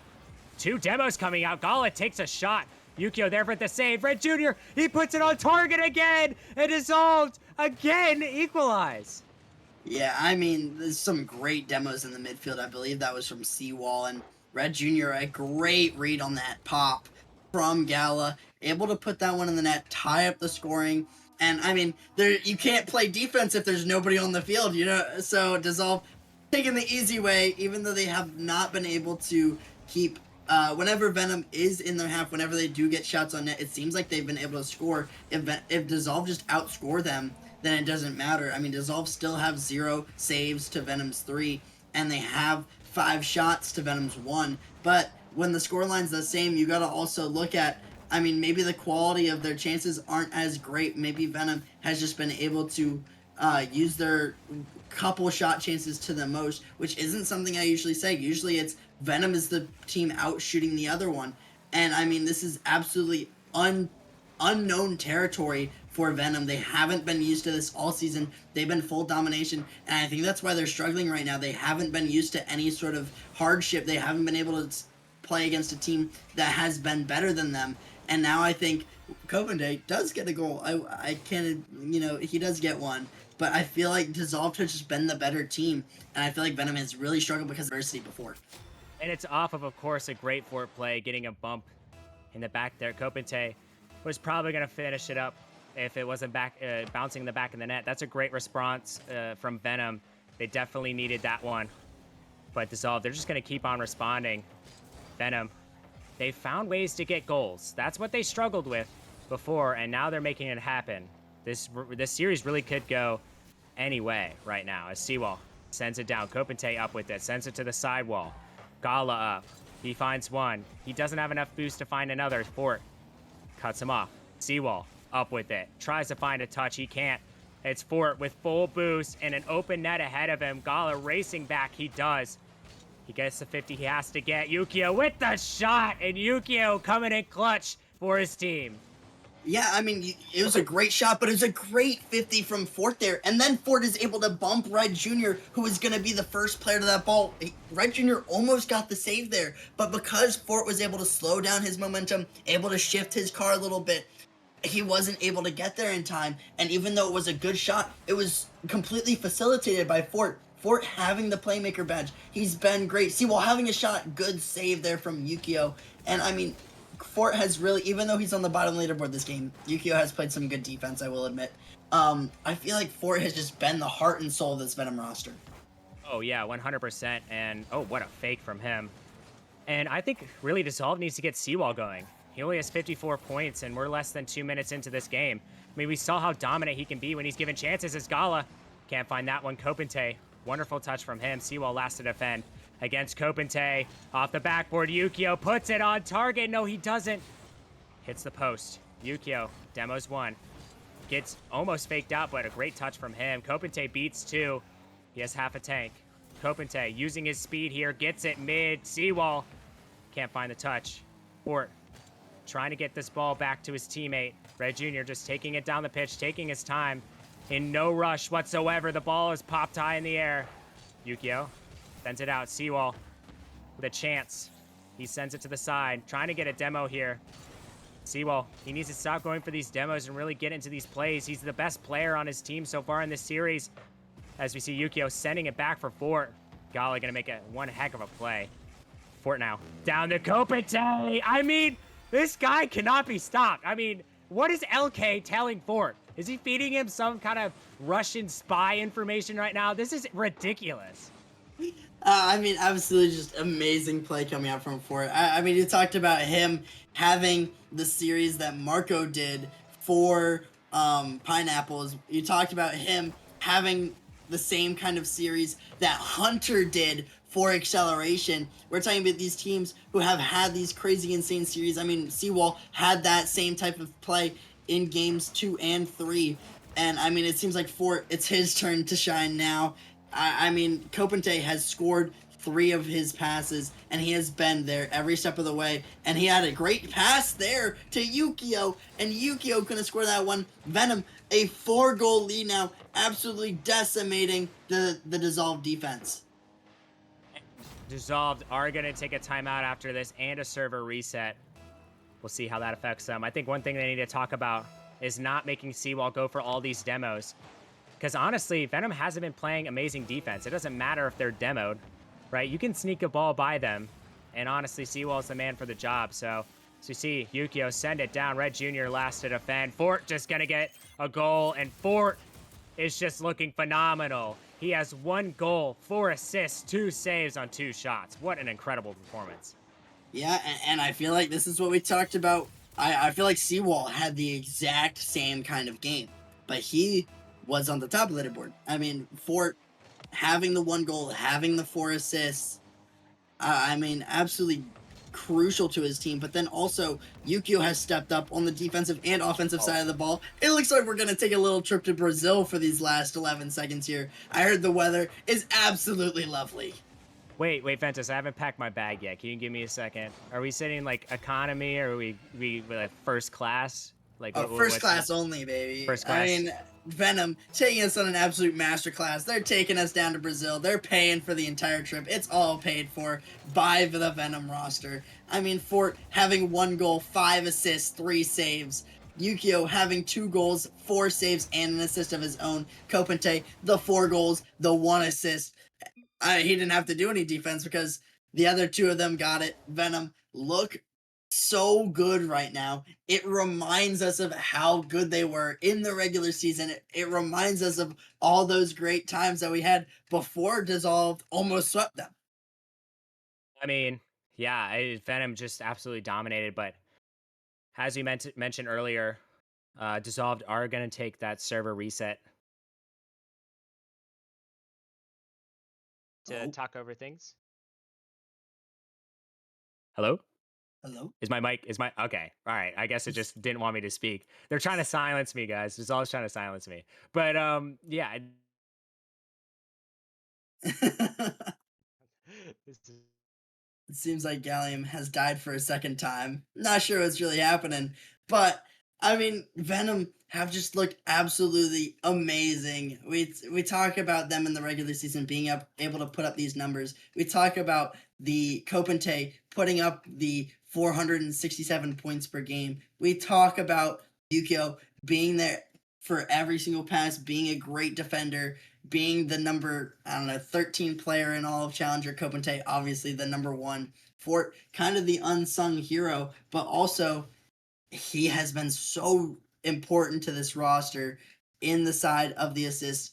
He leads the league in assists per game. He has 1.02 assists per game. Kopente also up there at 0.94 assists per game. So we know that they have it in them. We need to see them connect more because all 3 of these players in the top 10 of assists per game, because I talked about Fortin, Kopente 1 and 2, Yukio sitting at number 7. I mean, these players just find each other the entire series. I feel like that's the big part of the game that they've been missing. Yeah, 100%. If my, mic will work this time. They're trying to really silence me out here, Ventus. I think, it's a little bit of interference from our trip to Brazil we had just now. I mean, we got some good tans, though. It was wonderful. But going into Forbidden Temple, there's going to be no tomfoolery. Strictly business. I'm lying. It's Forbidden Temple. It's going to get a little crazy here as we have Game 6 under the bright lights. It is currently 10:54 at night. The game started at 10. So, I mean, these guys have been playing for almost an hour so far. It's all about longevity here. And I mean, Ventus, do you think? I mean, obviously you've seen what both teams can do. What do you think of the series now? Honestly, I have no clue. I feel like I was all the way dissolved in game 2, and now I feel like I'm all the way back to completely believing in Venom. And Oh, Venom getting another goal there. Kobente once again starting at the scoring off of a pass from Yukio. Yukio looking for the double, then going for the bumps. It looks like a little bit of a team bump between Red Jr. and Seawall. And I feel like Venom have the longevity. I feel like Dissolved don't have it in them. They've started making way too many mistakes. They've opened the door back to Venom to create this potential for a reverse sweep. And I don't think Venom is going to waste this chance. They've been gifted this opportunity. It seemed like all hope was lost, but I feel like Dissolved have slowly and slowly started playing worse and worse as the series has gone along. And I feel like Venom have all the momentum. They have everything going for them. They have the demos. They have these a good shot from Fort, but that one's just not on target. But I mean, they have the great team plays that seem to be coming back from the Venom roster. I talked in the in between games about how Venom had assisted every single goal pretty much. They have so many assists, and I feel like they have just been so good, and they've covered for each other now, and they haven't looked as bad on defense. I think Venom has to take it. yeah. I mean, they're looking like a completely different team here. They're finally using their brains a little bit. As Gala, miscommunication. He thought Seawall was going to shoot it on target. Fort now gives it over to Seawall. Seawall going to flip into this one. He's just going to take control here. Seawall to the wall. Kobente now with a little bit of boost. He's just going to put it on target. Gala, what a save from him. Fort now. Fort tries to take it up the wall. Gala just shoots it. This is on target. It's going to go in the back of the net, and Gala gets them back tied. I mean, what an interesting goal. Oh my word.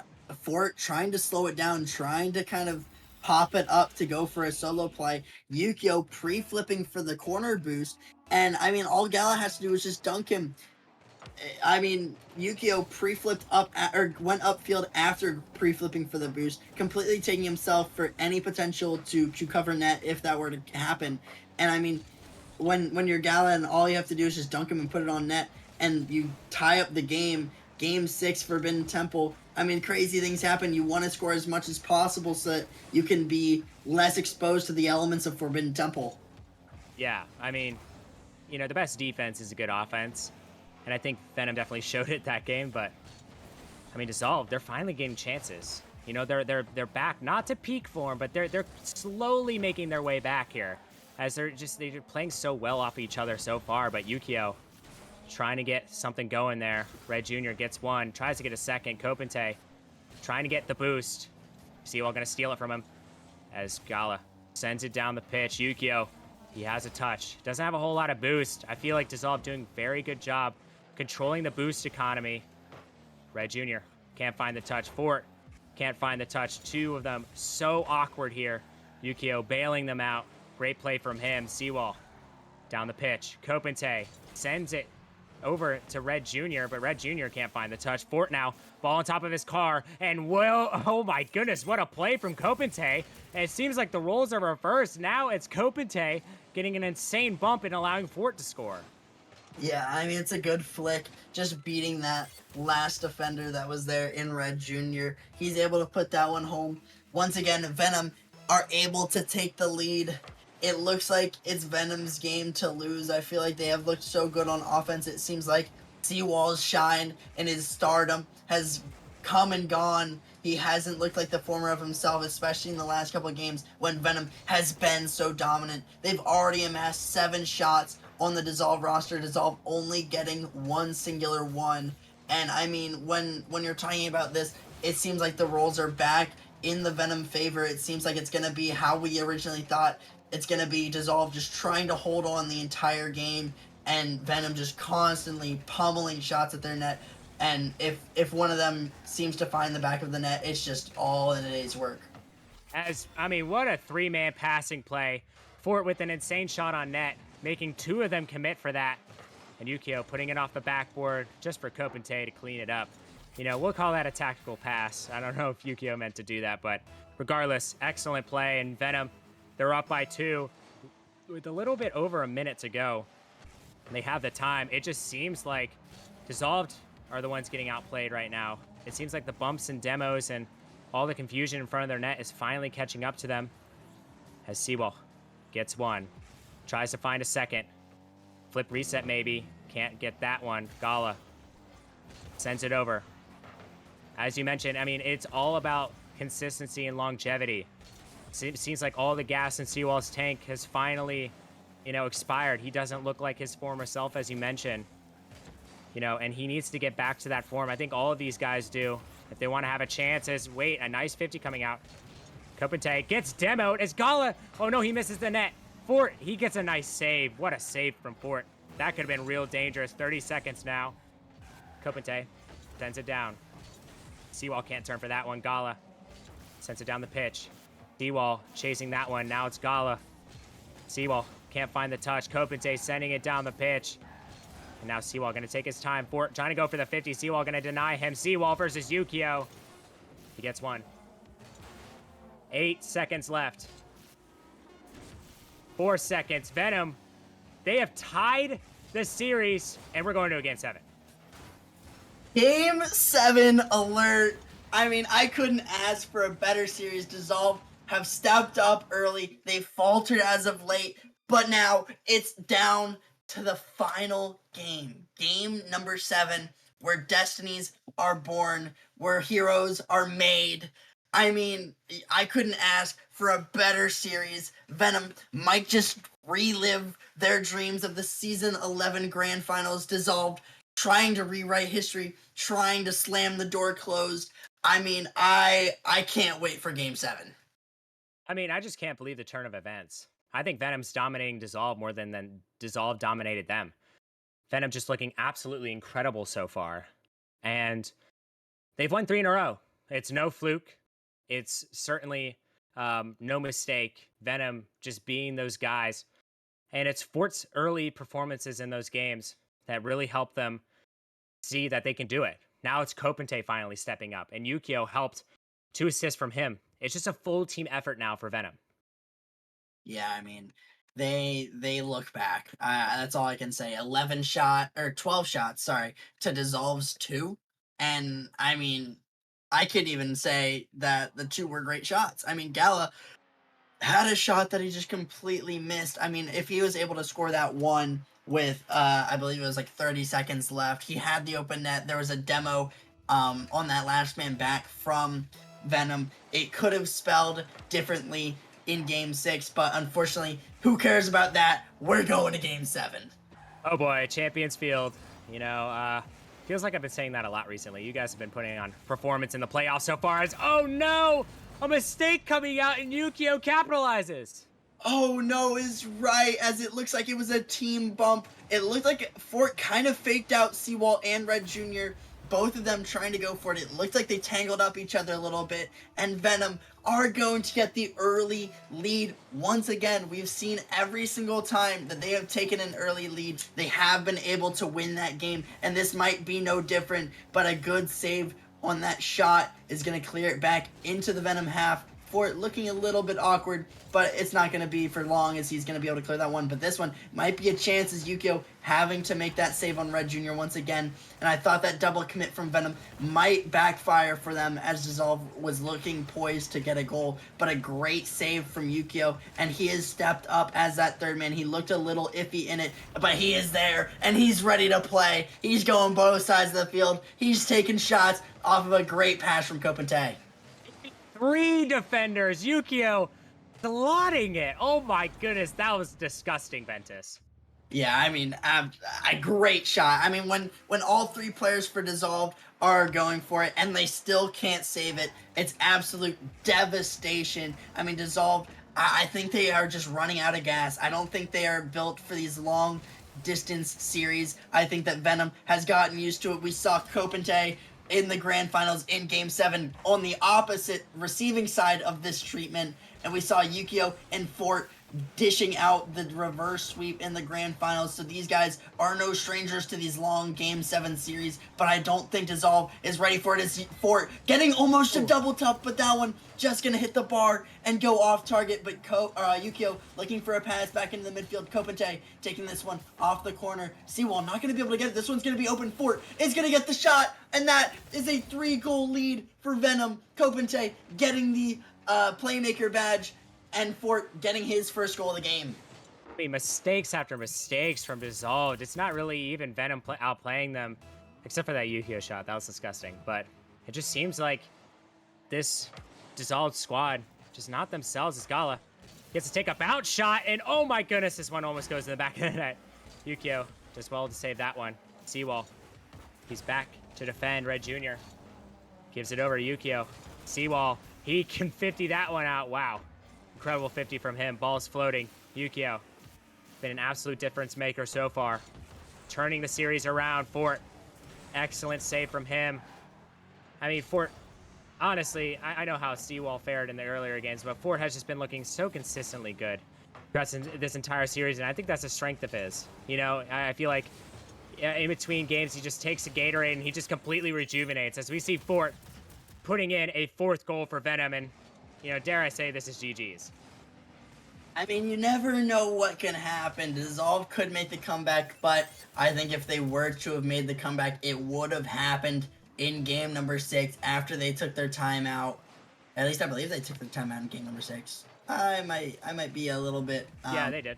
Or they took it before game 6. Oh yeah, so they should have closed the door there. Not being able to capitalize on their timeout has hindered them greatly. They needed to finish the series out, especially with not being able to keep up in the longevity. It seems like Dissolved have dissolved. They aren't the same. Venom, 5-goal lead. Yukio, 3 goals to his name. Fort, 2 to his name. This is the Venom we've known. This is the Venom we love. And baby, they're back. I mean, Gala doing the boost over ball strat, unfortunately, is not going to work here. One of my favorite strats, to be completely fair, as Red Jr. is faked out by Yukio. And now Venom can kind of play with their food here. Up 5-0. Virtually no chance to come back into this one, but I mean, we've seen crazier. I mean, just think about this season 11 grand finals. We saw some insane stuff happening there, but Yukio is going to send it out. Kopente hasn't really been able to solo play. He hasn't had a highlight reel play, and that's, you know, due to this Dissolve defense. They've been really good at shutting those down, but it doesn't matter if they're capitalizing elsewhere. As Gala puts one on target. Yukio, what a shot. You could just tell Gala so disappointed. Kopente tries to get the double. He does, but it's off the backboard. Gala off the ceiling. Red Jr. gonna follow it up. Kopente off the ceiling, flips into it, flip reset in tow. Now Seawall gets a touch down the pitch, and I mean, just looks like a lifeless performance from Dissolved. I mean, considering what they were, just not the same team, Ventus. Yeah, I mean, I feel like this is the Venom we've waited for. Dissolve not able to hang around anymore. It looked like for a long time in the first 3 games, even the 4th game there, that Dissolve was the better team if they were just able to close out the slugfest of game number 4. We'd be talking a completely different story, but unfortunately, that's not the way things work. A crazy redirect coming out from Fort with a little bit of a classy flick, and I mean, that's just all she wrote here. I mean, you got to give credit to Dissolved. I mean, they put up one heck of a fight, but it's inevitable. You know, they're like, what's that? I'm blanking. I'm actually blanking right now. Who's the Marvel villain? Thanos? Yeah, that guy. They're inevitable right now, and it seems like they just can't find anything. I mean, I never thought I'd see the day where Venom is just absolutely playing this great of defense, and this one might go in the back of the net. Kopente pinching it out for MVP of this entire series. I mean, just absolutely stellar performance. I mean, just he had his head on his shoulders the entire series. He didn't falter one time. Dissolved, absolutely. As you mentioned, just getting dissolved, and it was their own doing, not capitalizing on opportunities. They changed up their playstyle too much. They started playing a playstyle that didn't work. They relied on the bumps and demos, but it doesn't really matter. You can't put it in the back of the net. As Yukio sends it away. And Ventus, 10 seconds left. Unfortunate for Natal, but I mean, what a comeback for Venom. Yeah, I was really hoping Venom was going to take us on another vacation there at the very end. Looks like these players from Dissolve know that the game's over. Not even a consolation goal for their time. But, I mean, I couldn't have asked for a better series, I'm going to be honest. I think that Dissolved played their hearts out. I just think that they didn't have enough gas in the tank. They didn't check they were on E in game number 4. They needed to win that one. It was a must win. They weren't able to do it. And unfortunately for them, they just couldn't pull it out in game 4. I really think if they obviously if they were able to win in game 4, they would have swept. But I thought they were the better team in game 4 and had a real potential to to finish the series out early. I mean, one way at the end of the, end the night. I mean, I'm just at a loss for words. Seems like all the series have just been phenomenal so far in the playoffs, but you're not going to want to miss tomorrow. Tomorrow we finish out the first round and see if your team can make it to the second round, like my team has. Matchup I'm looking out for: Origin versus Gladiators. You know, if Venom can be taken to a game 7, who knows what Origin has in store for us? But you know, we'll see at the end of the day. Should be some great matchups overall. Hope to see you guys there. Peace out. Also, before we peace out, Ventus, I want to thank you for your time. Casting back to back, it's not easy, and I mean, we're one heck of a team. Yeah, I mean, definitely. I think that you know you're just maybe one of my favorite casters, but I think before we do that, I do want to thank all of the Nemesis Premium subscribers, especially the Challenger and above, Flame, Wiggle, Crotera, Fenrir, Neons, Street Soul, Critter, Speed, Jax, iParker, and Rare. I mean, thank you so much for sponsoring this. We couldn't do all of the stuff behind the scenes without y'all. All the sheets work, all of the crazy matchups you get to see here on stream is because of you guys right here. So just big shout out to them. But unfortunately, that is going to be it for us tonight. Gallium, it was a great time casting. I don't think I'm all. Obviously, I have one game tomorrow, but I don't think we're casting together tomorrow.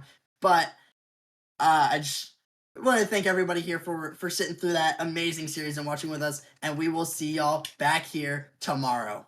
Thank you, Crip. We love you, Crip. Give Crip a round of applause. Crip, don't end stream. Don't cut me off. Thank you, Crip. Everyone say thank you. Thank you, Crip. W Crip, whip. All right, anyways, peace out, guys.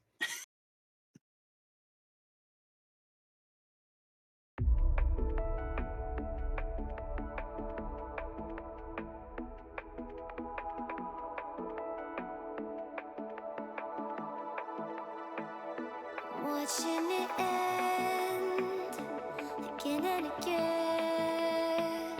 I feel it in waves, you follow me, drift into places